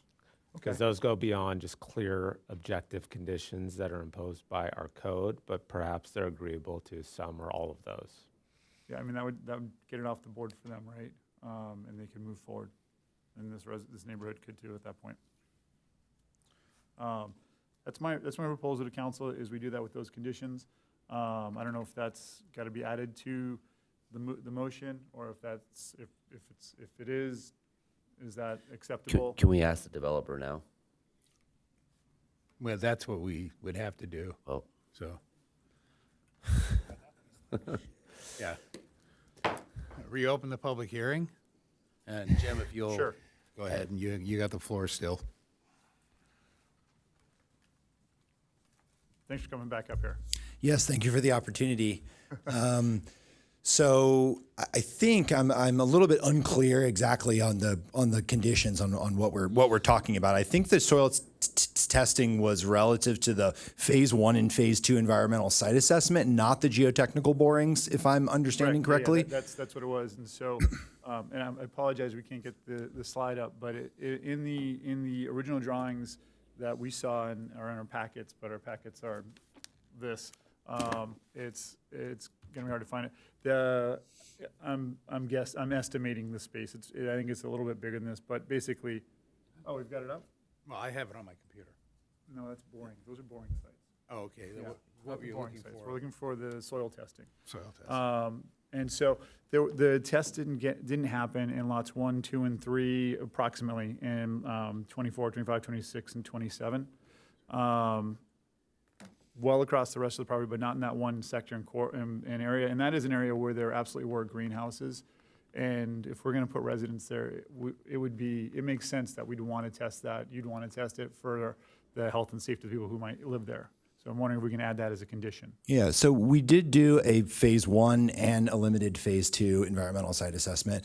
There's a certain protocol that the environmental professionals use, and I'm not the expert on what exactly they use. They determine the area, the number of samples, composite samples versus discrete samples. They have a methodology for doing that. I know that was followed here, so I'm not seeing any reason to go back based on the professional work that was already done in the phase 1 and phase 2 and do additional supplemental testing. I know that in that individual, I apologize, they're not here. They're not normally called on at these meetings. But I know that what was done and signed off by an individual that regularly prepares these reports. And so I'm not really seeing any nexus to do additional work. Okay. All right. What's that? The trees and the path. Yep. So the other concessions we're looking to do, they adjusted the corner, they gave the sidewalk waiver, they brought it to 24 feet, which obviously is the minimum, and if there's a pedestrian there, they got to figure it out. So kind of within that, is there a way to kind of appease the neighborhood and the residents to get a path or a permanent easement on one of the sections? I see this would be the northwest corner has a space. You could probably do it down the northeast corner, or southeast corner, I'm backwards here. Southeast corner, and then on the western end, there would be a place to set a perpetual easement on the west side, because on the west side, you'd have to go to the other property there. But I wonder if you could align either of those as part of a request. So we're not aware of any potential alignment that doesn't interfere with the BMP as it's proposed, as well as the adjacent church property there.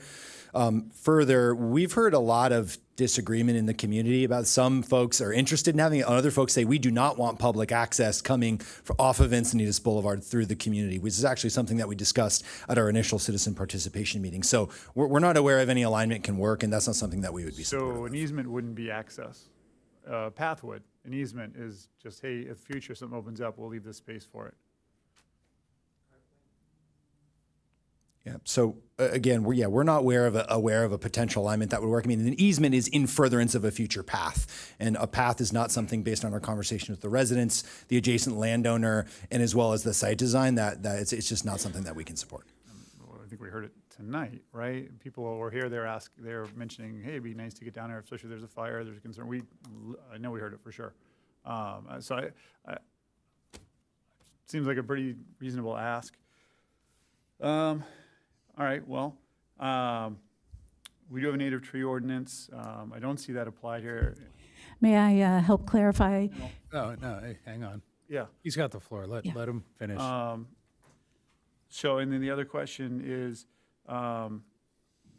If, you know, with the native tree ordinance, could we accommodate that if by having some trees planted on the outside of it that are native tree plants along the edge line, it would help with the, obviously, erosion. It would limit the amount of concern for overwatering, and obviously it would be a reasonable aesthetic to block pollution, noise, and more from Encinitas Boulevard for these residents.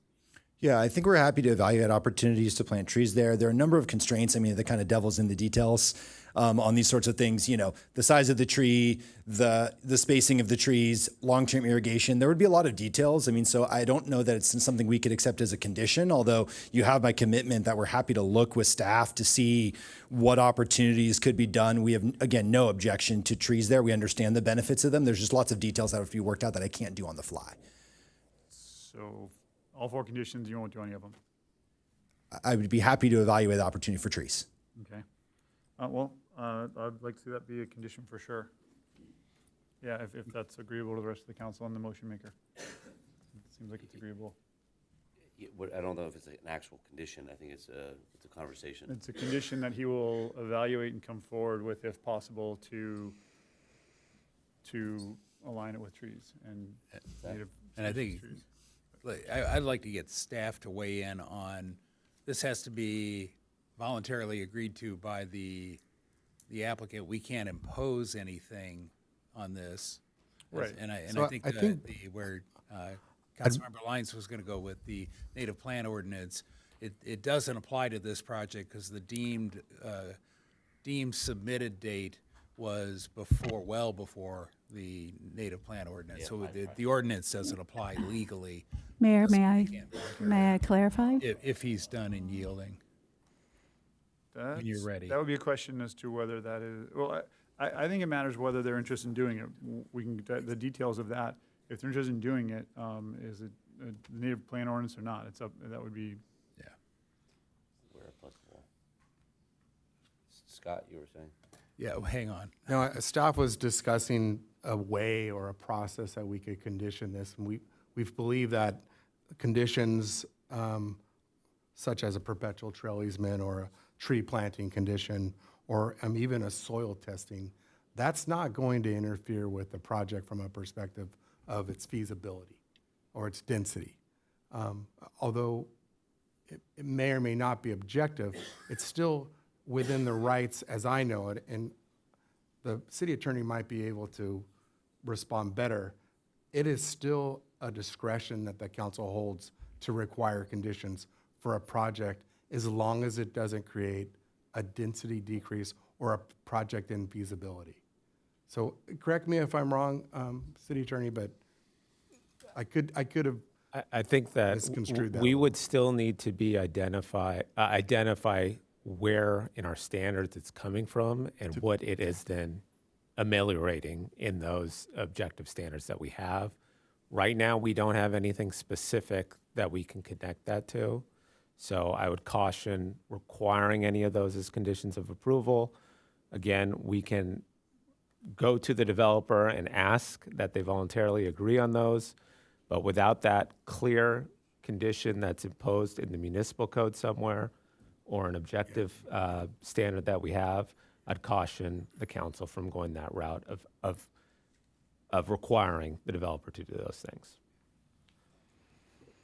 So I guess the question is, are you willing to follow up with the council to talk to? And we're still open. You're still on the mic, sorry. Yep. Are you willing to meet with the city to talk about the trees, putting the trees in? Yes, so I'd be happy to discuss the possibility for planting trees. Again, I don't know if we can accept that as a condition, but you do have our commitment in this public forum tonight that we will do that. And to the extent feasible, we will absolutely incorporate trees. And native trees is what you said, right? Ideally native trees, because we just passed the native tree ordinance, but I think from what I gather and the concerns of the residents and what you're doing, you'd want to do that anyways. It kind of goes in line with what you're doing. So that would be the goal, but I think that'll be part of the discussion that he has with the city. Yes. Okay. I'll yield the floor. Thank you for answering my questions. I'm reclosing the public hearing, and Councilmember Lyons, thank you for waiting. Okay, the applicant and staff and council appear to not realize that there is already a landscape plan in the documents that shows native plants in the areas that are being requested. There is a note on their plans that already says that they will meet, these areas meet the minimum of 50% native plants according to DS 7.3.3 of the Encinitas Design Standards and Guidelines. So I just wanted to call that to everyone's attention. This is the document as it exists. The native plants are Ceanothus, which is a small tree. It's Quercus agrifolia, which is a California native. It's coyote bush for erosion control in areas where you would need additional erosion control. So just interpreting that plan in the set. Thank you. Thank you. And so I didn't have anything additional other than I think we're ready to call the question. Are we ready to call the question? Okay, so read it back. So it's staff recommendation and then to work with the developer on a concept for trees or the potential to add native trees where applicable. Native trees or plants? Just Plants. Jim. Whichever makes more sense for the site in the boundaries. On the boundaries in particular. Ideally, yeah. Yeah. Okay. Thank you. Okay, so we have the call the question.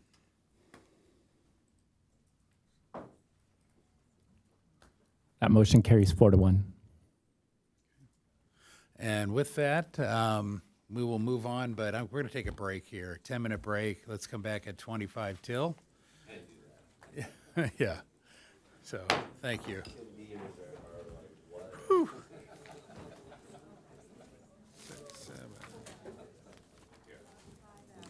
They're going to need some.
If we can come back to order at 10:36. Everybody have a seat. Thank you for the patience on that long one. Let's see, we are on to item 10B,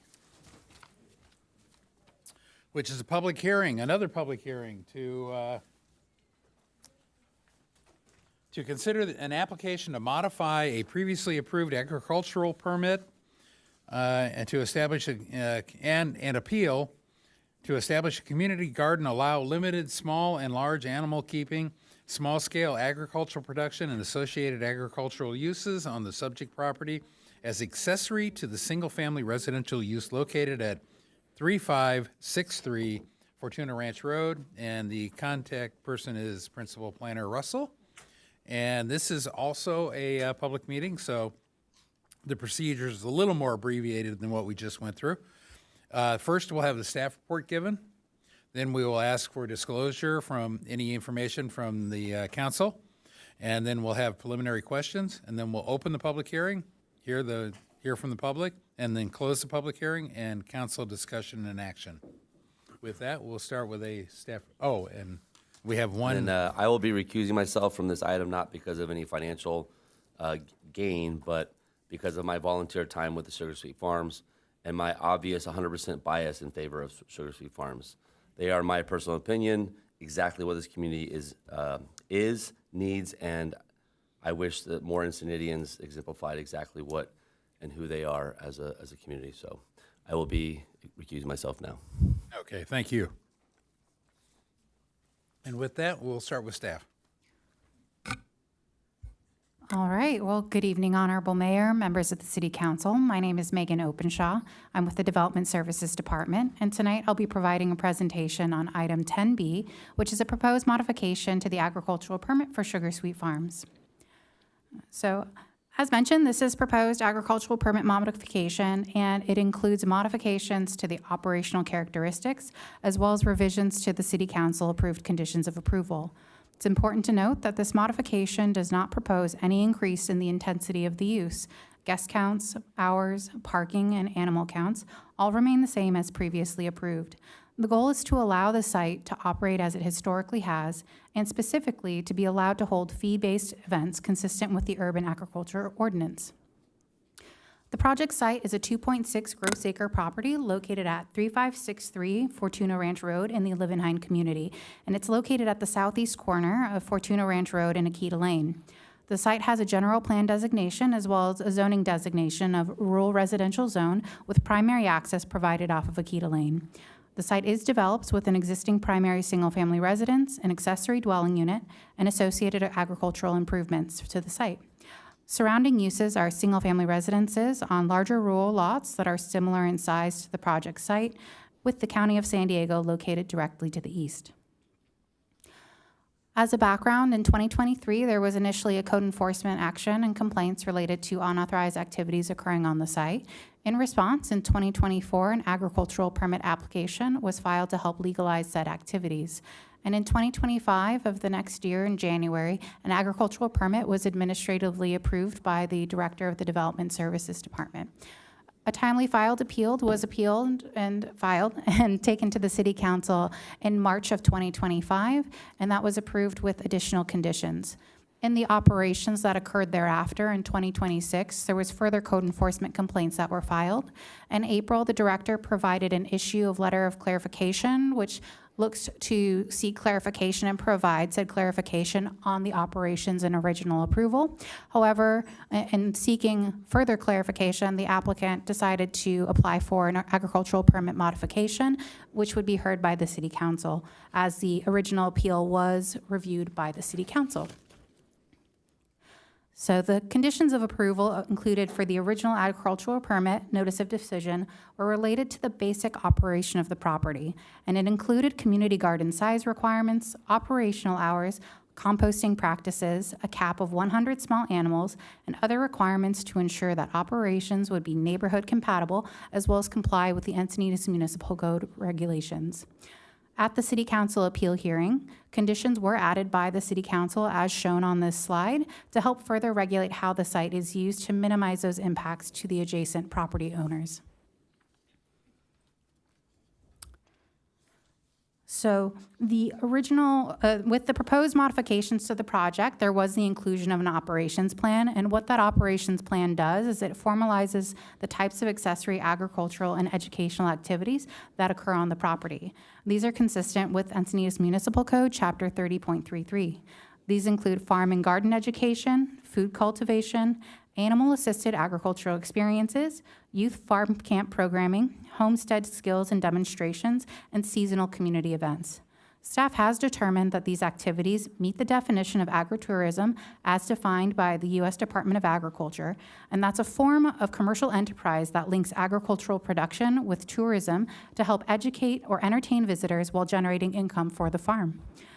On the question of goat yoga specifically, evidence has been provided to staff which demonstrates that this is an animal interaction activity and not a fitness class, and that is consistent with the USDA agritourism guidance that was provided. Of note, all activities remain subject to the previously approved operational limits.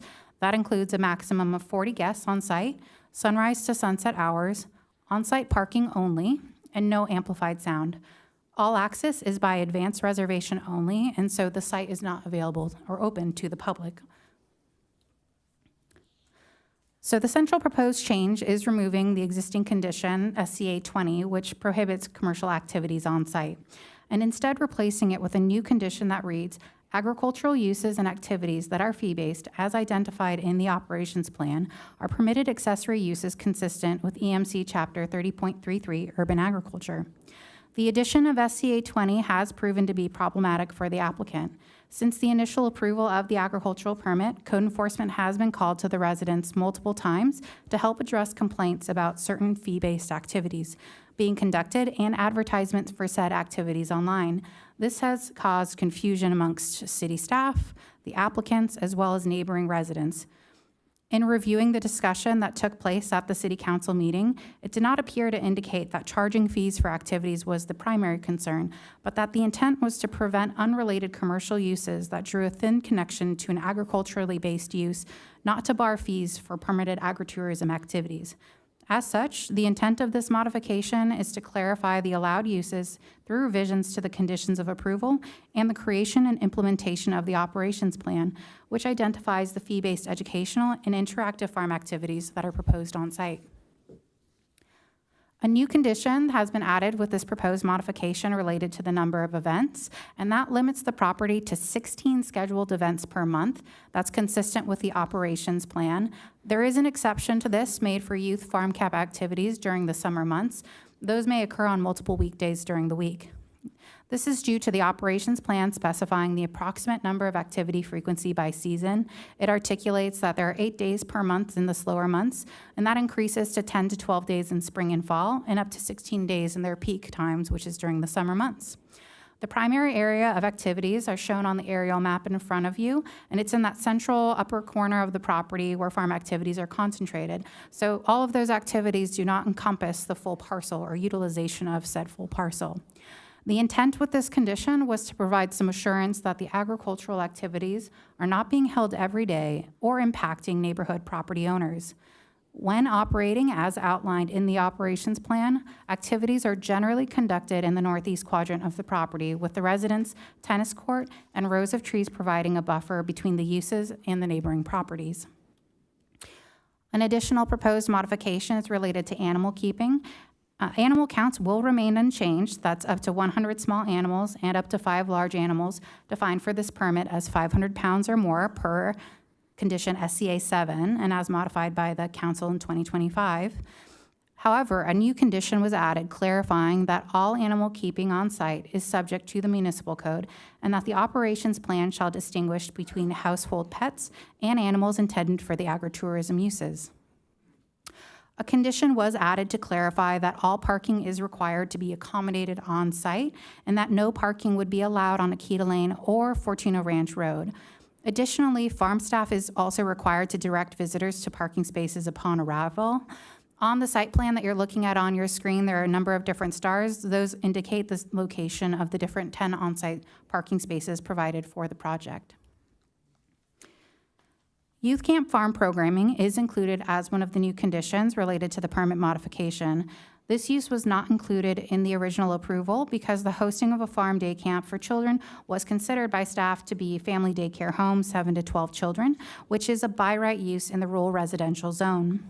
Staff has further explored the proposed day camp operation and has determined that, while it may meet the zoning definition, there are outside agency licensing requirements necessary to maintain said camps on site.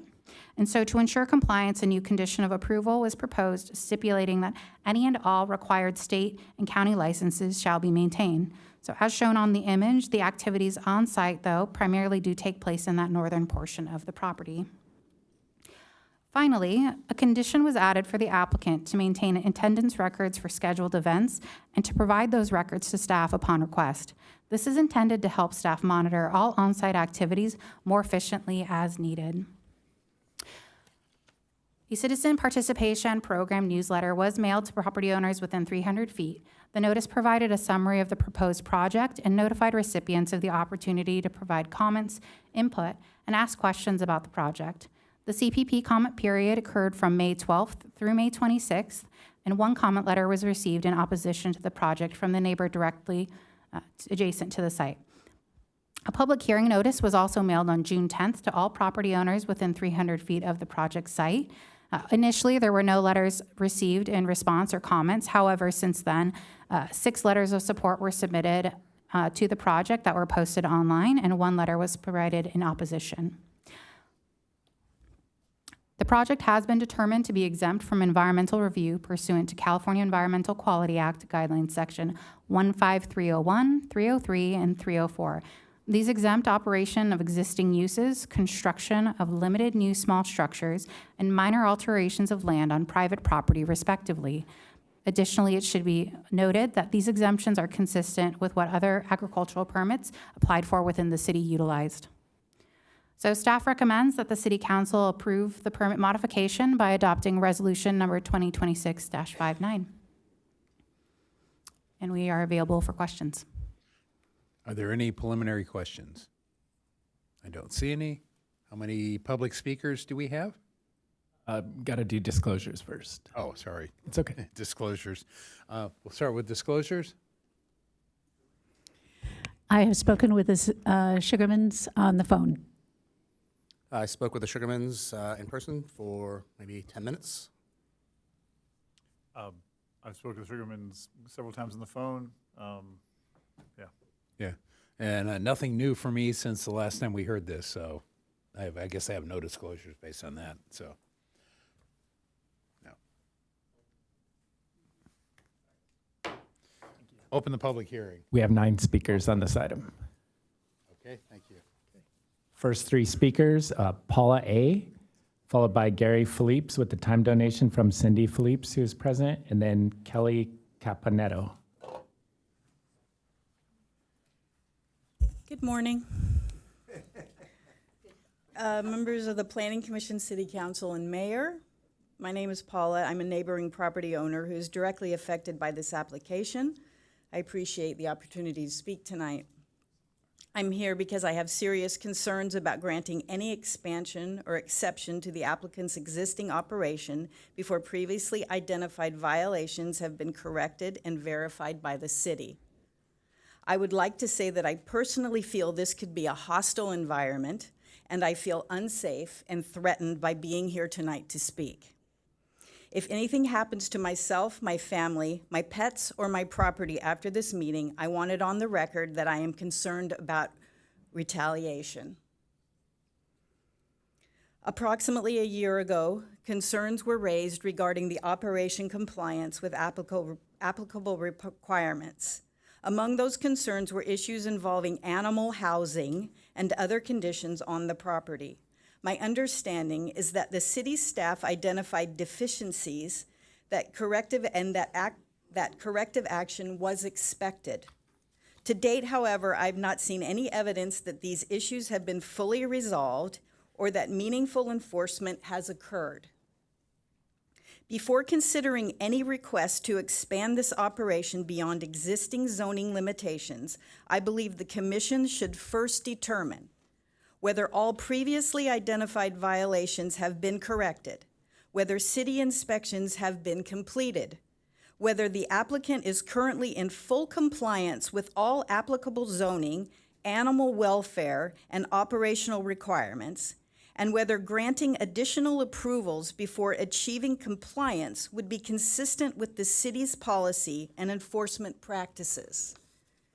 In the interest of transparency, I would also respectfully request that any member of the Planning Commission, City Council, Mayor's Office, or city staff disclose any personal, financial, family, or other relationships with the applicant that could reasonably be perceived as creating a conflict of interest. My primary concern is straightforward. If an applicant has not yet satisfied existing requirements, why should the city consider allowing a larger operation or additional exceptions? I respectfully ask the Commission to require demonstrated compliance with all existing conditions and regulations before approving any expansion request. Thank you for your time and consideration. Thank you.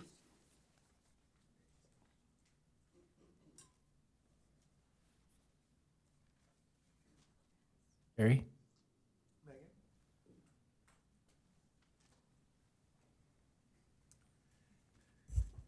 Hello, Mayor, City Council. There will be no questions on slope or anything else. Thank you again for allowing me to speak. My name is Gary Phillips. I am a neighbor of the Sugarmans. We were here actually a little over a year ago. And quite honestly, I am not quite certain why we are still here.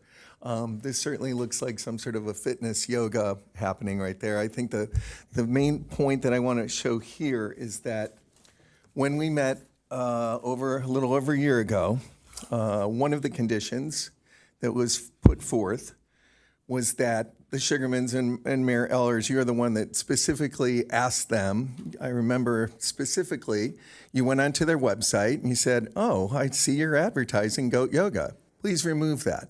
The Sugarmans looked you in the eye and said, "Absolutely, Mayor, I will take care of that. I understand." She was quoted in the paper saying, "Thank you for the clarity." Slide 2, please. Well, lo and behold, we've got 2 examples out of many examples, because I don't want to take up all your time. We've been here for a long, long time.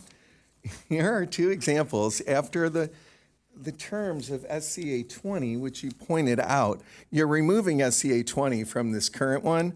SCA 20, which prohibited commercial activities, was never even enforced. It was never even considered, and it was just completely ignored by the Sugarmans. Here again, 2 perfect examples. Snuggle and Stroll, and let's see, what is the other one? Snuggle, oh, they're both Snuggle and Stroll. So they took away goat yoga, but they called it Snuggle and Stroll. How clever. Like, do they think the city is that honestly naive enough? Well, fortunately, as you know, SCA 20 commercial activities are prohibited on site.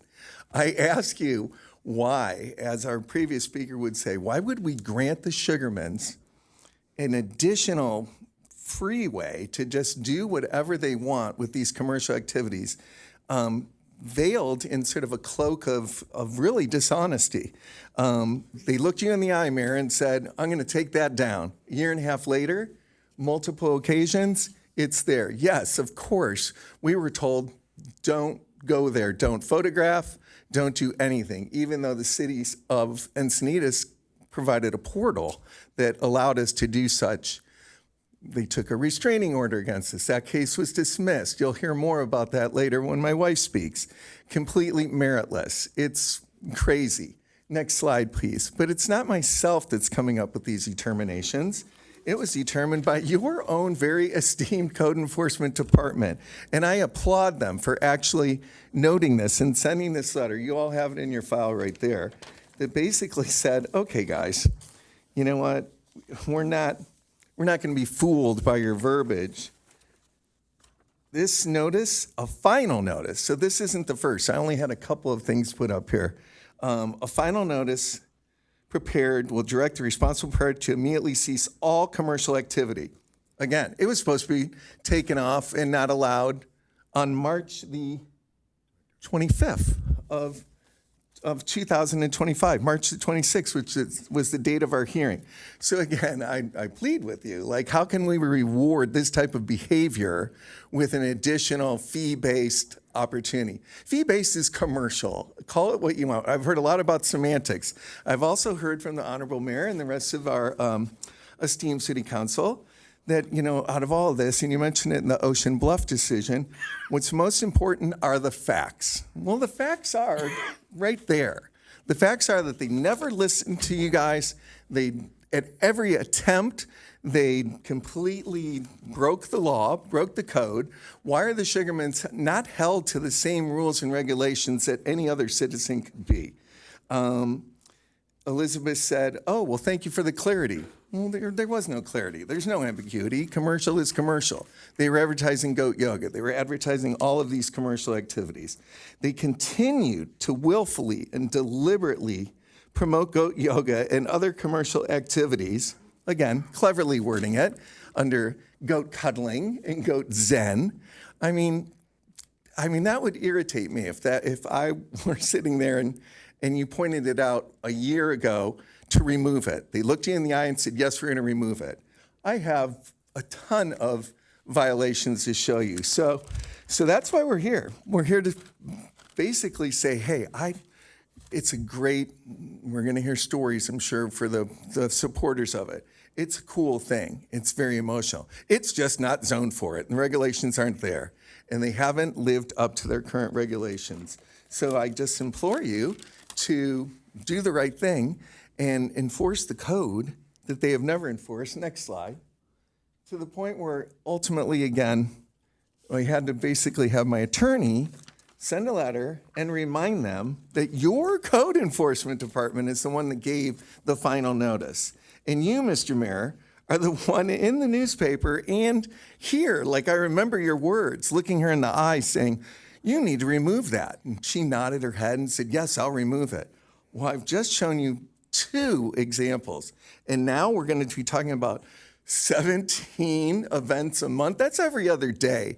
My road is 18 feet wide. We'll talk more about that in our closing arguments. Thank you for listening. I appreciate you very much. Thank you.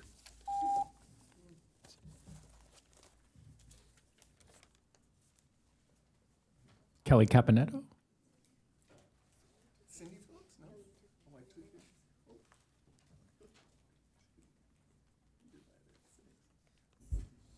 Good evening, everyone. I'll keep this brief and hopefully a little bit more uplifting and positive. My name's Kelly Caponetto. I'm a resident of the Aleven community, and I originally met the Sugarmans in 2012 when my daughters joined 4-H. One of the best parts about Encinitas is the community that we all participate in. Elizabeth and her children, Sissy and Bubba, have always been excited to share the farm that they run as a hobby and the passion for animals and agriculture that is evident in everything they do. Both my daughters began volunteering at the farm during high school. They did chores. They facilitated some of the summer camps. They eventually gave private tours. Their experience has been entirely wholesome. Everything about being at the farm has given them valuable life skills. They've learned how to buoy their confidence by speaking with adults from a place of knowledge and familiarity with animals, which is something that a lot of suburban children don't get an opportunity to do. Grace is 25. She's here tonight. She's a recent law school graduate. She still lives locally and spends as much time as she can at the farm. It's a haven. It is a huge part of her childhood and one of the best parts about living in Aleven. The community in Encinitas is unique in coastal North County.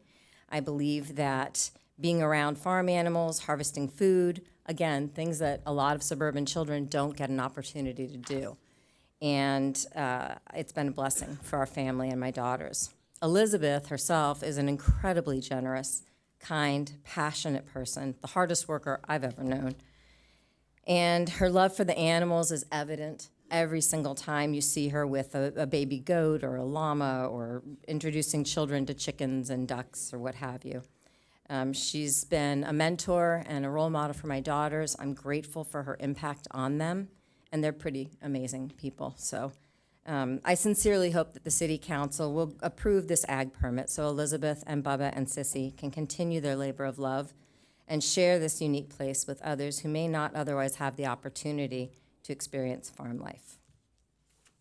Thank you. Next three speakers, Bubba Sugarman with a time donation from Gail Stark. Are you present? I was asking for your time. And then Daniel Boyce, are you present? Okay, then you'll have one time donation. And then following Bubba is Wendy Kentigan, and then Elizabeth Sugarman with the time donation from Mary Day. Who?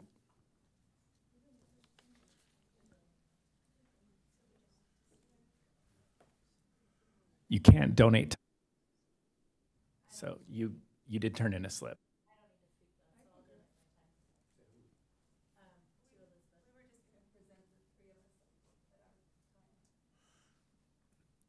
In 3 minutes, or and I did tell the appellant that you could each have 3 minutes at the end. So I'm basically saying an extra 3 minutes for the appellant and applicant to rebut. Oh, it's not? Oh, then maybe I was wrong in saying that, so.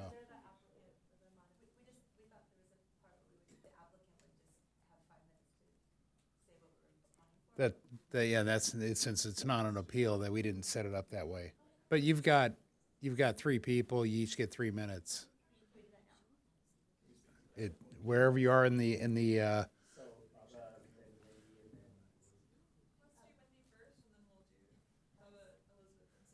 and we can adjust the order to how you want to do it. So what? Hang on, Jim. So what order do you want to do it in?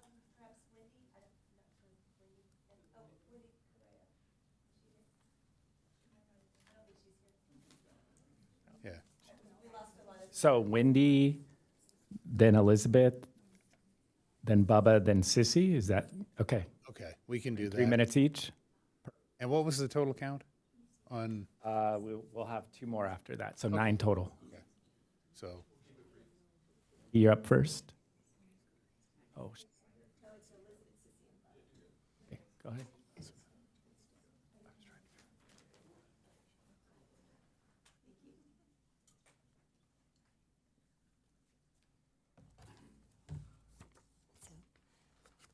Thank you. Good evening, Mayor and council members. I'm Elizabeth Sugarman, and I own Sugar Sweet Farm. And my adult children, Bubba and Sissy, are here with me tonight, along with some other of our family farm friends. Our family has lived on the farm for over 20 years, and we started Sugar Sweet Farm because we wanted to raise our children surrounded by animals, gardens, and a connection to the land. For more than 2 decades, our family has cared for animals, grown food, and preserved a small piece of Encinitas' agricultural heritage. What began as a place to raise our own children gradually became a place where other local families could experience those same connections to farming, animals, and the natural world. We began welcoming scout troops, school groups, homeschool families, and community organizations to the farm, teaching children about gardening, animal care, and where their food comes from. Caring for our farm is a labor of love. We do this because we believe agriculture is an important part of Encinitas' identity, and because we believe children benefit tremendously from their interactions with animals, natures, and getting their hands in the soil.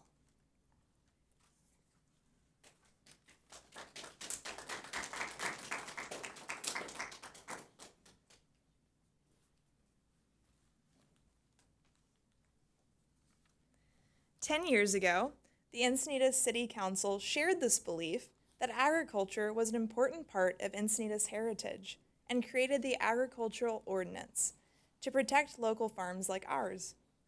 Both the 2016 council and this current council understand that agriculture is at the historical core of our city, which is the exact reason they created the agricultural permit process. Their goal was to preserve and encourage agriculture in Encinitas by creating a simplified permitting pathway that was accessible to small family farms so that they could be protected from the city's increasing urbanization. Last year, council spent significant time considering our permit during the appeal hearing. After a thoughtful discussion, council affirmed the permit and expanded it to welcome up to 40 guests and recognized the educational and agritourism activities that are important to keeping our modern family farm viable. Over the last year, staff has worked diligently with us to clarify portions of the permit that proved difficult to interpret in practice. We are grateful for the effort and appreciate the thoughtful work reflected in tonight's staff report. My brother and I grew up on Sugar Sweet Farm. My farm upbringing shaped who I am today as I head off to vet school at University of Pennsylvania this fall. And now it's my privilege to share those experiences with the next generation who visit the farm.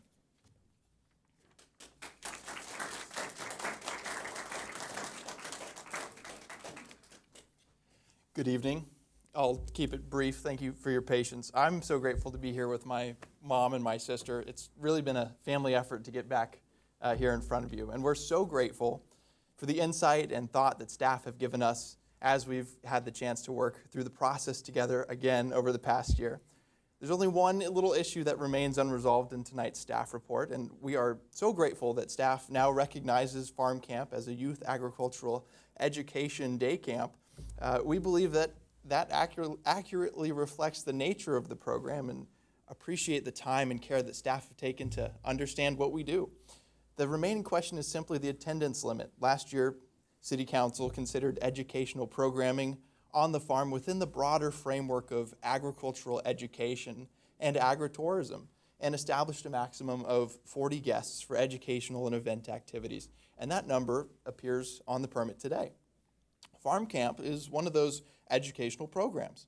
Children come to the farm to learn about animal husbandry, gardening, agriculture, and where their food comes from. And it's part of the same educational mission that Council has already supported.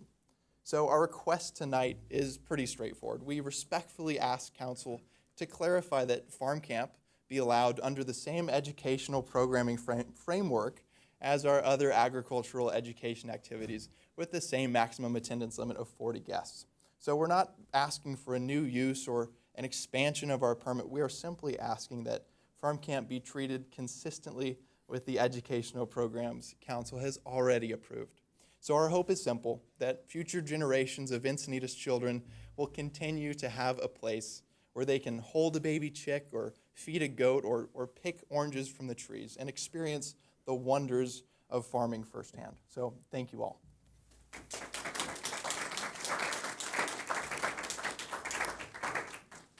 Did you guys want to speak or no? No? Okay. That does conclude speakers, and I will note we did get several speakers registering support but wish not to speak, and will make their names part of the public record.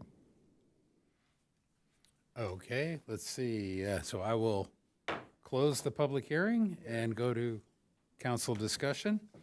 And I'm up first, and so I've got questions of clarification for staff. First one is the 40 guests. My recollection was it was 40 guests, which included volunteers and employees, but not family. Is that what you understand the 40 guest limit is? Yes, the specific language says a maximum of 40 total guests is permitted on site for educational and other event purposes as accessory uses to the urban agricultural permit. Okay, but does that include volunteers? It does not explicitly state that it includes volunteers.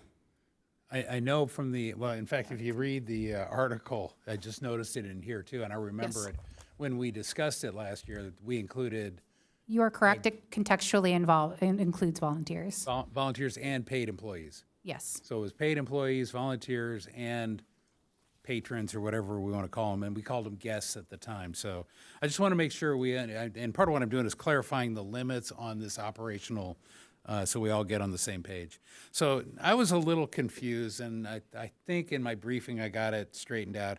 So we have 16 events per month, but events include, and I'm going to differentiate. Events do not include the youth camp that is a form of daycare, so to speak, and therefore is a by right and they can have up to 12 youth in a farm camp / day camp. And those would be youth only?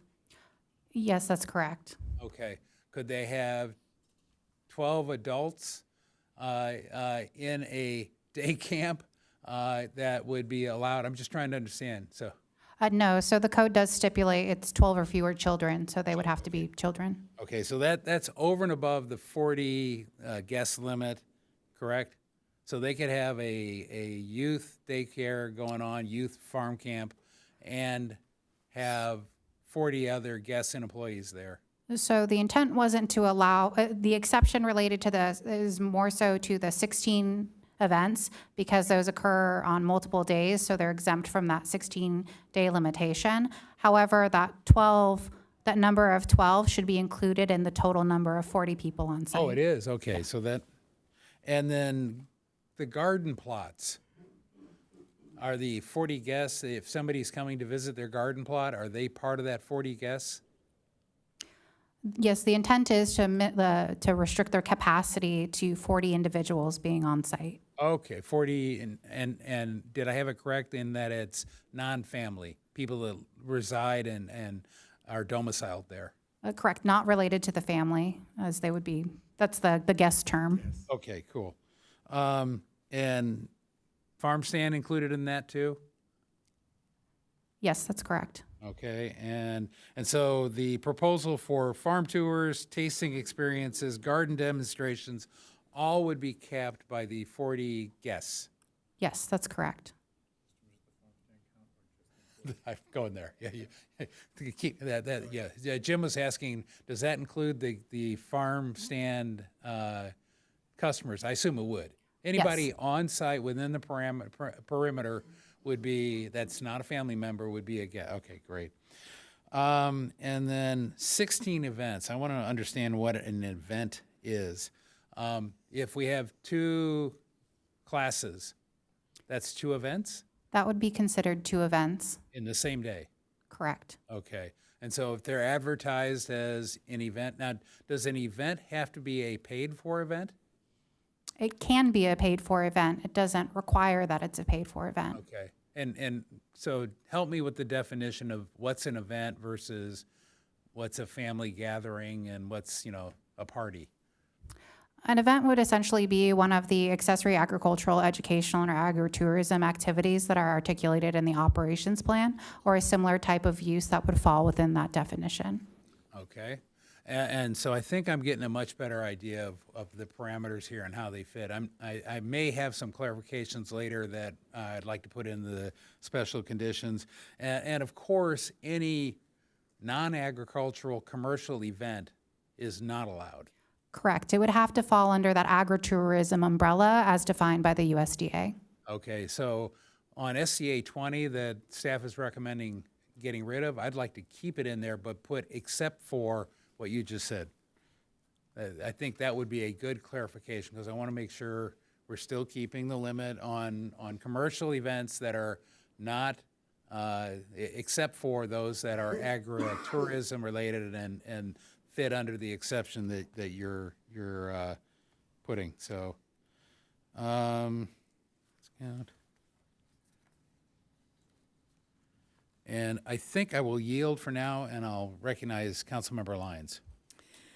Yes, I would like to state that I'm generally in agreement and supportive of agricultural permits. I think our agricultural heritage is so key to who we are in Encinitas. And what it does is it gives our farms a way to stay in business, and I would really hope to do everything possible to continue to promote that.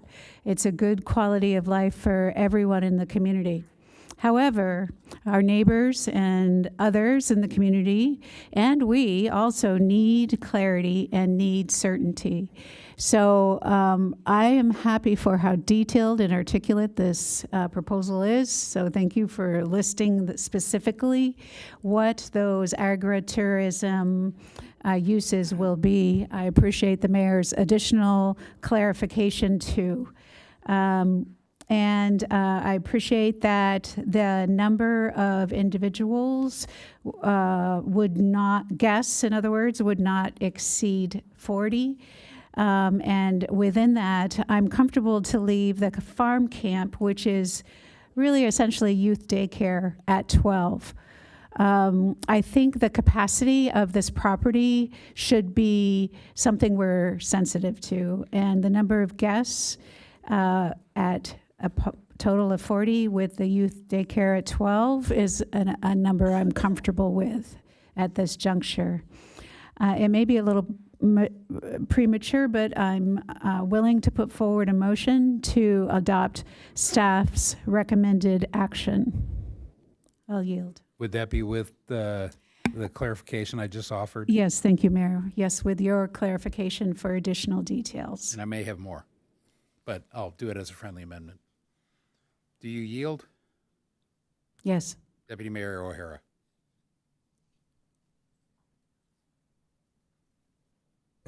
Just a couple of quick questions to start. On SCA 7, SCA 9, SCA 16, SCA 17, SCA 18, SCA 19, all of these are conditions they pretty much follow already? That's what I'm understanding? Yes, those are the ones that council added that the applicant is complying with. Okay.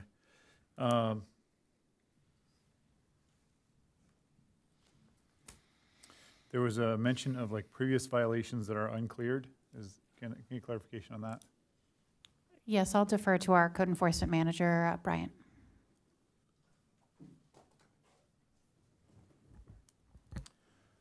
So the city had received a number of complaints in reference to activity inconsistent with their conditions. We did identify a number of discrepancies. Upon issuance of the appropriate notices, the responsible parties did, however, amend their advertisements to comply with the conditions of their agriculture permit. Okay, thank you for the clarification. So we are cleared on all violations going forward. I'm probably going to come. I do have a question. Can I ask the Sugarmans to Did I close the? either person to speak? Oh, reopen the public hearing, and who do you want? They can pick their own spokesperson. Okay. Start with Elizabeth. And Perfect. Elizabeth, if you need to bring up somebody else, we can do that.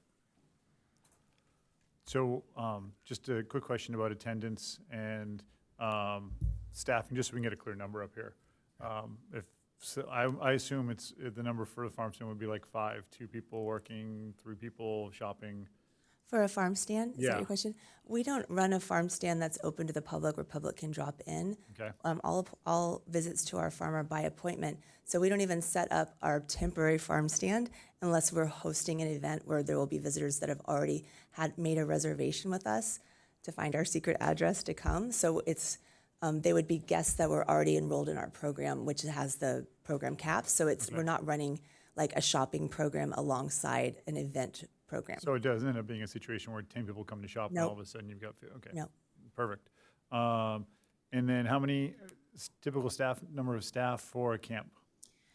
For a camp, we run a 3-to-1 camper to counselor ratio, so it would depend on the number of campers. Okay. So typically we have 8 to 9 volunteers, and then myself and usually Bubba if he's in town. There. All right, so that would be the 40 people right there, right? If we had how many? If you had 3 to 1?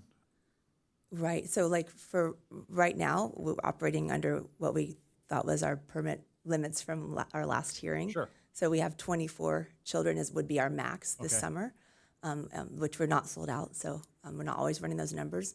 And then Okay. we would have 8 to 9 team members that are not related to us, although I have like my niece comes out from Dallas to be with us for the summer, whatever. But she could be counted as not our family if that was important. But so we're nowhere near.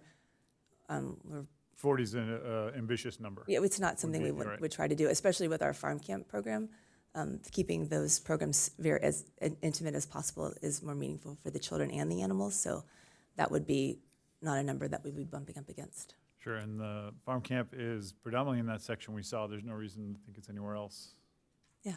Right.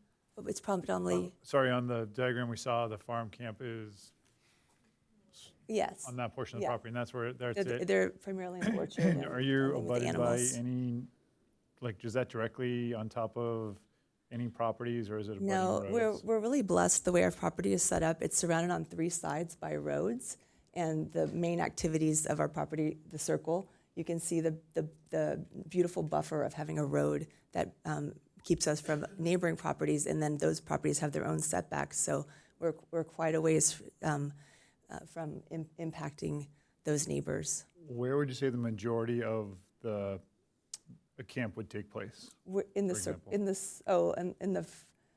I would say in the very top where the trees are, that's the orchard. So that's where they're juicing oranges Okay. and playing the piano.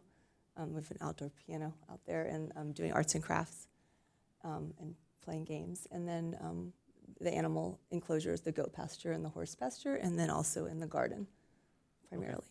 And in the bunny village, visiting the bunnies and the guinea pigs. Thank you. I appreciate the clarification on that.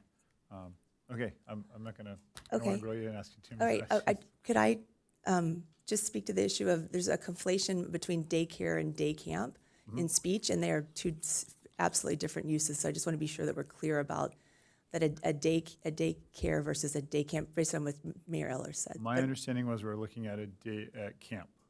Oh, that's the question. and the daycare by right Daycare would limit you. would limit us to 12. Correct. But a day camp would be an educational. It was my experience. understanding, and I can ask the rest of the council if they want, when it's their turn to talk, if they want to talk, that we were discussing a day camp. Yes. Okay. Just thank want to you. be clear. Thank I you. appreciate the clarification. And that's where, okay. I'm going to yield the floor for now. Thank you.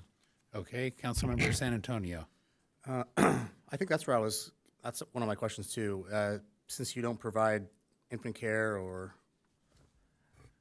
toddler care or preschool services, I just want to be sure it's not a day care, correct? It's a day camp. So this is an area of interpretation in terms of staff views this as a daycare use consistent with our definition. However, if the council at their discretion makes an interpretation that it's a day camp that falls under the agricultural uses and the agritourism item, that's up to your discretion. But it's staff understanding that it's a family daycare home. I mean, I think I'd prefer to remove daycare if they don't provide any of the services. Doesn't provide childcare, before school or after school care. There's like no real care, so it's not really like a day care place. Would that be an amendment, or how would we go about that? So currently, SCA 24 is the condition of approval in the resolution that essentially states that it's a family daycare and they're required to get the associated permits, essentially, from any sort of relevant agency. That's not the verbatim language, but that summarizes it. That's where we notate that it is a daycare use. Whether or not the council makes a determination to remove that language or not is up to your discretion. Yeah, it's up to your discretion. And I would just note, Not yet. regardless of what we call it, the state, the county, they may have a different definition as to whether or not it qualifies as a daycare or not. But we can define it however the council sees fit going forward. Okay. I mean, I'd prefer, if it's not any of those, I think just keeping it day camp is probably the right way, right? Okay, I'll yield. Okay. I want to clarify that a little more. I said I was going to come back. So just to be clear, youth day care is by right and therefore in addition to and in excess of the 40-person limit, and it can go up to 12 youth for day care, correct? Whether we call it farm day care, whether we call it whatever, if it's under the by right, it's in excess of the 40 limit we're putting on here because it's by right, correct? It is a by right use, the daycare. Yeah. So if we say their 40 guest limit, can the Sugarmans by right have an additional 12 youth there in what they license through the state as a daycare?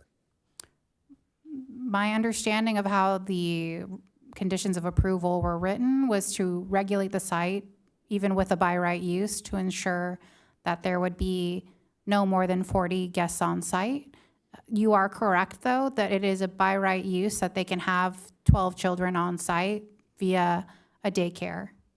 And would that be subject to the part of the 40 guest limit that we currently have in there, or in excess to it? It was my understanding that it is included in the 40 guest limit. Okay, good. So the 40 is a maximum cap, and whether we call it youth farm daycare or youth farm day camp is really doesn't matter to our regulations. It matters to the state and whether or not they're regulating the daycare. Correct. Okay, We have. I didn't understand that. We have a definition in our municipal code for a daycare. We do not have a definition in our municipal code for a day camp. And so to Councilmember San Antonio's point, doesn't matter. We're limiting the 40. Now, is a daycare event an event under the 16 limit or not? No, it was essentially we were associated the daycare use because that was the definition in our municipal code with the day camp operations, since that municipal code definition aligned with that type of use. So that's the reason why that was in there. And I know it's late, so I want to make sure I said it correctly. The daycare event is not an event in our 16 events. Would the day camp, which we've associated as daycare from a staff perspective. Sorry, that's. But if it's not a licensed activity under the state for a daycare, even though you're calling it a daycare or day camp, if it's not licensed, it's not exercising the by right, so it should be part of the events. If, on the other hand, it is a licensed daycare event, then it should be in excess to the 16. That would be up to your discretion. As the condition is written today, it does explicitly exempt the day camps from the 16 events. However, you can certainly include that into the 16 events. And I'm not saying that either, but so we could define it at the limit. Just so what I'm trying to do is actually get clear on what it currently says and what we want to do, because I'm understanding that the camp could go, let's say 5 days a week, 4 weeks a month, and that's 20 right there. And so are we saying that it could be 20 plus 16 or 36 events per month? And that's where I was going. So my preference is to have some maximum limit that encompasses everything. So the 40 guests, I'd like to define, I would offer an amendment to the current motion that the 40 guests, we would just clarify that it is guests, volunteers, and employees, but not including family members staying at the farm overnight or something like that. So that we're very, very clear what the definition is, and it keeps the 40, but it makes it enforceable on the other area. And I'll come back to the events because that one's just a sticky wicket. I'd like to see one additional maximum, and that would be car parking. How many on-site car parking? There's roughly 10 spots, plus it looked like an overflow lot, and 40 guests, may carpool a little bit, but that's really one of the impacts in the neighborhood. And there'll be cars coming and going. The daily trips are relatively small, but they're out there. 10 car trips is a lot way out in the back end of Liebenhain. And so, whether that number is 16 cars or even no more than 20 cars in my mind, I would recommend something like 16. That would be the 10 spots plus the overflow parking. That would be 10 guest spots, guest parking.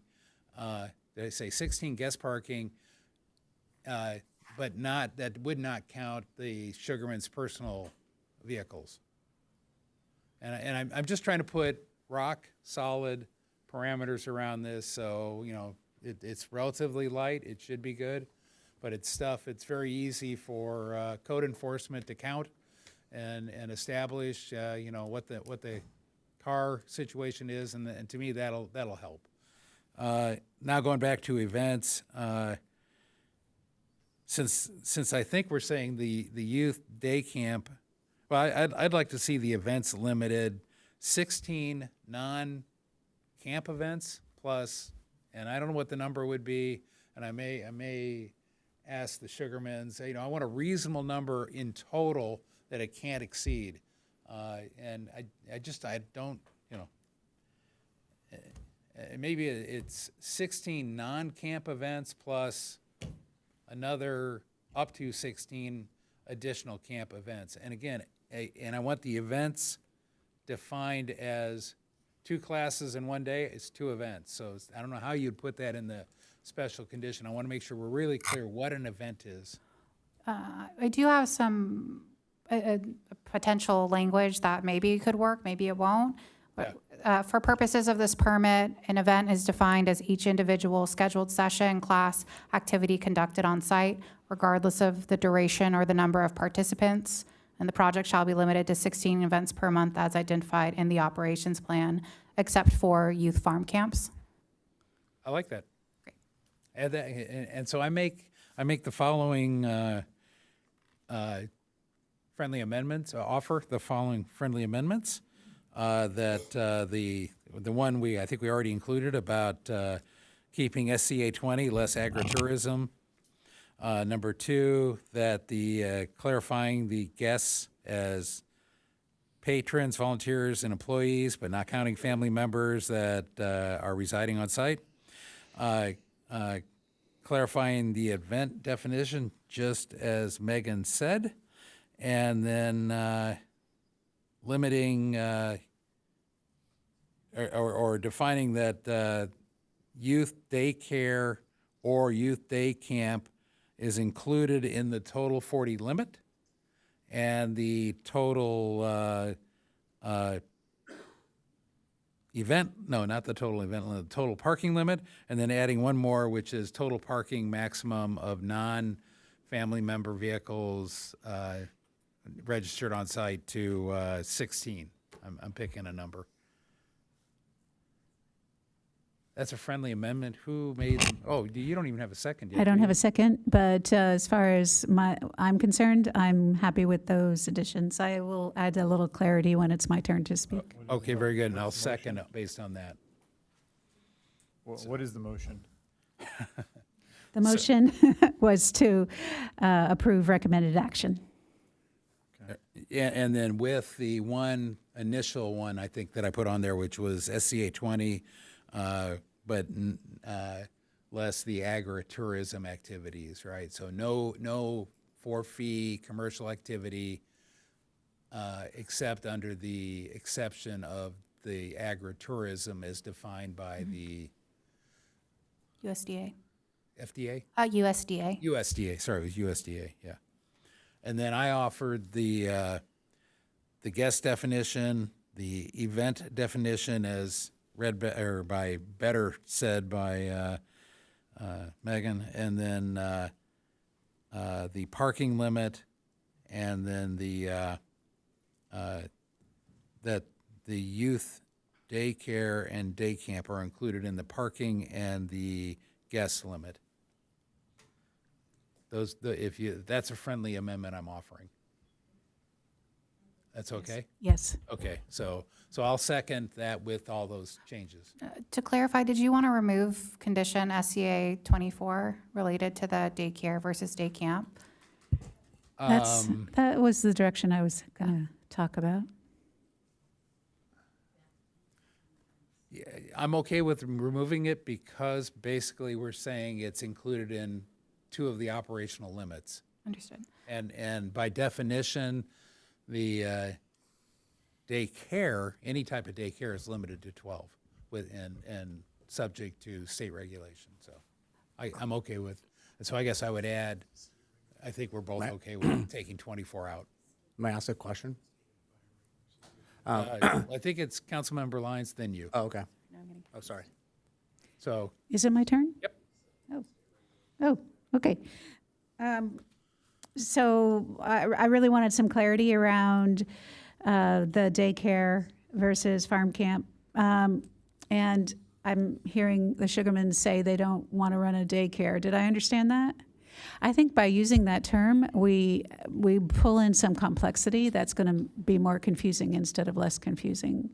So if we want to talk about day camp, and not bring in the daycare, I'd be comfortable with that. What do you think, Megan? Yeah, we can certainly do that. And there are, as I'm informed, different fire regulations for day camps specifically. So instead of removing the condition SCA 24 entirely, I can strike daycare and instead just include day camp. And what effectively that would make the condition state is that the day camp would still need to comply with any state or other regulations. Oh, okay, and somewhere we're already saying subject to guest limit and subject to parking limit. Yes. Okay. I'll yield. Okay, now it's Councilmember San Antonio. I think I think you clarified what I was going to ask, was that if they don't run a daycare, but have daycare and that if they don't operate a daycare, they don't have to maintain those licenses, but for a daycare, but are you saying it would have to be for day camp? They already have licenses that they'd have to maintain for that?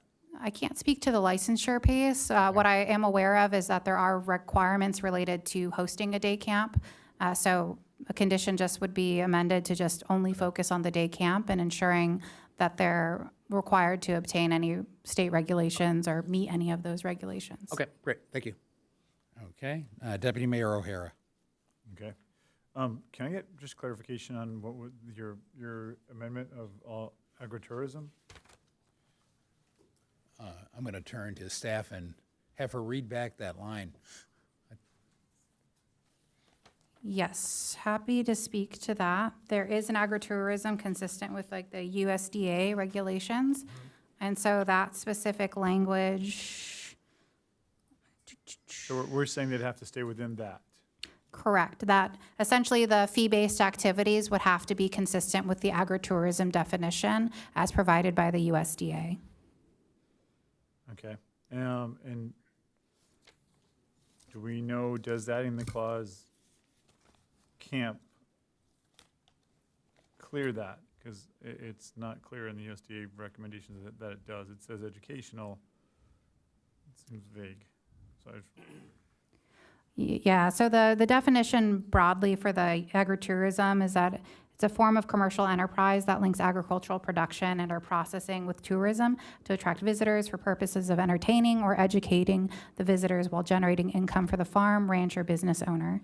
And then within that definition, it also discusses agricultural education as another term that was provided within the operations plan. So the idea is that their operations plan articulated a number of types of uses that would fall under that umbrella of agritourism. okay. All right. Perfect. I'm not sure we need to put the. I think if we just do 16 events and 40 guests, we cover everything else. So I just don't think we need to get too redundant on it. Okay, for the moment, I will yield. Okay. Couple more questions. I want to go back to Brian on your comment about they're in compliance with everything in the permit at this point. When did that compliance occur? So code enforcement conducted a compliance inspection, I believe a little over a month ago. I'm not sure on the specific dates, but we could find that out at a later time. And the review consisted of ensuring compliance with all conditions of their agriculture permit. In reference to the complaints, again, the city had received a number of complaints in reference to prohibited activities, specifically the commercial activities occurring on the property. We subsequently issued a series of notices. The advertisements and activities were amended to comply with the current requirements, and that was the status of their compliance at that time. Okay, so the examples that Mr. Phillips showed from, I think the latest was March, would have been before you feel that you got compliance from your responses. Yes, correct. So there, specifically the activities at that time were the Snuggle and Stroll event and goat yoga. Again, pursuant of the ag permit, the commercial or activities were prohibited, so notices were subsequently issued directing them to cease operation. Okay, I recall one of the requirements somewhere, and I don't know whether this is a code requirement or a development requirement, included handicap parking. Do we, and is it code or is it planning? It's one of the conditions of approval in their original approval. Okay. That's something that they are working on. They have a building permit currently in process and being reviewed, and they're expressing willingness to comply with that requirement, and that's Okay. demonstrated with the But permit. that's been in place for a year now. Correct. When did the application go in? The initial application went into, the building permit application. Sorry, building permit application for the handicap spot. That's something I would actually need to look into related to the actual date. I don't have that date off the top of my head. Recently or a year ago? You have a rough? I'm just trying to Somewhere in understand. the middle. One thing I really need to know is you're going to follow the rules. You have to follow the rules. And I'm going down this path because I want to find out when, what happened, where. I'll give Megan a second here, put you under the gun. What I'm hearing is that it may be at or around 6 months ago, but I'm looking into finding the actual date. So then that's a challenge for us to process things faster. So, okay, we'll work on that. Sorry. I'm sorry, Scott, it's late. So what was the, so going forward, new conditions, a set of conditions around this. If there are violations going forward, this is an ag permit, not a use permit. I'm pretty familiar with the use permit hearing process. How does it differ, or how is it similar to a use permit, ag permit process? How is it similar or different than a use permit violation rehearing about revoking it? It's very similar. So there is still the provision and the ability to be able to revoke the permit in the same sense that we would be able to revoke a use permit. So the process I see happening is if there was a future valid code violation, it would go through complaint to the code enforcement.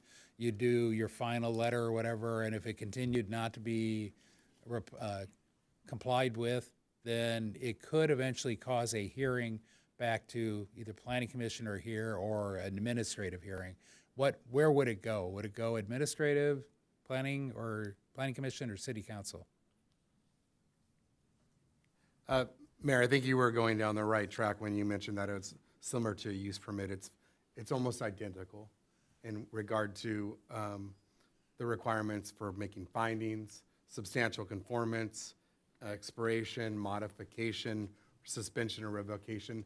It's all there in the ag permit requirements, and it's Okay. almost duplicated of what our use permit says. And just out of curiosity, does it come back here, or does it go somewhere else? The director shall suspend any agricultural permit. Says the director shall suspend any agricultural permit and issue no. Oh, so it goes to you. Yeah, Okay. I just want to understand the process, and I don't want to go down that process. So Oh, and I'm then it seeing says- nods, and I don't want to have that. I don't want to be back here. I don't want to put Scott on the spot. So I will yield to Deputy Mayor O'Hara. You answered my question. Thank you. I think the biggest challenge we have in all this is our ag permit doesn't have enough demand to use it, and it's used for a market in one instance and for a farm in another. Very different entities. And that's part of the reason for all of this nebulousness of it. Can I just get a readback of what the current motion is? I will do my best. So it's to adopt the resolution with the following modifications. It's going to keep SCA 20 on the books unless it defined by agritourism as consistent with USDA regulations. And then it's updating SCA 24 to strike daycare and replace with day camp. And it's providing clarity to the total number of people on the property to include guests, volunteers, and employees, not including overnight family members. And as was stated by Megan, clarify the event definition as she put so well. And then youth day camp is to be included in the total 40 guest limit. And the maximum amount of car allotted parking is capped at 16 for non-family vehicles. Okay. Do we need the max cap on cars? It's kind of redundant to 40 people. And they've got marked spots. That maybe keep all parking on site or something like that. Makes more sense, because I think that's what the neighbors are worried about, right?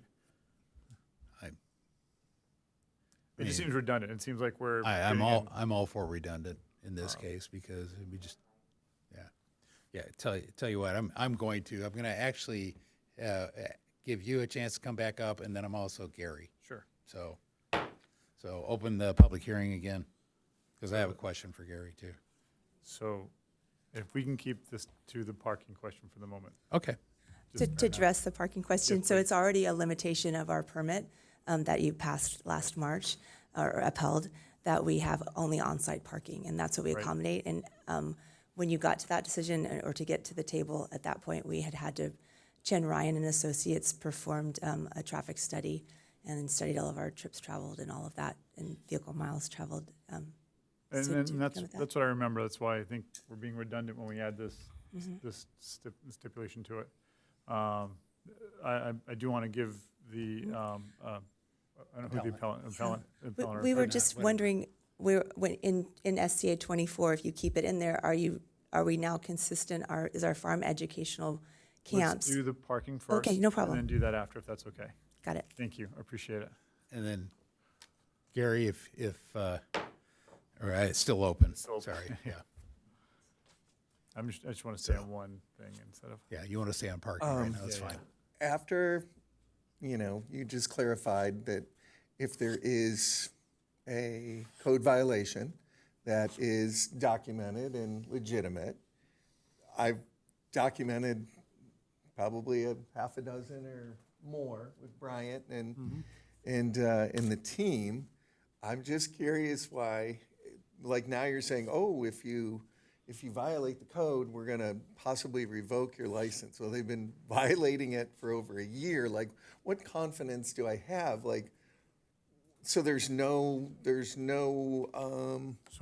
consequences for violating it for the past year, like well documented. So They my constantly question do is it? really just about the parking. Just parking right Yeah, now. and, Oh, okay. you know, I'm sorry. And I thought I was I can only opening the go floor. with the evidence as far as parking goes. Since we're talking about that, I can only go with what I'm. Sure, I'm we sorry. give What was the regarding parking. question? I apologize. Of just your input on parking and what our discussion. I think Well, the mayor wanted to the give you a chance to largest thing on parking, honestly, is it's the ingress and the egress. Like, we hold a 40-foot private road easement to that property, and that ultimately is the true crux of this issue. I'm fine with it. I remember how do you get a 500 pig on a scale? And we went through all the different things about how many animals, what's large, what's small. I'm fine with all of that. It's the fact of the matter that I have an 18-foot wide road. You were just talking about the waiver for that Ocean Knolls at 24 feet. I'm trying to understand how the Sugarmans have when I hold a 40-foot private road easement with the city, like this is related to the parking. They can park however they want because my issue isn't the parking. My issue is being able to get in and out of the property, if that makes sense. And I think that's like a legitimate concern because I do have a 40-foot private road easement. And if they want to, they can have as many guests as they want. I just want to be able to get in and out of my yard. If I'm going to Trader Joe's or Home Depot, and now I've got 16 trips and youth camp isn't provided and all that stuff. So is there anything that can be done to address that? And then ultimately. Sure, I appreciate that. Okay. And if I can interject, I will withdraw the parking amendment if the motion maker will agree, because we already have no parking on the easement or on the roads around. So that's good. Quick And question on that. So they can't park on the easement? Because currently they're always parked on the easement. They have a trailer there permanently. And that's why we have you up here. No parking is allowed on Akita Lane, which is the easement, correct? The Akita Lane is the 18-foot road of which there is a 40-foot easement, correct? Okay. 40-foot private road easement. Okay, so they can't park on the lane portion, but they can park on their property, even though it's part of an easement.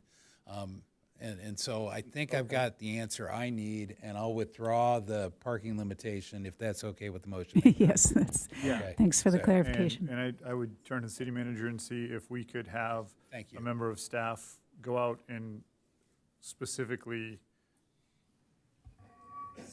just for full 100% clarity, just point out this is where you can and this is where you can't, according to what's there and what we're seeing is on property or what's in the easement. Yes, I mean, Question of staff we person could, might help you. we could definitely, I mean, we could definitely have Bryant go out there and just make sure that, again, that they are living up to everything that's in their I permit want and to make get sure. everybody on the same page, right? This is where they said, this is where, this is where the applicant appellant is concerned about, and this is where everybody's on the same page, so nobody's saying, oh, I didn't know, or I did know, or you should have known. We take all that out just by making it a clear start. Yeah, and other development services staff who understands the permit could also go out as well. Okay. And can I ask a clarifying question? Sure, of go ahead. staff? Okay. The easement is undoubtedly an access easement, and so once you establish the access, the 18 feet, the use of the rest of the land you can do however you want, as long as the owner of the easement, in this case the Phillips, have the ability to get in and out of the property, correct? If the easement is actually on the Sugarman's property.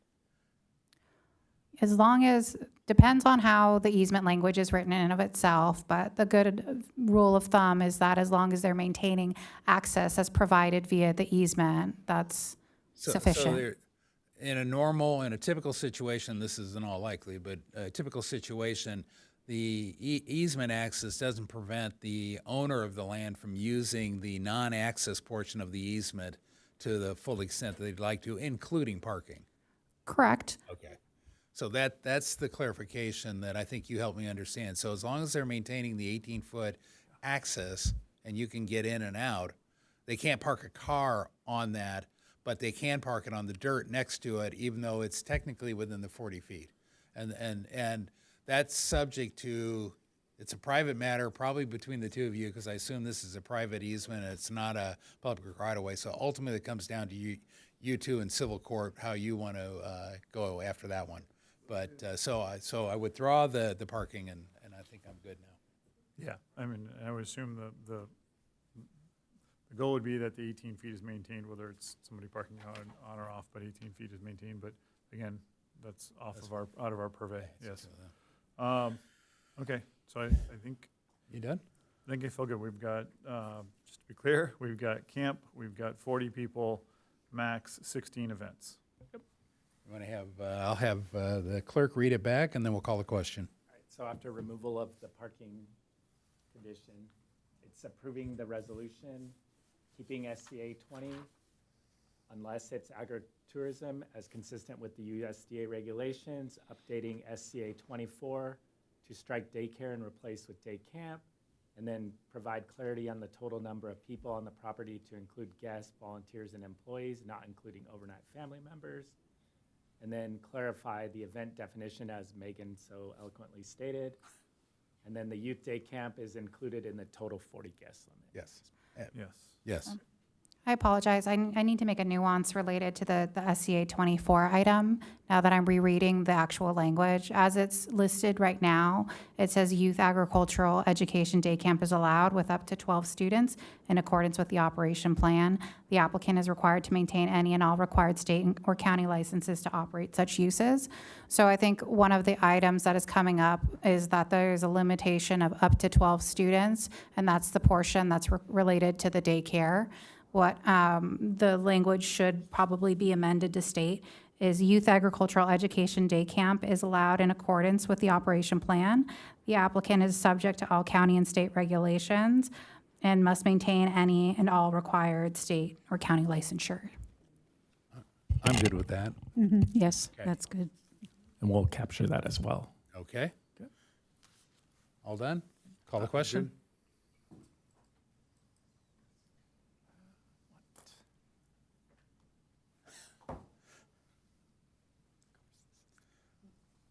Takes longer as it gets closer to midnight. There we go. That motion carries unanimously. Thank you. Thank you. So, and like a judge, I don't want to see you back here, right? So we have more work to do, and so we don't have time to do it right now. I can't answer right now, so we're moving on. I have to move on. You can contact me. I will. Please, yeah.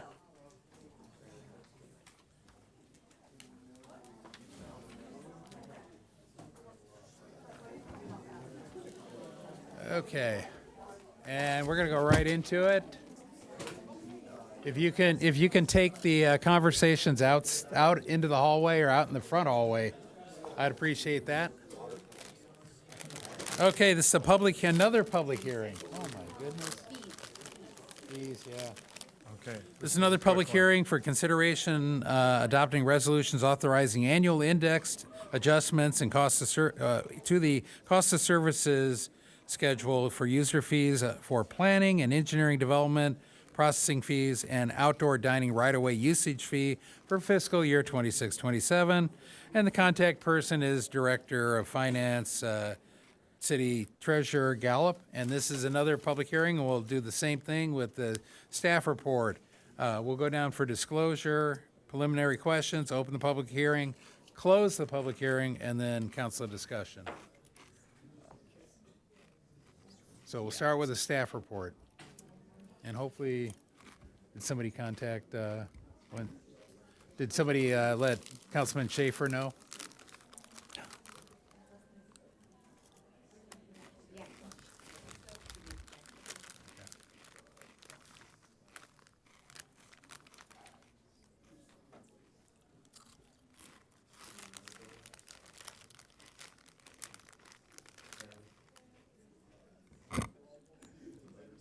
We can go, we got a quorum. Yeah, well, you can go. All right. Yeah. And I still can say good evening, Honorable Mayor, Deputy Mayor, council members. The item before you tonight is a public hearing for consideration of adopting resolutions, updating planning and engineering development processing fees, and the outdoor dining right-of-way usage fee.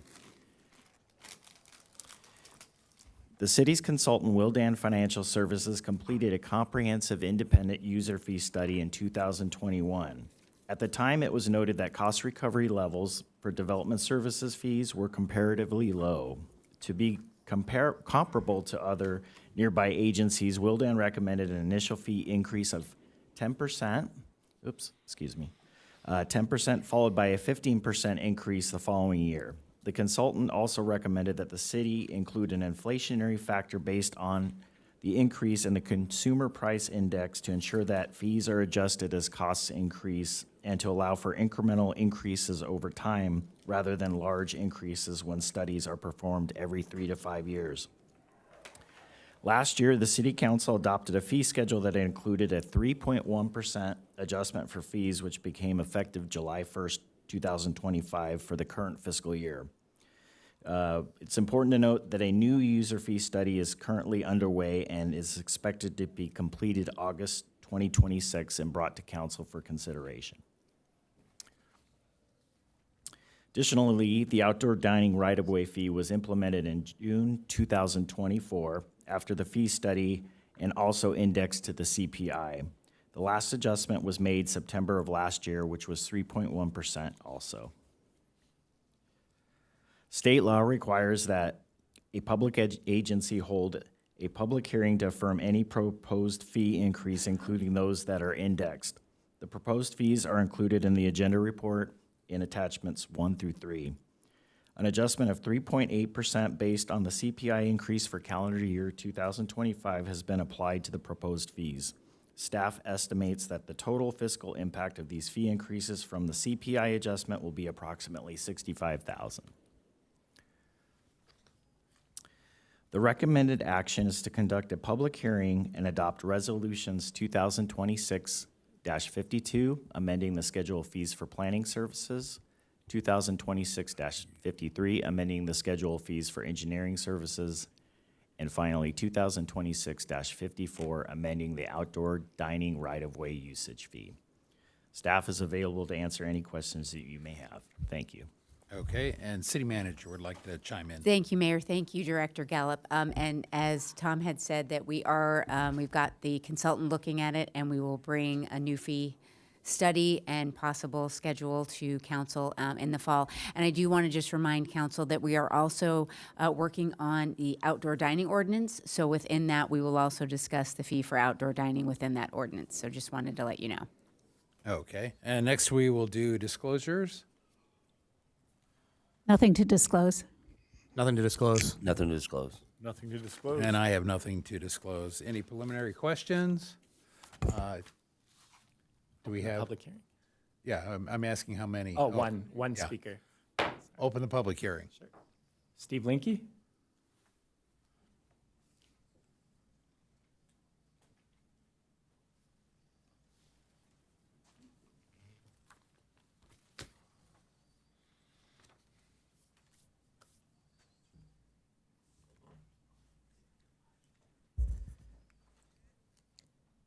Probably is good morning now, yes, officially. Steve Linke on behalf of Equitable Land Use Alliance again. As you all know, state laws are increasingly usurping local authority to enforce city development standards on private development projects. Development reviews cost staff time and related costs. Current developer fees only cover a portion of the review costs, likely less than half on average. Taxpayers pay for the remainder of those costs. If approved, this item will increase the fees, but only over multiple years and only to a level that is 80% of the actual costs. Your user fee study suggests that it may not be, quote, feasible, desirable, or appropriate to increase fees to 100% cost recovery depending on policy direction, particularly in a single year. ELUA would like to hear a discussion on why the fees should not be set at 100% cost recovery and done so immediately, despite the study providing an objective legal justification for that. Developers are exploiting state laws to submit applications for projects that violate local zoning and development standards through mandatory waivers that you're forced to give them. For example, the project you did earlier this evening. This includes increased building heights, building mass, decreased parking, decreased building setbacks, lower sidewalk widths, you name it. There are developments in Carlsbad where we're also reviewing projects where they're getting 11 or 12 different waivers of development standards. So 80% and phasing in over multiple years doesn't make sense to us. What public benefit is being received for taxpayers subsidizing developers in their review of their applications when they're coming in and doing things that are not even consistent with what the city is development standards are set up to do. So, and maybe there is a good answer for what the public benefit is to give tens of thousands of dollars to private developers who are proposing these projects, but I'd be interested in hearing the answer. Thank you.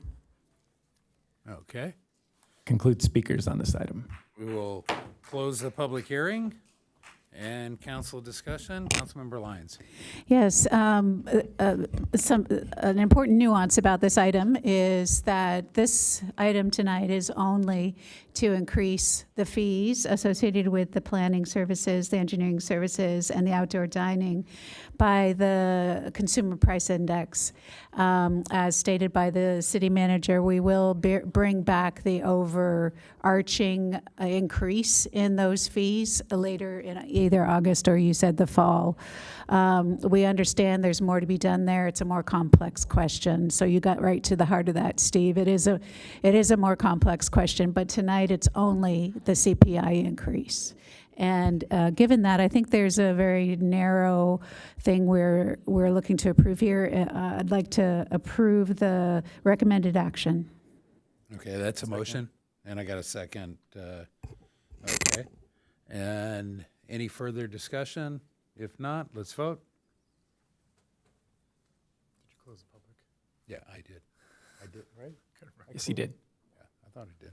That motion carries unanimously and takes us to item 10D.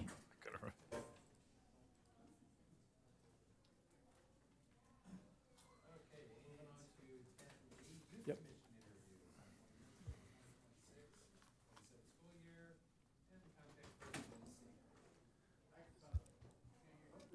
Thank you. And I'll try to go as quickly as possible.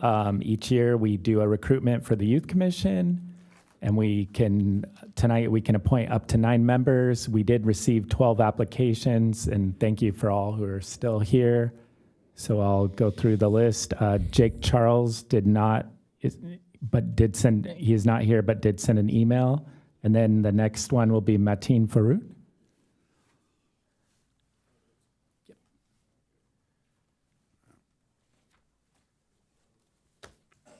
Does this work? Okay. Good morning, Mayor, City Manager, City Attorney, City Clerk, Deputy City Clerk, and council members. My name is Mateen, and I'm a 9th grade student attending La Costa Canyon. I'm honored to be considered for the Youth Commission because I deeply care about my community and want to play an active role in the commission in shaping its future. I'm genuinely interested in government public services and how local decisions are affecting daily people's lives. And I see the opportunity as a meaningful way to learn, contribute, and represent the peoples of students in our community. At school, I served as the president of a Mall United Nations Club. In that role, I led meetings, helped organize activities, and encouraged students to share their ideas and perspectives about geopolitical events and etc. One of the things I enjoyed most about was hearing people's opinions and how they could change the world in their own ways and finding common ground between them, which I think is an important skill that could be used for other negotiating tactics. Outside of school, I participated in community service projects through Temple Solel and Jewish Family Services, including food drives and holiday donation programs. These experiences showed me how important it is to show others and contribute to the community around us. One reason I'm really interested in the Youth Commission is that I believe young people should have a voice in the future communities. Students often have ideas and concerns and perspectives that adults in our government and people and surrounding our community can't really have, in which I think I could brigade this gap by negotiating or talking with both sides and trying to find a place we can build on to be able to make life easier for all of us. I understand that serving for the Youth Commission is a responsibility, and if selected, I would take that responsibility seriously by doing my best to contribute, learn, and represent the students of our community with respect and integrity. Thank you again for your time and consideration. I appreciate the opportunity to be here tonight. Thank you. And our next two applicants is Lars Willig and Samantha Merrick, who both have videos, who Warren will get up, please. Thank you.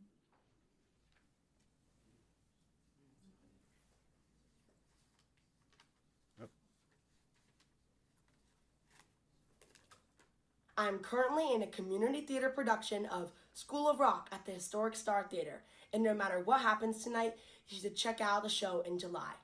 Since my last application, I finished middle school with a 4.0 GPA and will be attending SDA in the fall. Over the year, I have attended the commission meetings and have learned a lot from its members. I would still like to be involved in the community and have a voice for the youth. If appointed, I would like to continue the work from the current members and bring ideas of my own. Thank you for your consideration.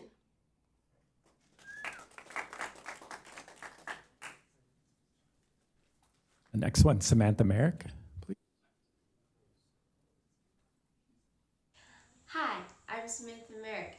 I was honored to serve as a youth commissioner this year. On the commission, I learned the importance of partnerships. Through the city and the Encinitas Library, I was able to run a successful outreach event for kids with the SDA robotics team. Volunteering at the age-friendly Encinitas Listen and Learn session reinforced the importance of including different views across generations when developing work plans. This experience has helped me become confident as an ambassador for our city. I've learned how to speak in front of groups and do outreach for the Youth Commission.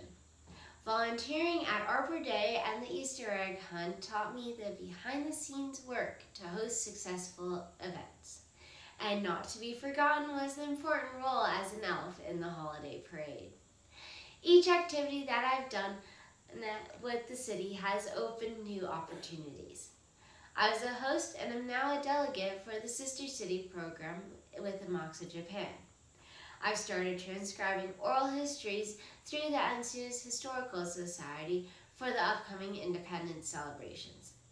And whenever I go past Moonlight Parcel and Hawkview Park, I see the impact we made through adding native plants and trees.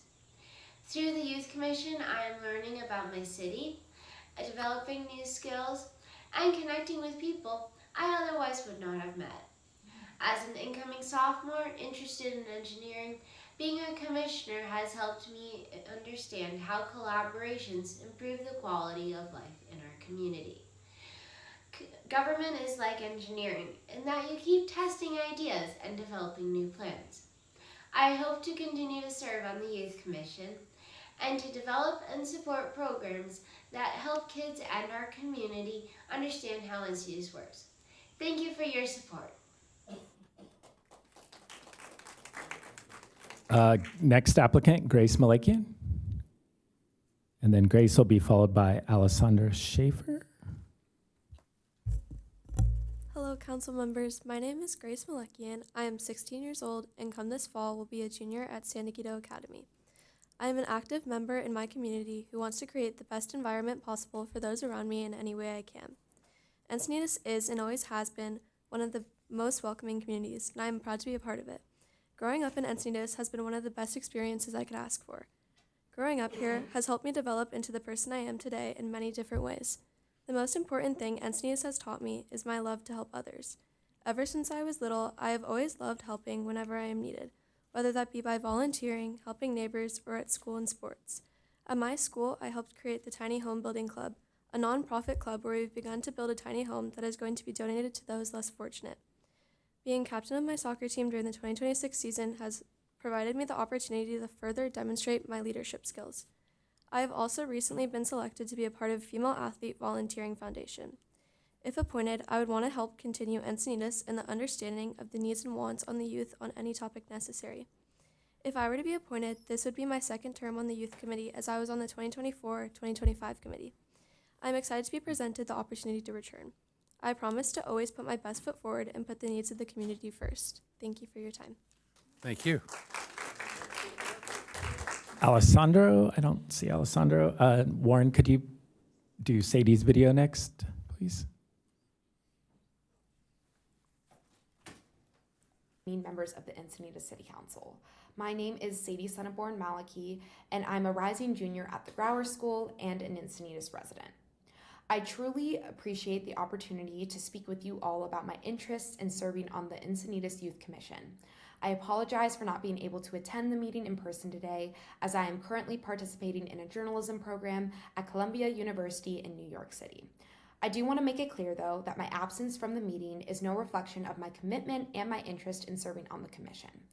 Ever since I was a young child, first growing up in Chicago and later moving to Encinitas, I've been passionate about using my voice and my mind to be a part of the community and help those around me. From community projects at local homeless shelters with my mom to starting my own online platform, Positive World, Positive People, to help educate teens about the world and how to interact with it through a positive lens, I believe you are never too young to get involved and help people. In addition to those activities, I'm the president of the Girl Rising Club at my school, which is dedicated to supporting girls' education globally. I also volunteer with a therapeutic writing program at the Helen Woodward Animal Shelter, compete in state-level speech and debate competitions, sing in my school's music events and showcases, and compete internationally as an equestrian athlete. At the forefront of my mind, I believe that serving on the Encinitas Youth Commission will help me to carry my community service mission forward. I believe participating in government as an active citizen is critical in today's society, yet so few of my peers do so, even when they have opinions on it, which is why my voice would amplify theirs directly to you all. I'm particularly interested in finding ways to help youth members communicate about the important issues Encinitas is facing, and I would also hope to be a conduit of information from youth to the council and back. This communication loop is critical to ensuring that more youth become engaged in the government and the Encinitas community. I look forward to working collaboratively with other members of the Commission and the Council on important issues and sharing my view on how we can continue to improve together. Thank you so much, and I hope that you all have a wonderful day. Next three applicants, Elizabeth Christensen, followed by Sarah Charles, and then Quaid Kelly. Go ahead, Quaid. Do we not have Elizabeth or? I don't believe so, but I do believe Sarah sent an email, which we provided to you guys today. And Sarah may have been here earlier. Her dad was here. Am I good to go? Well, Yes. Good morning, all. I'm up here a lot, I feel like. But I want to start today with a story. On Memorial Day 2008, Leroy Petrie was serving in Afghanistan. He had already been shot in both legs when a live grenade landed near his team. He lost his hand while saving their lives. In 2002, I interviewed him for Scholastic Kids Press. I asked the Medal of Honor recipient an honest kid's question: does your robotic arm hurt? He didn't give an answer right away. He just held it up. Engraved along the metal were the names of soldiers, friends who gave their lives in service to their country. I could see in his eyes the truth. It really hurt. I read every name with respect. Then he took a coin from his pocket, locked eyes, and handed it to me. He leaned in and said a phrase that is etched deep on my internal compass. You were worth it. As he walked away, a man listening to our conversation came over. He said, that special coin is a challenge. That hero sees something in you. Live in a way that honors his sacrifice. Call me when you do that and finish school. And with that, he handed me his business card. I was 13, and a few days later, I signed up to volunteer in Encinitas. My name is Quaid, which some of you may know comes from the Latin root for four, and that's inspired by the 4 points of a compass, which I defined as service, learning, athletics, and exploration. These are the points of my personal mission to make a difference. This is the authentic story I bring to the Encinitas Youth Commission while using experiences to provide encouragement and direction. The team you choose builds your map. As a freshman, I learned how our local government works. I learned to volunteer. Sophomore year, I recruited a more diverse commission, earned the Congressional Award Gold Medal, and traveled to Japan. And seeing through a new lens taught me gratitude. And in my third term, I poured myself into building a year of impact by building relationships in the conditions I felt were necessary for success. I celebrated as every single commissioner built something that mattered to them. And with the help of city staff, we created programs and modeled effective collaboration. Although it was an honor, they did not need me to lead them. They needed me to believe in them. And I do, mostly because somebody believed in me. I am finally entering my senior year. I will keep showing up for the things that resonate with me: youth health, reading, environmental stewardship, intergenerational programs, our beaches, our parks, and I want to inspire and challenge the next generation of youth leaders in the city. That business card I was handed, that belonged to Andy Sigg, a leader in the global finance industry. He still checks in on me time after time, asking how I'm doing. And I'm honored that he remembers me as the kid who asked tough questions and is something yet to build. Sorry, Thank Quaid. you all. Appreciate Final it. 2 speakers, Chet Kinzelberg, and then he'll be followed by Miles Huey, who submitted a video.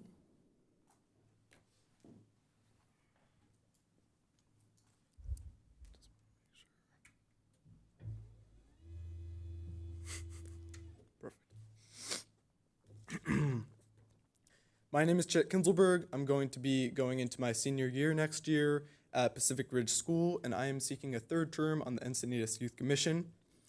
As part of the commission, I've had the opportunity to lead several unique projects that have benefited Encinitas in different ways. Most recently, I spearheaded the 3rd annual Ocean Safety Awareness booth at Moonlight Beach. The event started 3 years ago as my Eagle Scout service project. In fact, it was recognized as the region's best Eagle Service Project of the year. That's why I decided to partner with the Marine Safety Department to continue the project as a youth commissioner. Over the 3 years, we have educated over 1,000 people about proper ocean safety protocol. To do this, I created an ocean safety info card and developed games and a quiz to ensure our key messages were understood. It's always rewarding to see families and with young kids take the quiz together, knowing they're learning information that could save a life. I am so happy this project has been embraced by the Youth Commission, and I'm eager to use this next term to train a younger commissioner to take it over in the future. Another project I spearheaded is creating Encinitas Adventure Labs. These are community scavenger hunts that lead participants to noteworthy sites or features throughout Encinitas. In my first year, I used these adventure labs to highlight several art night events in Cyclovia. The events were well received, and it turned out to be something the Parks and Rec department staff wanted to continue. This past year, I partnered with the Encinitas Historical Society to create 2 adventure labs, and we've brought dozens of new visitors to the 1883 schoolhouse and other Encinitas landmarks. The Historical Society has also asked me to help create a series of adventure labs across the different Encinitas communities in the coming months. In addition to these 2 ongoing projects, I have brought several guest speakers to educate our commissioners about important issues. I invited Jennifer Berger from Ready, Set, Screen to talk about the organization's training tools that teach teens about safe social media usage.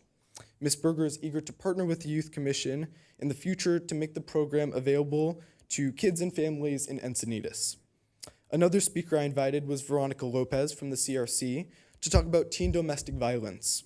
She gave us a better understanding of the CRC's prevention efforts, including education programs describing the different forms of domestic violence, the risk factors, and the red flags. The past 2 terms on the Youth Commission have given me a great opportunity to give back to Encinitas. My role has allowed me to lead projects that help people get outside and enjoy what makes Encinitas special. I hope you will give me another opportunity to continue my work and to train the next generation of commissioners on civic engagement. Thank you. Thank you.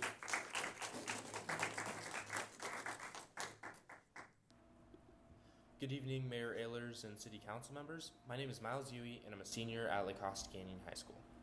Over the last 2 years as a youth commissioner, I've learned a lot about how local government works and about what you can actually accomplish when you have the agency to act. When I joined in my first year, I understood that the commission could do good things for the community, but I felt like I was mostly playing catch-up. I didn't yet realize that I could create change for the things that mattered to me. That shifted as I moved into my second year. I started speaking up more in our discussions because I realized my voice mattered just as much as anyone else's. We were all equals on the commission, there to work together and improve the life for Encinitas youth and their families. That realization became complete for me through 2 things: hosting our financial literacy seminar and founding my nonprofit, Opportunity Athletics, which gives sports gear to youth who need it, something this commission inspired me to do. Both pulled back a curtain for me.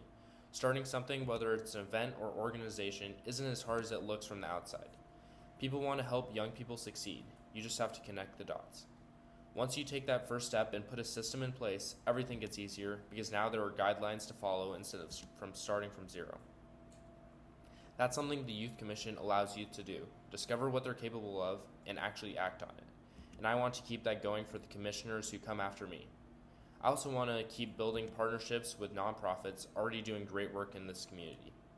My own start came through volunteering at the library, the EUSD Farm Lab, Athletes for Hope, and the Boost program, organizations already set up to make a difference, and that experience gave me the framework to start Opportunity Athletics. We don't need to build everything from scratch. When we partner with organizations already doing the work and plug in systems that already exist, we can make much bigger impact together than any of us could do alone. Going forward, I want to make our financial literacy seminar a consistent, ongoing program instead of a one-time event, and expand it to cover more career fields and skills, so students can keep getting exposed to paths they may not otherwise see. Also, I want to set up ongoing gear drives through a partnership with Opportunity Athletics, so more Encinitas kids who need sports equipment can get it, and it becomes something the whole community knows and gives to. And I'd like to make both our habitat restoration work and our youth mental health activities more regular with more volunteers and more consistency so that impact can keep growing. I've loved my 2 years on this commission. It's taught me so much, and I'd be honored to continue serving so I can keep building on this work and pass on what I've learned to the commissioners who come after me. Thank you. Thank you. That concludes applicants for the Youth Commission. Okay. Do we have any speakers beyond that? We do not. Okay, great. And with that, we will, let's see, it's not a public meeting, so this is one where we have 9 openings, and it's the mayor makes a recommendation. So, as usual, this is one of the hardest choices we have to make. Everyone here is qualified. We're limited to 9. We've done it in the past where we went much bigger and it was unwieldy. And the council, I think, prior to me being on the council, made the decision to limit to 9, so we'll do that. With that, I've got the criteria in no particular order. Is I was looking for people that were incumbents to give them enough time to do everything. I wanted a mix of schools as far as so we get as many representations from all our different schools. A mix of ages, but I think the incumbency counters that some. And then, of course, experience and focus. So in no particular order, I'm going to nominate the following 9 out of 12, and I will say right away, The other 3 that don't get it, please keep applying. That is the message. And I'll say a couple things about that at the end. Number 1, Miles, you. Number 2, Chet Kinselberg. Number 3, Quade Kelly. Number 4, Sarah Charles. Number 5, Elizabeth Christensen. Number 6, Sadie Sonberg Malecki. Number 7 would be Grace Malekian. And number 8, Samantha Merrick. And number 9, Lars Wilging.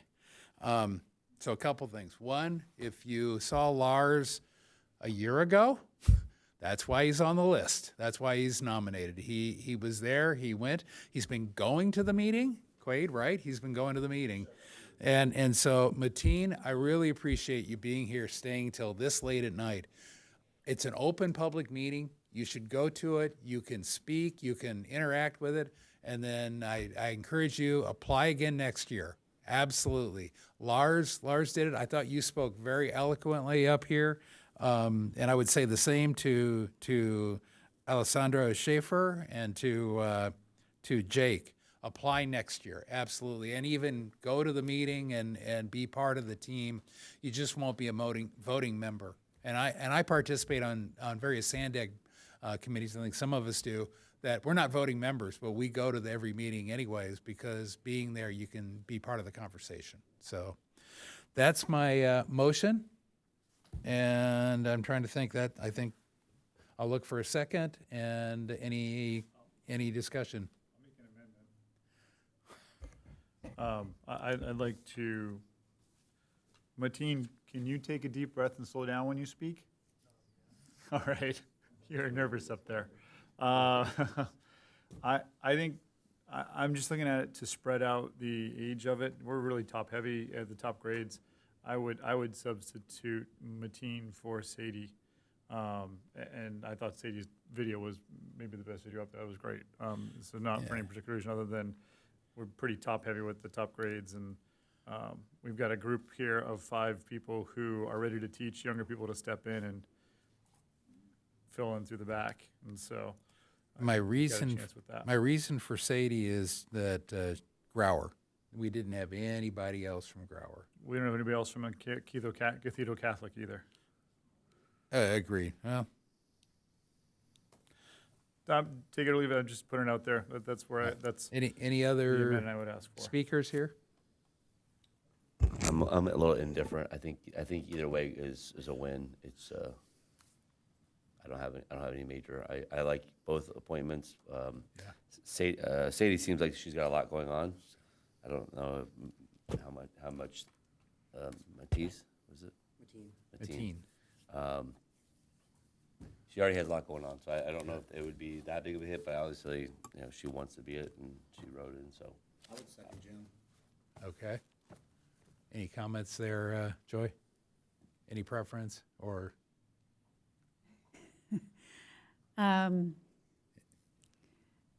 I'm definitely leaning towards the mayor's suggestion, and I think we're just winners all around. Yeah. So I hear we have a substitute motion. So I guess. Oh yeah, I don't think I heard a second on mine. So okay. That would be. Did you second it? I'll second it then. And then that's a substitute motion. I just put an amendment in substitute, whatever. Okay, let's do it as a substitute motion. And then, do I have a second on the substitute motion? Okay, so let's call the question on the substitute motion.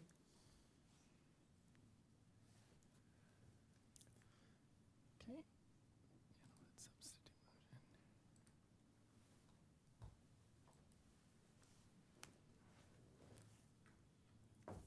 And it passes. The substitute motion passes 4-1. Mateen, what that means is you're on. Yes. So it pays to stay and come and stay until 12:30 at night. That's the life lesson here. But always remember to breathe and speak slowly. You did fine. I need to learn that myself. Yeah. There's a mirror. Okay, so because we passed the substitute motion, the original motion dies, and we're now on to 10E. So thank you for staying so late, and we appreciate it.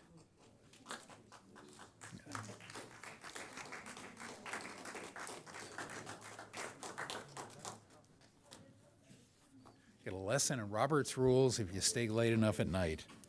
So 10E is Skate Feature Committee, interviews and appointments, contact persons, city clerk. Thank you, Mayor.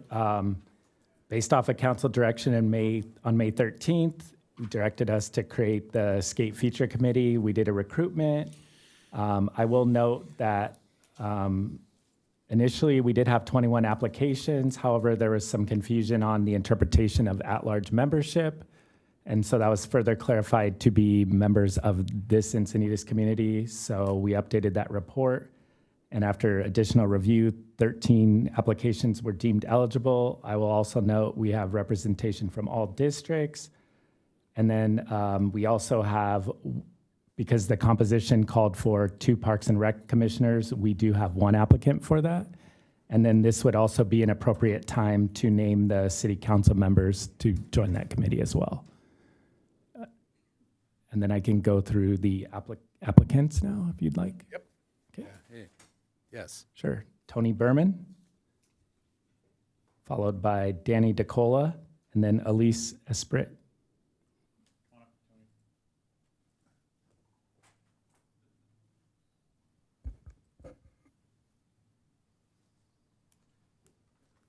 Good morning. I'm tired. Hope everybody's doing well.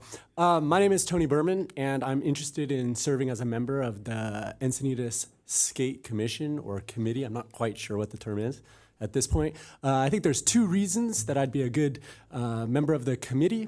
Number 1 is my passion for skateboarding and my familiarity with the skate community here in Encinitas. And number 2 is my community involvement and work, my professional work. I'll start with my passion. I've been skating since the 80s, right? I'm a product of the launch ramp days. I moved to San Diego in 1995, ostensibly to go to school down here. Unbeknownst to my parents, however, street skating in San Diego was popping off at the time. And so I came here for school, but I also came to skate. I went to the University of San Diego, and while there, I started the first skate committee or a skate club, and I used the money that the club was given to build a mobile skate park on campus, and we housed it in the hockey rink at the bottom of campus. For 10 years, I lived in San Diego proper, working, living, skating, grad schooling. And I moved up to Encinitas in 2008. In 2011, my wife and I bought our house here, and before we even moved in furniture, I built a mini ramp in the garage. The mini ramp is still in the garage, although now it's covered with a bunch of kids' sports equipment and other accoutrements. Although that's okay because Poods opened in 2015, and so I've been skating Poods religiously for the last 10 or 11 years. And in that time, I've become well acquainted with the movers and the shakers, the kids and the coaches, the pros, the former pros, the old heads skating in the bowl, the local teens. And so I have a pretty good understanding of the pulse of the Encinitas skate scene.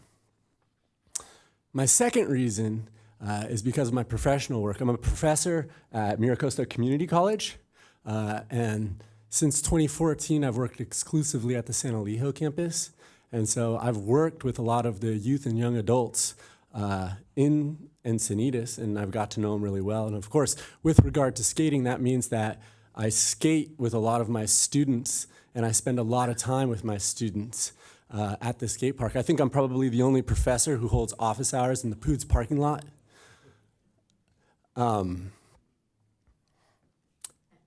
My job also affords me the opportunity to keep my pulse on the research regarding skateboarding, whether it's kind of sociological research about how skate parks benefit marginalized youth, whether it's about economic research about how skate tourism benefits local economies, whether it's research on urban planning and thinking about public space and how we can develop skate features. Oh.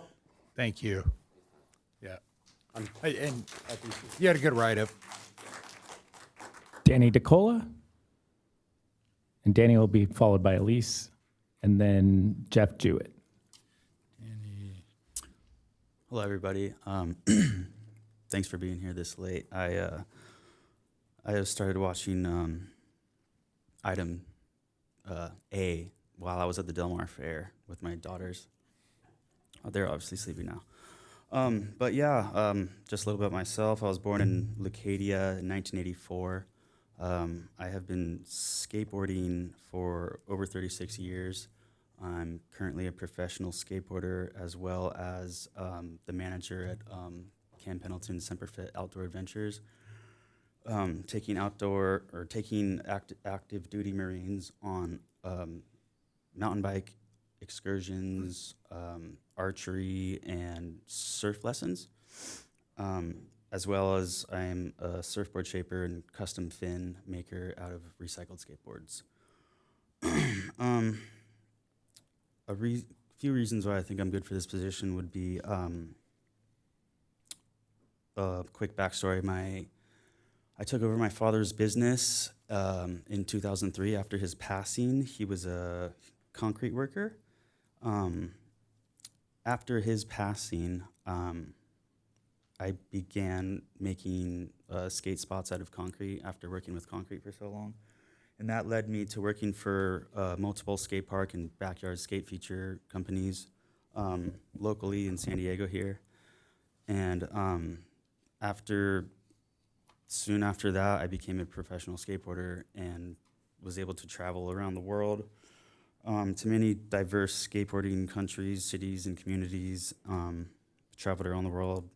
And then working with the concrete, I was designing and building skate features that are still around for over 15 years. And I actually have a sketchbook of conceptual skate features that could also be used for dual purpose, such as catching water to, irrigate nearby gardens or something that could be dual purpose. Really passionate about trying to do something with that with the skate feature, because skateboarding, obviously it came from surfing, and the first skate obstacles were things that held water, and I like to skate a lot of drainage ditches.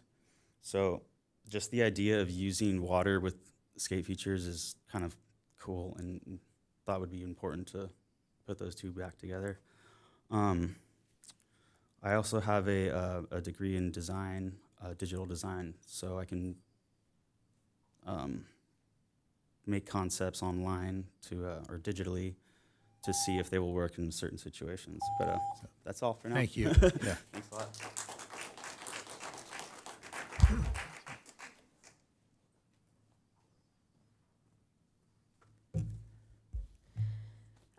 Good morning, City Council members, Mayor, and staff members. I'm very happy to be here. First, I wanted to say thank you to everybody for all of you using your time, talent, and treasures for the betterment of the citizens of Encinitas. I look forward to doing the same. You're very inspirational. I'm here because when I moved to Encinitas from La Costa, I am a mom of a 13-year-old, now 13-year-old. One of the first things we did was look to skateboarding to meet people in the city of Encinitas. And subsequently, my daughter took up skateboarding at the Encinitas Community Park. She loved it. She made friends. I ended up throwing a skateboarding-themed birthday party.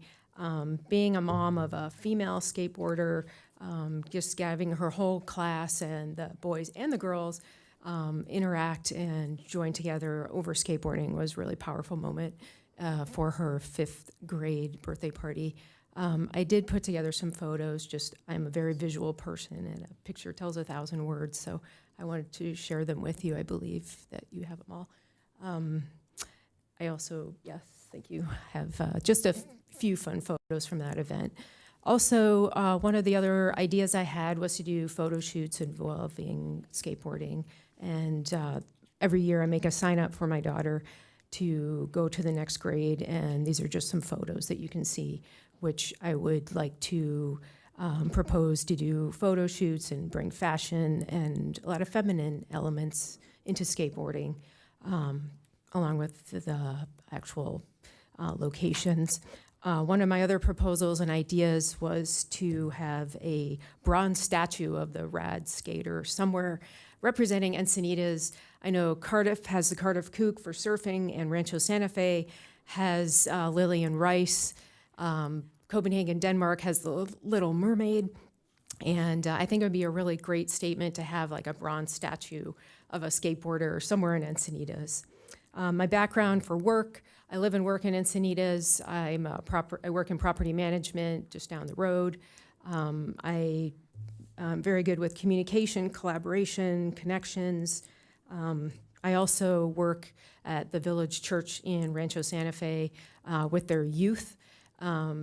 I help on Sundays. I man small groups for middle schoolers and high schoolers.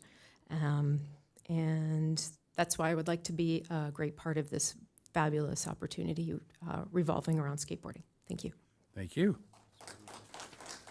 I will note Gabrielle Hawley could not hang in. Jeff Jewett, if you're here. And then Andy McDonald could not hang in. Also, Summer Meyer was not able to stay. Alex Neal, are you here?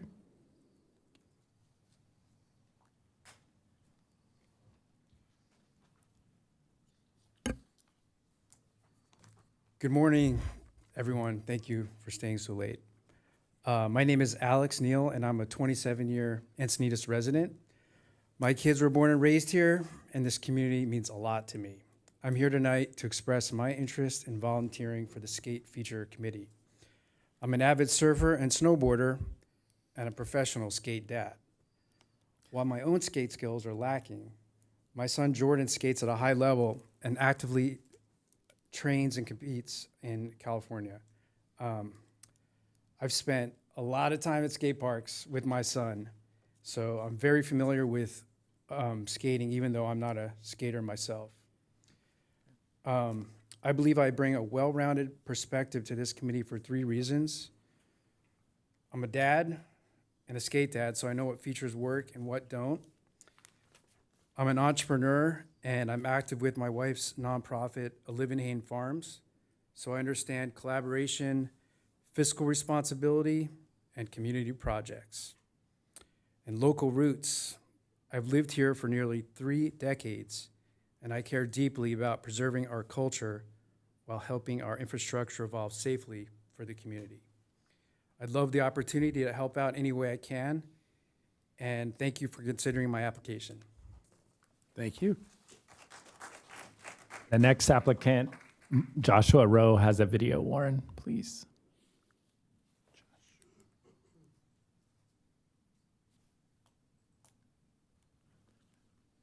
And I'm an applicant for the Skate Feature Committee. First off, Encinitas City Council, I do apologize for not being able to attend this meeting in person. I unfortunately had prior travel plans that I could not change.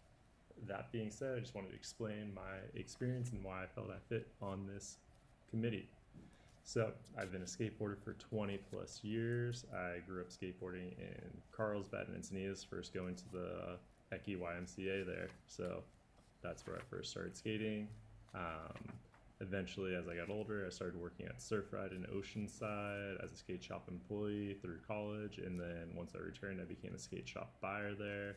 So I did all the hard goods, which really got me involved in my local skate scene.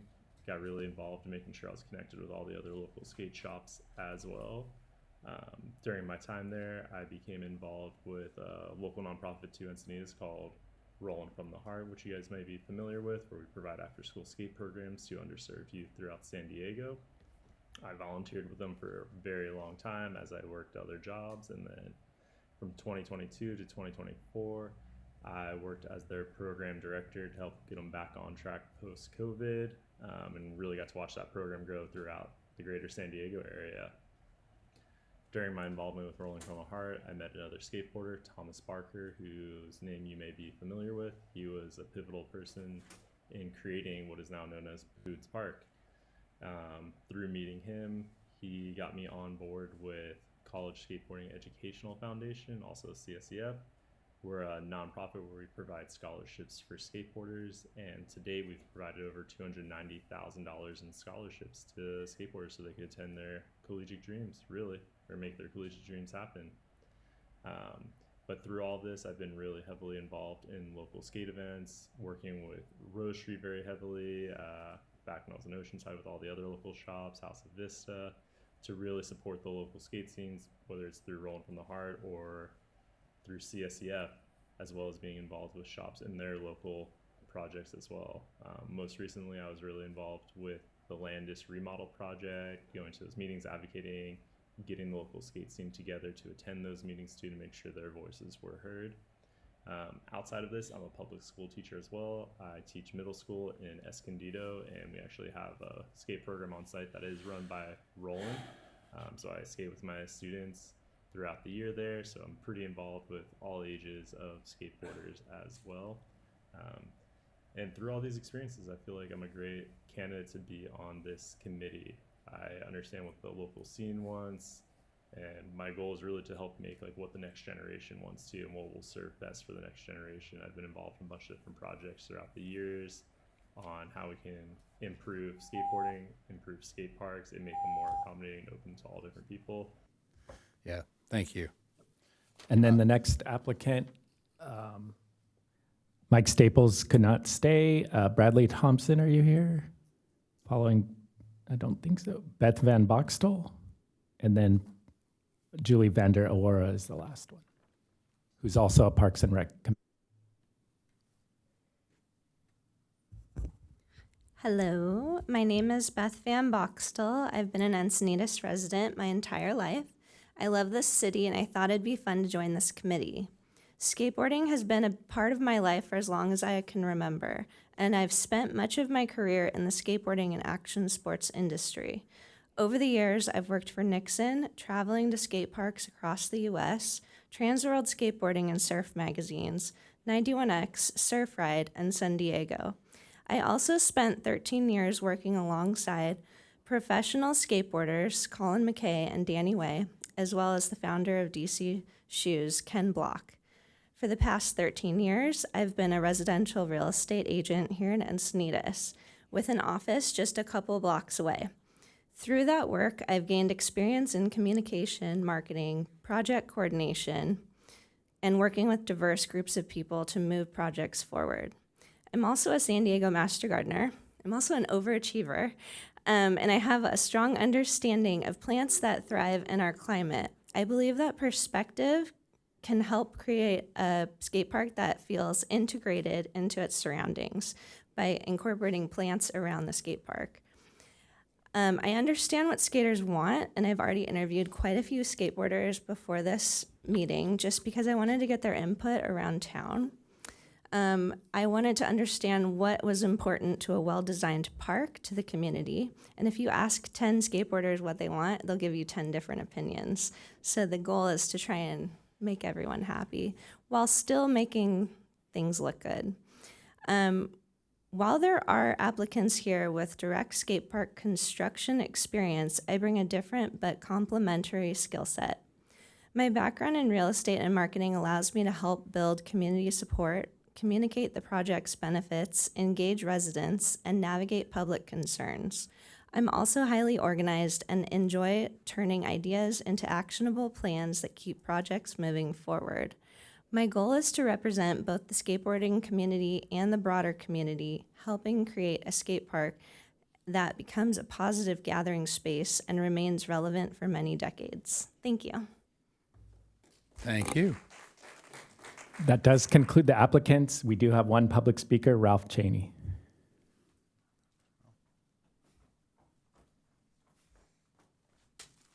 Okay.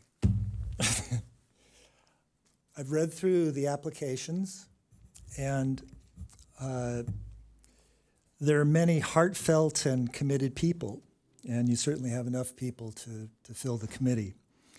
And clearly there's some good news and some bad news. The good news is that they're all humans. That's a good big plus. The bad news is that, well, they're all human. Humans, all of us, develop ways of thinking and even seeing things based on our experiences of life, what we like, what we spent a lot of our time doing, and how we identify ourselves. Humans develop biases in how we regard things, even how we even see things. We just do it. It's unconscious. We think we're looking clearly at something, yet we see things a certain way, unconsciously. Most of the applicants have very significant histories and deep involvement with skateboarding. Some make money from it, have spent big parts of their lives helping advance the sport and doing great things for skateboarding.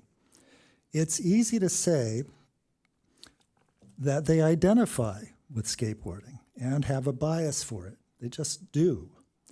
Please, this is not to say anything negative about anybody. I'm actually impressed by the drive of all of the applicants. I'm just pointing out that every person, like every person in this room, they're human and they will carry biases. The skateboard committee isn't about a private project. This project is about city property, city expenditures, the work of city staff, and about everyone who lives in our town, not just skateboarders. So here's the crux. For the committee to truly serve the city, there must be a strong measure of objectivity. We need to include people on the committee who will come from more objective points of view than will those who have been deeply rooted in skateboarding. Of the applicants, there are a handful of people who have either expressed objectivity as something they aim for, or are positioned to carry objectivity into the committee's discussion and actions. From what I've read, would you please look at your list of applicants and note Elise Esprit, Gabrielle Holly, Mike Staples, and Julie Vanderauwera. Thank you, Ralph. If you can give them a go. Your time is up. Thank you. That concludes. Okay, so it's very similar. Now, the difference here is there are a total of 14 people on this committee, 2 nominally from the Parks and Rec, 10 citizens, including 1 each from each district, and then 2 council members. So I'm going to start with we only have 1 applicant from Parks and Rec. So the first part of my motion is I'm going to move that we take the extra Park and Rec, so we don't have a person put on it, and just put an extra at-large citizen on, if that's okay. And what that gets me to is basically 12 people out of our 13 applications, which is kind of nice, out of 13 remaining applications. Did I get the math correct? So really there's only 1 person that's not going to get on this. And I think everyone that Ralph named I had included. So in no particular order, my first motion is the citizens plus the Park and Rec. So the first Parks and Rec is Julie Vander Orera, and then Beth Van Boxel for citizen, and Mike Staples next, Joshua Rowe, Alex Neal, Summer Meyer, Andy McDonald, Jeff Jewett, Gabrielle Holly, Elise Esprit, Danny DeCola, and Tony Berman. So that's my motion, if I can get a second. Basically. I'll second. Okay, I got a motion and a second. Anybody want to speak? I've got O'Hara and Lyons. I can do it. If you want to do the council members too, or the rest of the commission, you're welcome to do that. Let's do it this way. We'll get this done, then we can talk, council members. Great. Yeah, Any I do. Yep. Am I next? Yeah, Okay. you're next. Yeah, sorry. Thank you. Sorry, Joy. We're all kind of looking at each other. Councilmember Lyons. I think that's a really good way to go. I'm concerned about diversity, and I only saw 2 candidates from D3, so I'm happy that they were included in your list. I have a concern about having enough females, and you captured the candidates that I would like to capture. So thank you for that. What I'd like to do, and it kind of goes to what Ralph was presenting a little bit, is that when we think about this selection, we want to think about what are our goals, what are we trying to do, and people who bring a broader expertise and a broader knowledge than just skating, I think are absolutely valuable. They are going to bring kind of some balance about context and community. So I appreciate that your list has people that I think will be doing that. Thank you. Good. Thank you. And that was the intent of my choices. So I think that's it as far as speaking. Let's call a question. Wait, I still want to speak though. That first motion carries unanimously. Great.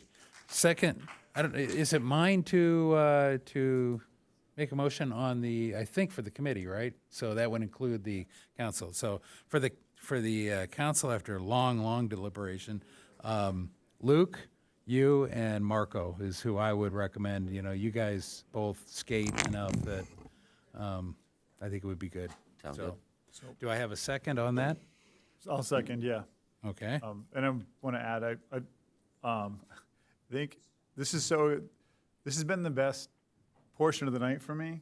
I think we don't do a lot of nonpartisan stuff that just remembers that we're core Encinitans here. And this has been absolutely that. I think we got a great group of people out there.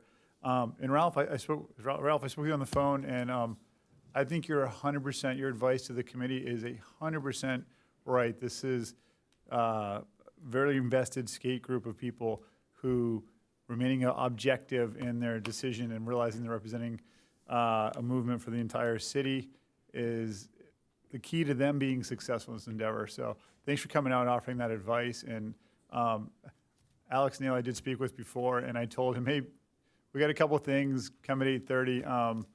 I guess sorry, not sorry. I was right. I was kind of right, kind of wrong. But you're here, and so I apologize for that. But honestly, thank you to everybody who came out for this. It's very exciting to see where this is going. Thank you. So the first lesson is if you're gullible enough to believe, Jim, that 8:30 is the time, you belong on this. So I got a motion and a second, and any further discussion? If not, we'll vote. Let's vote. I did say at least 8:30, I think. At least, yeah, really. He did not say 8:30 p.m. or a.m., though. I just want to point that out. That motion carries unanimously and takes us to item 10F. Oh, wow. Thank you. So thank you for those that stayed, and we'll move on to 8F. Looks like we got everybody there, and this is not a public meeting, so I don't have to worry about that. So this is grant. How many? 7. Okay. So we will start 10F with a staff report, and then we'll hear from the public. Good evening, Mayor and Council members. My name is Dr. Crystal Pugh, and I serve as the Homeless Programs Coordinator. With me is Scott Drapkin, Development Services Director, Patty Anders, Planning Manager, and Paul Armstrong of San Diego Rescue Mission. I'm presenting item 10F, ERF Round 5 funding that was continued from the June 10th agenda. On June 10th, Council directed staff to modify the ERF grant to include more consistent language based on SDRM's model and the PowerPoint presentation, and return to the June 24th Council meeting with the updated report. ERF 5 is different from earlier rounds because it no longer requires cities to place people directly into permanent housing. Instead, it recognizes a broader pathway to permanent housing, meaning services like shelters, mental health programs, and sobriety or stability programs qualify. This round gives cities more flexibility. They can first focus on stabilizing unhoused residents with supportive services rather than rushing immediately into permanent housing placements. This slide outlines the 2 eligible pathways under the ERF grant. The first is direct placement into permanent housing. The second, and the one Encinitas is using, is the pathway towards permanent housing. On the right, the flowchart shows Encinitas' selected pathway. It aligns directly with SDRM's existing model already operating in the city and reflects City Council's direction to prioritize stabilization before long-term placement. Under this pathway, unhoused individuals must meet certain program requirements. SDRM can assess each person and determine the appropriate next step, which is often an emergency or interim placement, and in some cases, a mental health or recovery program, but not permanent housing. Permanent housing is only recommended once someone is truly housing ready. That means they've met the program requirements shown on this slide, achieved life stabilization, such as employment or financial stability, and are prepared for a 12-month support program that includes a step-down model towards financial independence. This approach is designed to ensure long-term success, not just short-term placement. Round 5 enforces the city's ability to design and manage homeless services in a way that fits local priorities. It allows the city to balance assistance, client participation, and community safety while continuing SDRM's existing model, which emphasizes program compliance, sobriety, and financial stability before permanent housing placement. This ensures the city can maintain standards that support both residents and the broader community.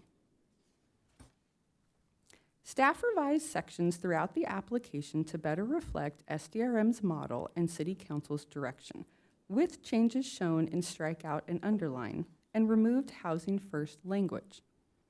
The housing first model has evolved significantly over the last decade, especially as communities respond to encampments, behavioral health needs, and the realities of extremely limited permanent housing supply. Housing first is a philosophy, not a single program type. It means the removal of unnecessary barriers to housing and connect people to services, and it prioritizes stability first. It also incorporates interim housing, bridge housing, encampment resolution strategies, and intensive case management as part of a full continuum of care. The approach emphasizes ongoing engagement, stabilization, and preparing individuals for permanent housing while units are being identified. It also places a stronger focus on behavioral health, harm reduction practices, and the use of multidisciplinary teams to support more effectively. The next few slides highlight the key sections discussed on June 10th, starting with 2FI1. The revisions state SDRM's model of interim placements requires sobriety, treatment, and service participation, and often include mental health, low and high barrier shelters, recovery, and transitional housing options. Section 2FI number 2 clarifies that participants are not disqualified from enrolling in the overall ERF program based on financial or rental history, most criminal convictions, or perceived lack of housing readiness. Instead, SDRM's model will be directing residents to interim pathways, not directly to permanent housing. Clients would not be placed in a permanent housing until they meet SDRM's housing model, which requires financial stability and housing readiness. Number 3 confirms that ERF would connect residents to all homeless resources within the homelessness response system throughout the county to ensure the most vulnerable participants have access to all county-wide services, not just Encinitas resources. For number 5, the text revisions clarify that while ERF 5 program prohibits requiring services as a condition for housing, the city will continue SDRM's proven model of matching individuals to the most appropriate interim services based on their individual needs to support their pathway to housing, which requires clients to be actively engaged in supportive services to stay in the program. For number 7, the text revisions clarify that although ERF 5 does not allow eviction solely for substance use, the city will maintain SDRM's model, which requires no substance abuse, and includes 12-month case management, including housing and financial stabilization for individuals with substance use challenges. SDRM is already operating this model under a stricter ERF Round 4 grant in Vista, which requires direct housing placement and has done so without changing its mission or approach, and Vista has maintained full local control throughout. Round 5 is even more flexible, allowing an interim pathway that includes sobriety expectations, client participation, and case management to help individuals become housing ready. SDRM staff can provide additional details and answer any questions on how the grant allows SDRM to operate under their existing model. Staff recommends the City Council consider and provide direction to staff to authorize the city manager in coordination with the city attorney to submit an application to HCD for Round 5, and if City Council direction is for staff to submit an application and funding is awarded, bring the grant back to City Council for consideration on accepting the funding. This concludes staff's presentation, and staff and SDRM representative are available to answer any questions. Okay, thank you. And do we have any preliminary questions? Nope. Do we have public? We have 7 speakers. Okay, let's do the public speakers. Sure. First 3 speakers, Patty Stottlemyre, followed by Dave Dean, and then Scott Campbell with the time donation from Ellen Burr, who is present. What does it go? Go big or go home? So, might as well go big. We've waited this long. Let's hear the full 3 minutes. Mayor Ehlers and Council, first of all, I'm glad you have this position with Crystal in charge here for the homeless. I'm sorry that the safe parking program ended. Excuse me, and Patty, that Patty, yeah? if you didn't hold this, we get a lot of background noise Oh, okay, as sorry. you're juggling. Okay, thank you. So thank you. Sorry. Sorry to interrupt. Okay, so I'm sorry that the safe parking program ended, and sorry that Jewish Family Services would not negotiate with you on a shorter extension. And it looks like San Diego Rescue Mission is doing some good in this area. And I am not in favor of any grants, contracts with for the homeless encampment with HCD with strings attached. So thank you for contacting with San Diego Rescue Mission and voting no on 10F. And I would also like to point out that not all homeless people are drug addicts or criminals. Shortly after the safe parking program ended, I was in front of the CRC and the San Diego Rescue Mission van, and an employee drove up, and at the same time, there was a past recipient of the safe parking program that was there with her client. So this person that was the recipient was a caregiver for this disabled adult.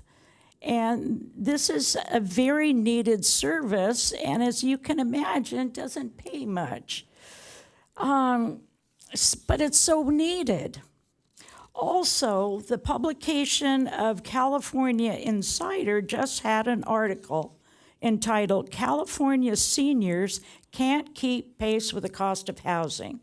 And right here in Encinitas, the senior housing apartments on Requesa were just purchased by Blackstone, biggest owner of residential rental properties in San Diego with $1 trillion in assets, and raised the rent there, with some residents having to move because of this.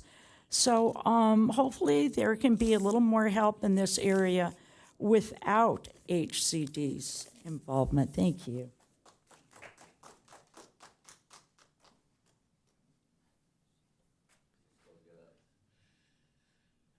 Dave Dean, here to speak, but I apologize. I got some broken ribs, and it makes it a little painful at the moment to speak, and I probably was more alert yesterday when I got here. Ouch. Anyway, what I would like to encourage you to do is, before you vote on this, take a drive downtown, drive through the homeless encampment areas or go up to Los Angeles or to Newport Beach and see firsthand the conditions those cities are in right now. And I would like to prevent our city from falling in that same trap. And although I'm not in any way dismissing that people need help, because they do, and I would like to see us help as many people as we can. But I think going for an additional grant is something that we should try and hold back on, because our state is broke. And I think we need to operate our cities the way we would our home. And growing up, we would go out for dinner on Friday night if all went well for Dad and the family. But if the washing machine broke, we didn't go out for dinner, you know. And so what we need to do, I think, to improve our state is to cut back on the grants that we apply for and find a way to support our own needs and take care of ourselves without having confines and restrictions being handed down from us by people that are giving grants, because they don't have the money to give the grants. That's our money they're giving away, and we don't have that money. So I'd like us to be more financially responsible as a community. I apologize for drifting apart, but my mind isn't as clear as it once was. So that's all I got for now. Thank you.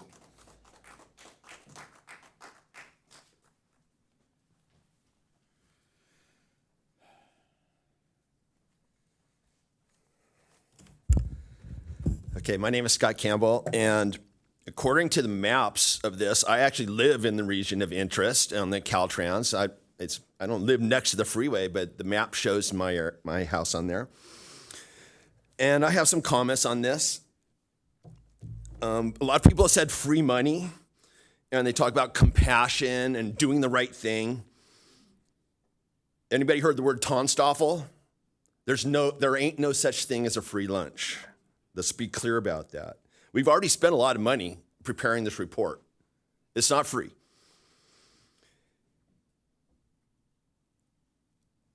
A lot of people talk about housing first. It's not housing first. Well, if you look at the documentation, housing first is in the document a lot of times.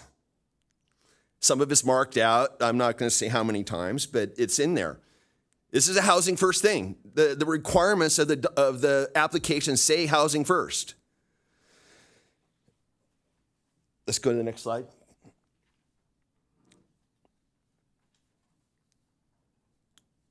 Now, I have to ask, what is the goal on this?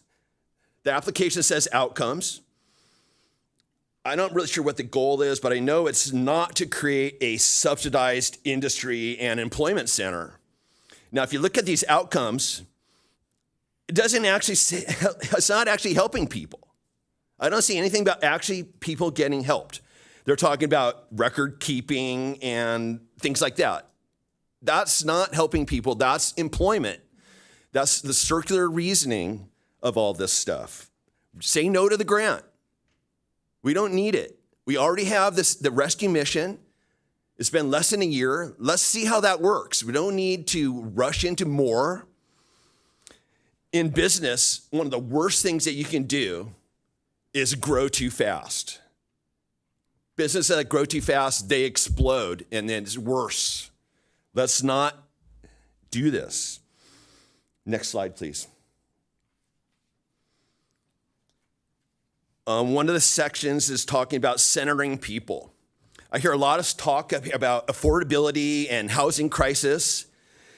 If I read this, we're providing sanitation services, trash collection, transport. We're providing full service housing for these people. That's affordable housing. I don't think that's really what we want to be doing. If we're doing all these things, we're going to get a lot more demand for it. We need to reduce demand, not increase demand. This is right out of the application. Seriously. The application says we're going to help 100 people over 4 years. That's 2 people a month. That doesn't sound like a lot to me. Maybe it is, maybe it's not, but it does not sound a lot. 2 people a month. for 4 years. Let's go to the next slide. Now, this is perhaps really important, and we just went through this with the parking lot. What happens after the grant ends? Right there in the application, it says it's expected that more money will come out of the Encinitas General Fund. We're signing ourselves up to pay money, say no to the grant, and then we don't have these problems. It also says that we're going to put these people up in hotels. I watched the Business Commission this week, and they're talking about average daily rentals and things like that. This seems really weird that we're going to get grant money to put people in hotels, and then we're going to take credit for it in the business community with TOT. And this is crazy. This is really crazy stuff. Now, further on in the document, okay, let's stop one thing. This is a competitive grant. The creative use of the boundaries, I really think, is a detriment to the grant. The grants for Caltrans right away, not Moonlight Beach, not Encinitas Community Park. We added those in there. We're being creative, but if I was a grant person, I would say, what is this? This is not with the intent. And I would reject it right off the bat just by seeing that. Now, going through the grant, there's a section, documentation of full compliance. I think it's page 62.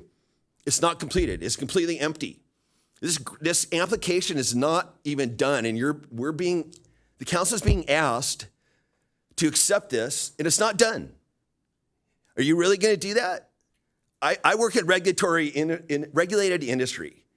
We don't get to change the product after it's been tested and released. We don't get to do that. On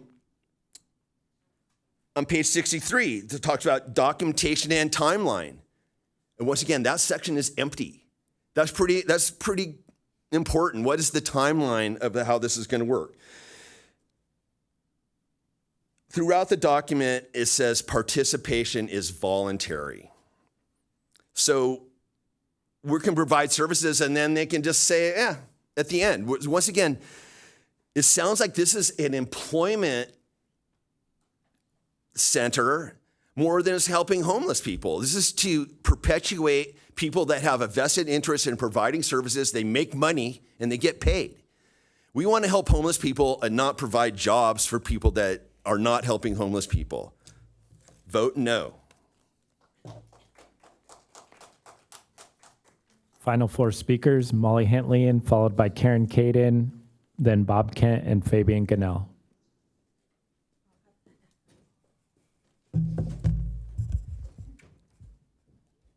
Short. Good morning. No PowerPoint. Sometimes great leaders need to make unpopular decisions. I would categorize this as that situation, and I respectfully request that we do not pursue this grant. It's not prudent. We've already spent too much time to do the application, to redo it, to reword it, so we might trick them into saying yes, but why are we doing that? The grant has requirements we would be contractually obligated to do. Some of the terms are continuum of care, and this is like the bluff and the slope, thank you, kind of conversation, because they overlap. The CalAIM overlaps with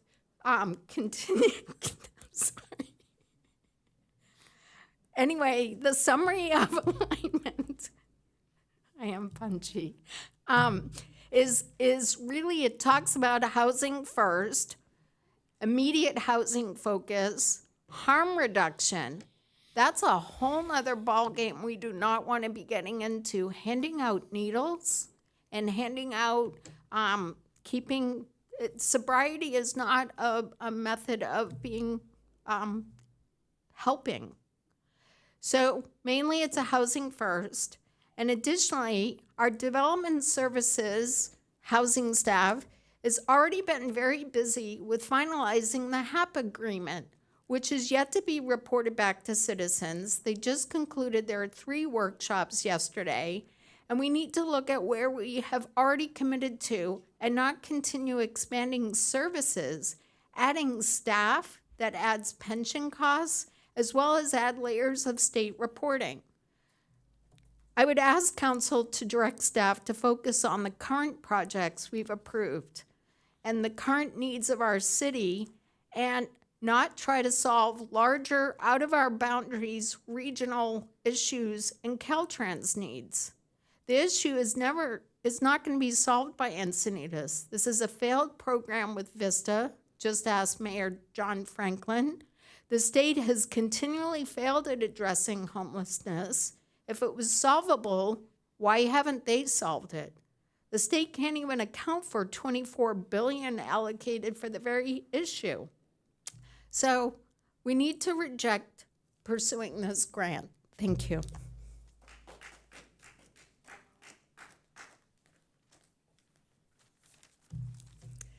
Good morning, Mayor, Deputy Mayor, Council.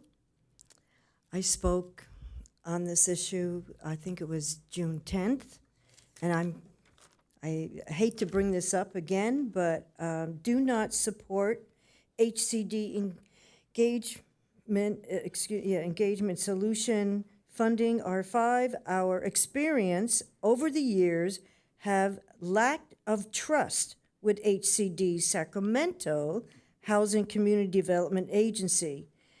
The housing element had demands and compliant to the program. Then HCD created a developer's dream, density bonus, waivers, incentives to enhance high density.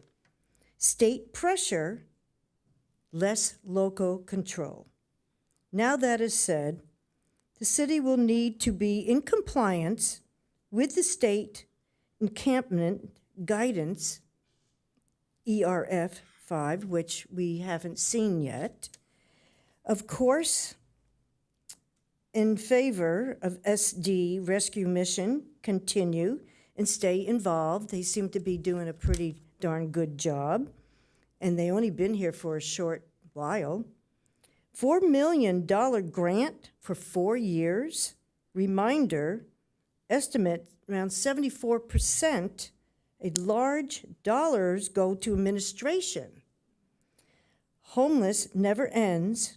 Cost will continue even after the 4 years, so be aware what you're getting into. Thank you very much, and I'm sorry it's so early in the morning. I'm old, and I should be in bed by 9:30.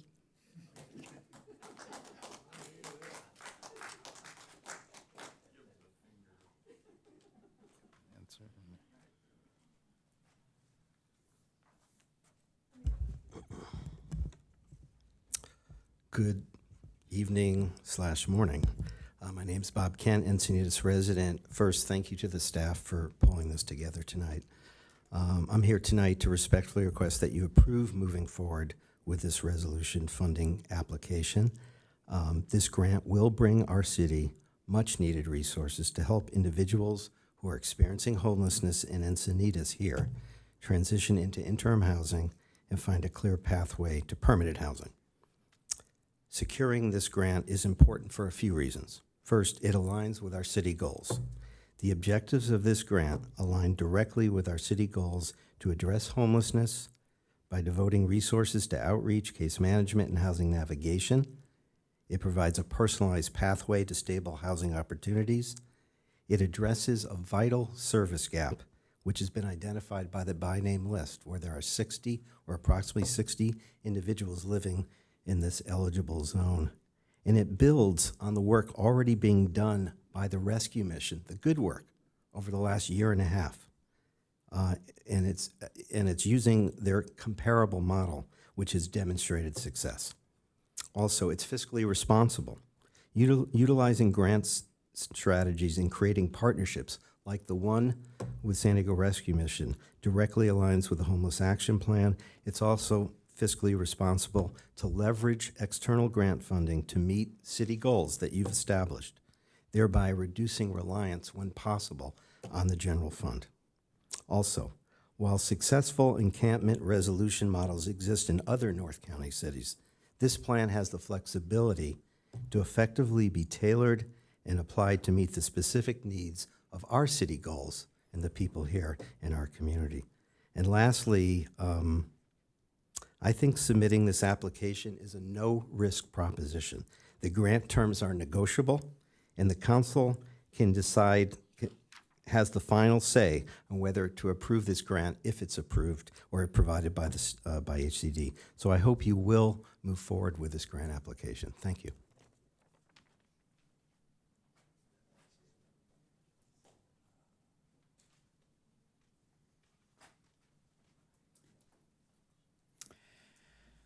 Good evening. Let's be clear on what this agenda item is and what it's not. It is permission for staff to submit an application for a grant.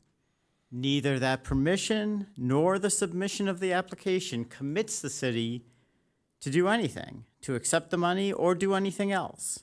Accepting the money and any obligations that might come with it is a later decision that must be brought back to you and that you must approve before it goes forward. So this application, just applying, that's not an endorsement of Housing First, and it's not ceding local control to Sacramento, nor is this agenda item some kind of referendum on the operation of religious and secular charities in the city that serve the homeless. It's simply whether we want to put our name in the hopper for some of the money the state is going to spend somewhere. And yeah, you know, Dave's right. The state should be careful about how it spends its money, but this money is going to be spent. Why shouldn't Encinitas get its share? Reasonable people can disagree on the details of homelessness policy, but no reasonable person can deny that homelessness is a problem that the city has to grapple with, and addressing it costs money, whether for services or for cops. And this particular grant requires no city match, no general fund contribution, and it's a one-time state payment. We don't have to apply for reimbursement. We just get the money if we got the grant. Denying permission to apply for it because some people don't like who's in charge in Sacramento would be as self-defeating as refusing to apply for the federal grants for at-grade rail crossings because some people don't like who's in charge in Washington. Refusing to even apply would just be cutting off our nose to spite our face. Please give them approval. That concludes speakers on this item. Okay, thank you. We'll go to deliberation, starting with Deputy Mayor O'Hara.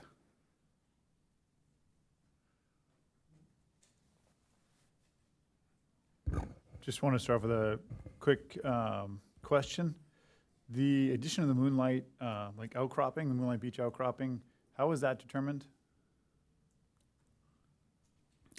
That was based on data collected from the rescue mission's current outreach work within the community, identified the transient nature of those that are within the state right-of-way. They tend to go in those areas as well. Okay, but it's not a state right-of-way. It's an eligible area connected to our state right-of-way, and the grant allows for 50% to be outside of the state right-of-way boundary. So it's outside of the state right-of-way boundary? Yes, okay. Okay, so we still come back to question number one. No requirements for sobriety, treatment, or service participation to be selected for a program. I've got to say, I think this first line is very creative. Participants with certain barriers are not prohibited from participating. That kind of the same as just crossing out the first line and writing it the same way in a different words. We're using different words.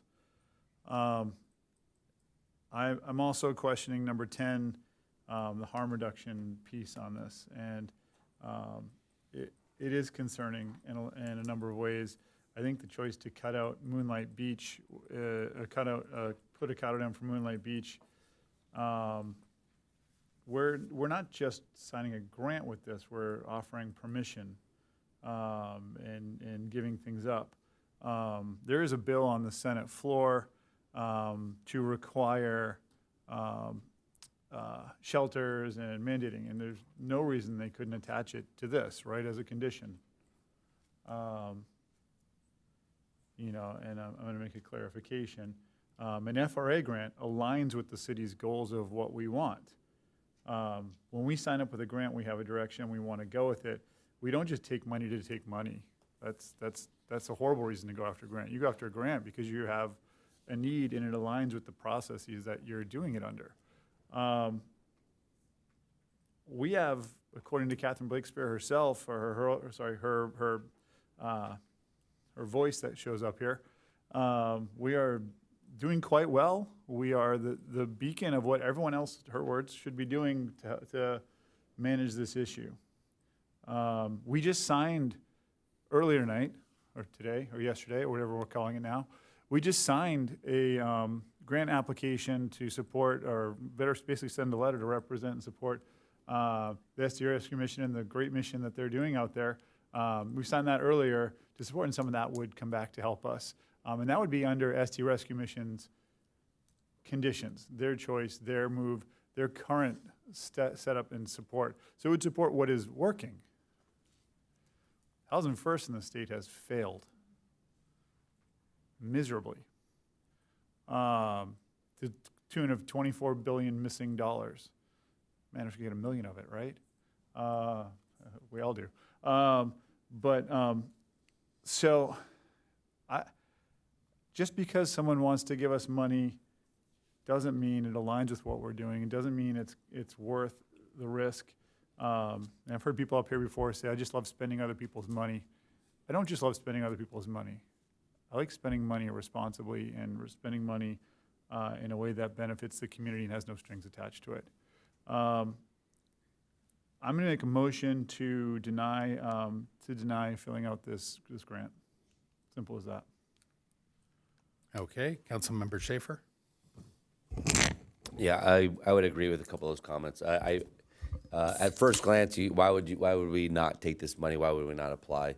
But the strings attached model is one. I think everybody up here has reservations on how HCD works, and what their intentions truly are, and what kind of back end issues could be attached to this. I was going to ask the professional from SDRM, what's your take on this, and as a city, I think what you know about us and what we're talking about. Absolutely. Thank you for letting me come tonight or this morning. Breakfast on the mayor. Yeah, on the mayor. Absolutely. What I can tell you is our experience with Vista. So we have the round 4, which was more restrictive, as mentioned. The city has complete control, and we're able to use our model. So when we think about it, a couple of pieces is it's going, yes, when we say, hey, no strings attached, there's no strings attached when we walk up to someone on the street. We're going to meet them where they're at, and we engage with them. Now, when we think about them going into housing, think about we have to meet the requirements of the landlord. There's a whole host of things that are required for anyone to get into housing. And we don't change the rules for that person. We make sure that they have a sustainable plan, that they have a step-down plan. And what I can tell you, and I encourage, give Mayor Franklin a call, talk with their city staff. They have complete control, and we work well with them, and we're able to, within the constructs, be able to bring this resource that is super helpful. A couple of things along those lines is, as we look at that, and some of the comments were made about seniors, those folks who don't have substance use, this is an incredible opportunity to give them a housing stabilization plan. That it is, what it does is we help them get stabilized, and then we step out. For those who do need help, we get them to the right treatment, we get them to the right resources, and so we've found, again, with our Vista model, We're no strings attached, nothing that's been imposed, and the city's had complete control, and we've been able to operate well within that. And again, that's where what we do is we go, hey, what we look at it is when we meet them where they're at. When we house them, we're using trauma-informed in this perspective. It is more traumatizing to put someone into housing when we know they're gonna fail in a year or two. And so our housing stabilization plan is a trauma-informed approach to say, we're not putting you in housing if you're simply gonna fail. And that lets us operate within the confines of the ERF grants, and we've been able to be successful in implementing it. And just to be clear, that under the confines of Housing First. Under the states, right, we live in California, and so yes, Right, so California. when you meant the confines of the grant, you meant Housing First requirement. Yes, so within, yeah, but we're able to implement it with our model. Got it. And so would this money help you guys in your efforts in helping us as a city? Absolutely. It brings. Is that housing going to be here in Encinitas? Where's that housing found? Yeah, it's the housing is where it's sustainable for the person. So some will be here, but just as currently, when we get people placed, sometimes it's here, sometimes it's in a place within the county that they can afford. Okay. Thank you. I appreciate that. When I hear the Vista model, and I hear the professional that from SDRM that's done so much great work for us, that's really what we're leaning into. That does sway me back to why, going back to what Fabian said, why not just apply for the grant, see what we get, and find out more research while we're doing this. But $3.9 million is not that's not chump change. That's real money that we take out of our own general fund to hire 2 more HOPE team members, to help to hire and do a lot. Again, as long as there's no strings attached, and that's the big one for us, and that's I'm hearing from the professional that works and actually runs our homeless program and is doing it for Vista, saying that Mayor Franklin, per your comments, is actually appreciative of this. So it's to some point, it would be a bad idea to not apply for it and lean into, again, our professionals doing such great work so far. So I'm a little bit indifferent right now, but when I hear sorry, what was your name one more time?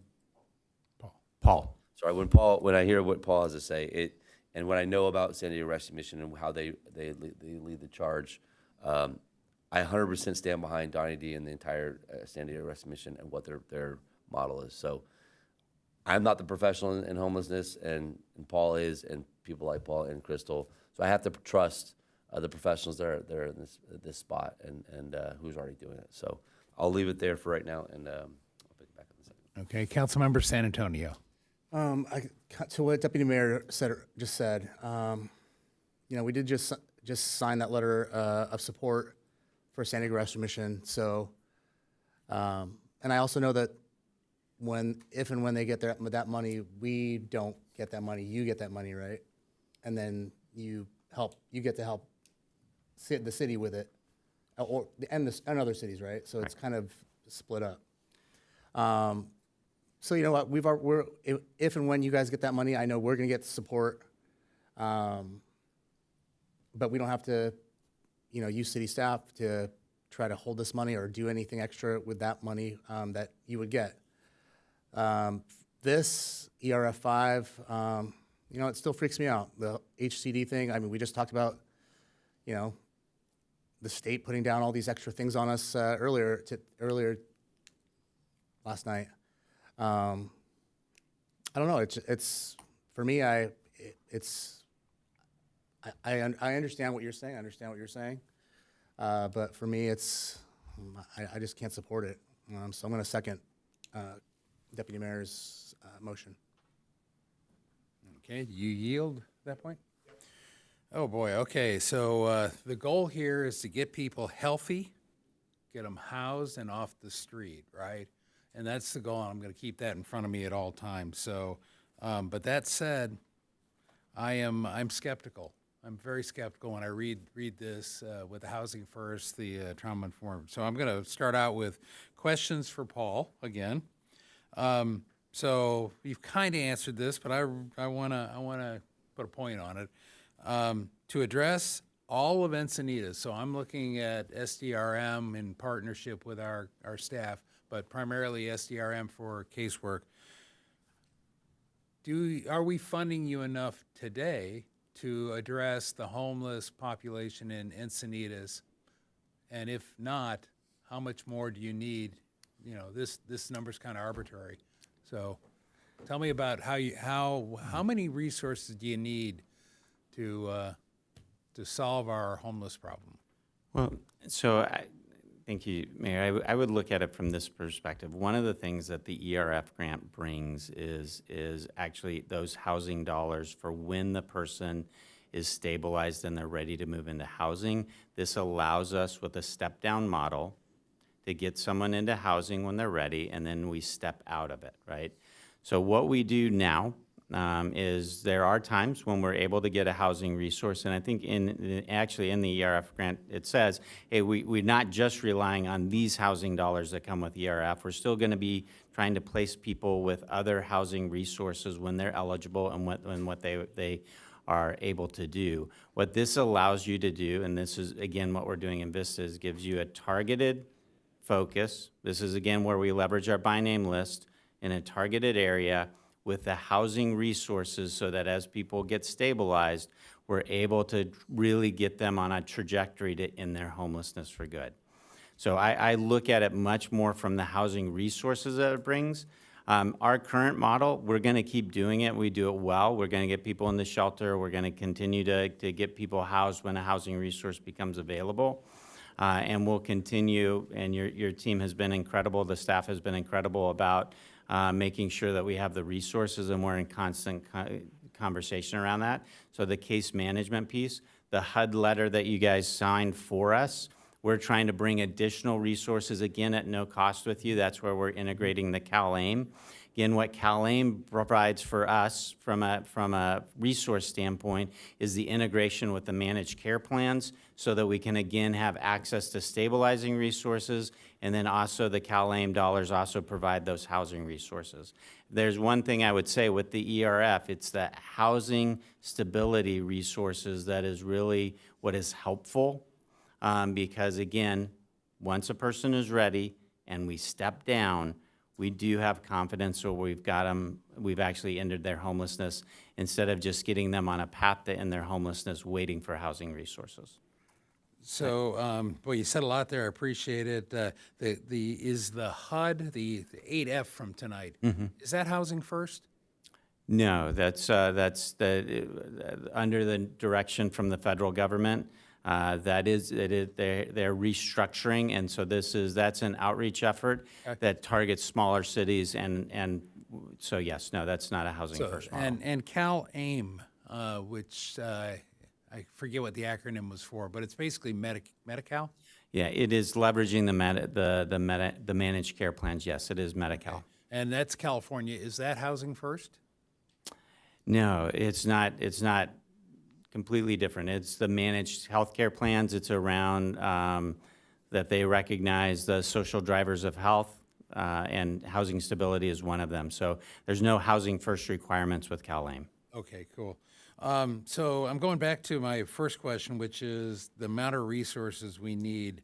At our current funding level, is that enough to address all of the, to make a significant dent or significantly reduce homelessness in Encinitas? At our current, three people. Yeah, I would say we're making a steady dent, right? What we're doing is we're being consistent, and we're going to continue to operate within that. This is an infusion that allows for a higher level impact. So my concern is that it's a small portion of our city. It's got some of our problem areas, not all of them. I wish it had all of them. And it seems like a disproportionately larger investment in the Caltrans right-of-way with strings, you know, whether we admit they're there or not. It says housing first, it says harm reduction, and in the questionnaire, our responses are more honest, I believe, in this, but still, there, you know, I don't think the responses quite have hit it yet for me where I'm comfortable with this. So let's talk about harm reduction, because it does say we'll do harm reduction. What is that in the SDRM model? Yeah. Oh, great. And because, right, anytime someone hears harm reduction, they think needle exchange. Yeah. No, and so you need to look at harm reduction as a continuum. And we stay on the low end of the continuum. And what that means is, like in our low barrier shelter, when we know someone has an active addiction, we engage them in conversation. And we're trying to convince them, hey, should you go and get help? Yeah, we will have Narcan, you know, that's a harm reduction, and that's a life-saving tool. And so but that falls within harm reduction. Where we draw the line is, yeah, we would never, and oh, by the way, that's not required when they say harm reduction. Open use sites, needle exchanges, those things that encourage drug use. Harm reduction, that's where I go, it's a continuum. On the lower end, that's where we operate. Let's have conversations, let's meet people where they're at, let's encourage them towards sobriety. And then you have the other end of harm reduction, which is the needle exchange, and that's not really happening in San Diego County. That's not, and I would offer that that's not a part. The harm reduction, they say, they keep it generic. They don't give any parameters around that. And I'm going to tell you where we are on with harm reduction is the low end of the spectrum. Okay, and you started to say we would never, would you say the statement, we would never and never have done needle exchange? Exactly. Yeah, we are never going to do a what safe. was the other one? Safe injection. Safe injection. So site. you would Yeah. not do never. that in the STRM model, period. Never. Okay, I appreciate that very positive statement. So where was I going? I'm sorry, I'm slowing down here. Yeah, page, and this is now going back to staff, page 62, the compliance plan. Why does it look like it's blank in there and that we don't even have a plan to have a compliance plan? Did I misread that? So the compliance plan is an additional document that is drafted from our current policies that are already in place within the homeless response system within the city of Encinitas. So these are current policies and procedures that have been in place well prior to me. I'm not sure of the inception of them. So it's the requirements for us to upload a copy of that document. And what is that document? Does it exist today? And It does, yes. What's it called? Yeah, so it's our homeless response policies and procedures manual. And so that is a document that incorporates multiple departments in the city on how elements of the homeless response are addressed. For example, encampment cleanups, the notification period that is required by state law, and it's the also which departments reply to which My Encinitas app requests. And how does that document currently comply with or not comply with Housing First? So that document is not impacted or overseen by Housing First. It's simply a policies and procedures manual of how we are addressing our homeless response system. Does it have anything in there about if somebody does not maintain their sobriety, we would place them out of our plan? Anything like that? And I'm literally trying to understand, because I had such mixed messages coming from the application and how directive it is. I thought the response from, and I can't even remember what Cal. Cal-AIM? it wasn't Cal AIM, it was one of the others that responded that it is a housing for, I think it was the funding source that I think Elena Thompson turned that in. HCD. That it was very, very decisively said. I appreciate Paul's being very decisive and telling us you don't do that, and you're our partner, and I like that. And I'm looking at partnering with basically HCD, and they're very clear about housing first. And I know we're responding and with a softened version of that, but you know, I'm just questioning whether we really want to go there.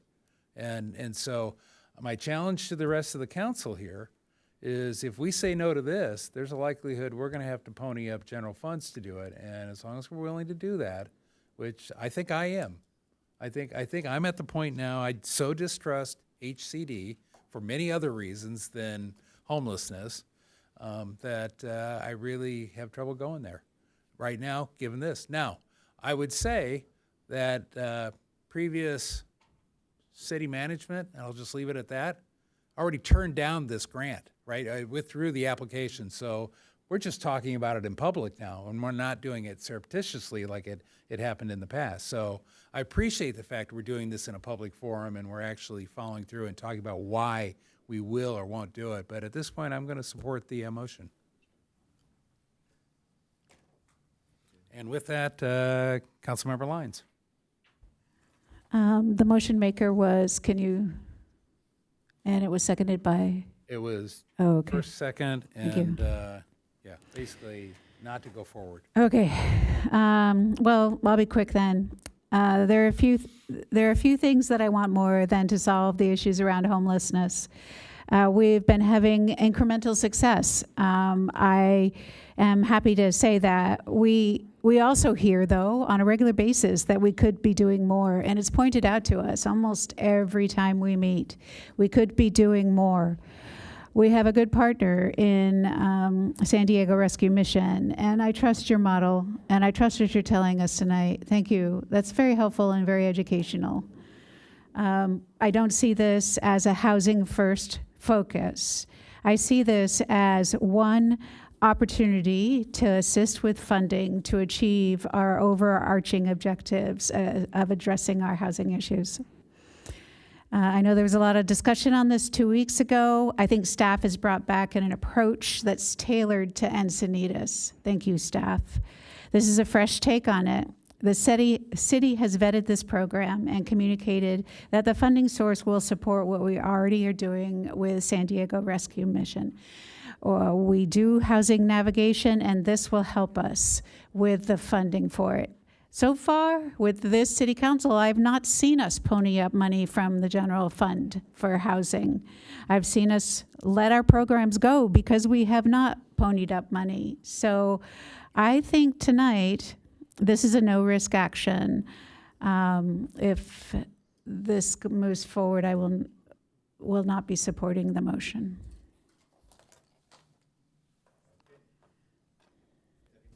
Deputy Mayor O'Hara. Sure. Yeah, I mean, I think from my recognition, or from my memory, we were the first council to offer money to the JFS, and they walked away from it. So I think we do put our money where our mouth is, and I'll just leave that at that. Quick question. I did see the Days Inn and the Roadway Inn on here as sites we would be housing people in this if we were to get this grant money, right? No, it's not housing. They would not be housed in there. They would Transitioning people in. correct. They would be very short-term short-term housing, yes. emergency, a couple of Correct. nights. Same thing. I remember the last time people were at the Days Inn, and I remember it being a disaster. Does the Days Inn now have the ability to offer 24-hour help for people that we put there? They do have 24-hour staff on site. The individuals that would be placed in there, again, at SDRM's discretion, are those that it's very minimal duration that they need to be in there, typically just a couple of nights, and they're those that SDRM has vetted to be appropriately placed in there, just as the others that they have placed in motels. So person at the front desk of a motel is going to be set up to help somebody in transitional housing. They're now a counselor too. We're going to put them in that position. I assume SDRM is great, as great a job we're doing. We have limited number of people. They're not there 24 hours a day either, correct? Correct. Okay.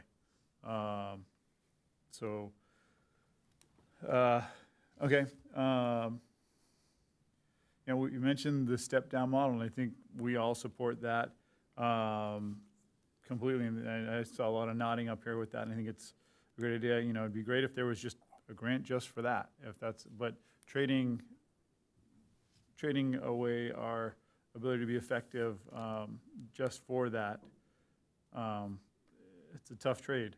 I would say, accepting money with strings attached in a way that doesn't work isn't the best idea, but money spent well is worth spending, and I would support kind of that road that the mayor's talking about going down, figuring out if there is a way we need to infuse something in it, where that money would come from, and kind of allocating for that in the upcoming years if we have to a certain degree. I think we're good. I think I can rest there. I think we've kind of exhausted this one at this point. And Councilmember San Antonio. I'll be quick. I think just to the mayor's point, you said something about not taking money or not using money from the general fund, but was it Molly that put something up on the board on the thing that so if the grant funding does run out and the funding ends and we've used it and it's done, then aren't we going to have to take money from the general fund to keep them housed or take care of them? No, sir. That's the point of the step-down model. Our plan with Vista, we know it has an end date. The staff we hire understanding that this is a short-term contract, and it's designed around this. It gives you an infusion, and then because we focus on making sure that they have a stabilization plan, they're finished with us. So we've gotten them into housing after they've met those criteria. We've walked them, they've now taken ownership of paying their own rent, and now we're done. So it's designed around being able to step out of their life and allowing them to have the self-sufficiency to continue on. Okay, thanks for clarifying that. Okay, and you yield? Yeah, and I think I'll just repeat that I trust SDRM as our partner, and I think we're on the right track, and I don't want to get off that right track. And as I said, I'm willing to fund additional services, and I think we're from our general fund. I'll say that. I think we may have to at some point, but that doesn't say there aren't other funding sources.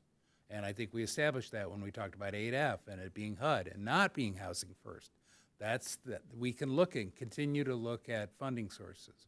But this one it's very clearly they are promoting a agenda through of housing first through this, and I just don't want to misrepresent to them that they say one thing, we say another thing in the reply, and it's just I don't want to go there.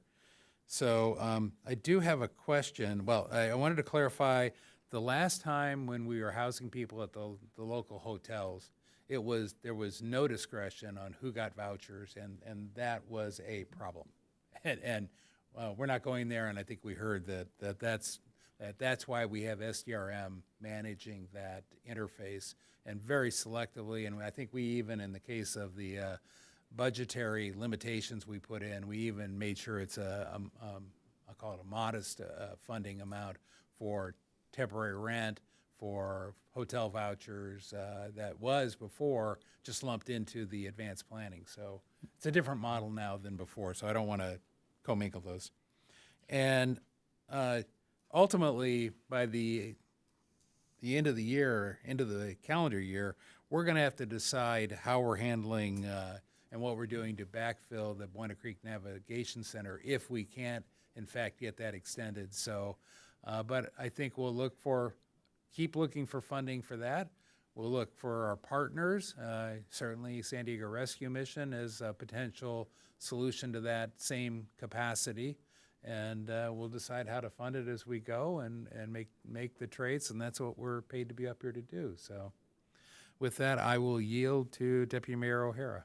Yeah, I just wanted to finish up and kind of echo some of the mayor's comments about our support and our gratefulness for SD Rescue Commission and how far we've come just in a short amount of time, and how excited, how positive we look at the relationship and its potential to grow even more. I want to thank staff for all the hard work. I know you've all worked really hard on this. I don't know where this vote's going to go, but I appreciate the work, and I hope that you keep bringing back items that help us with this issue. So keep doing what you're doing. We appreciate it, however this goes. Thank you. And with that, we'll call the question. Let's see. This is yes to say no. Say no, yes. Yeah. That motion carries 4-1. Okay, thank you. And there are no informational items. We have no council-initiated items. We'll go on to council member reports pursuant to AB 1234.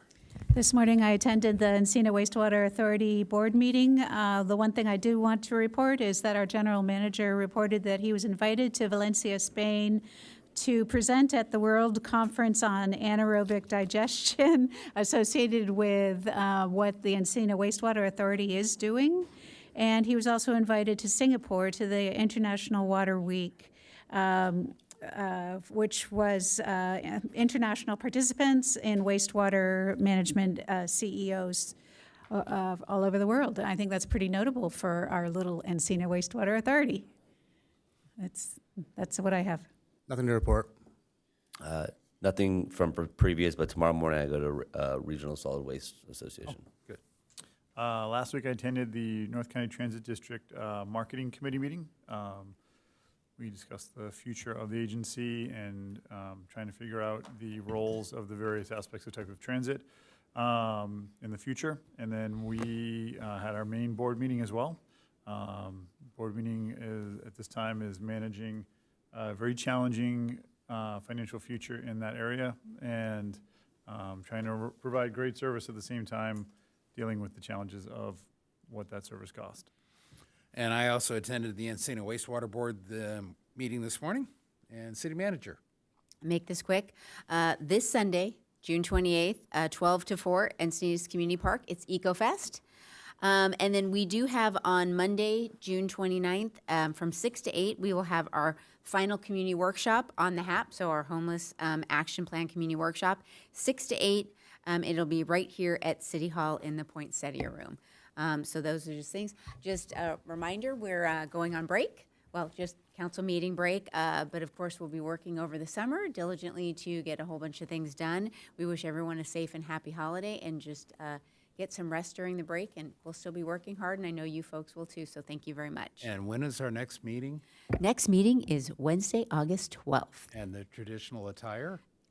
Please bring your Hawaiian shirts. Thank you for the reminder. Thank you. City Attorney? No report. Okay. City Clerk, even at 2 in the morning? City Clerk, nothing? With that, we are adjourned at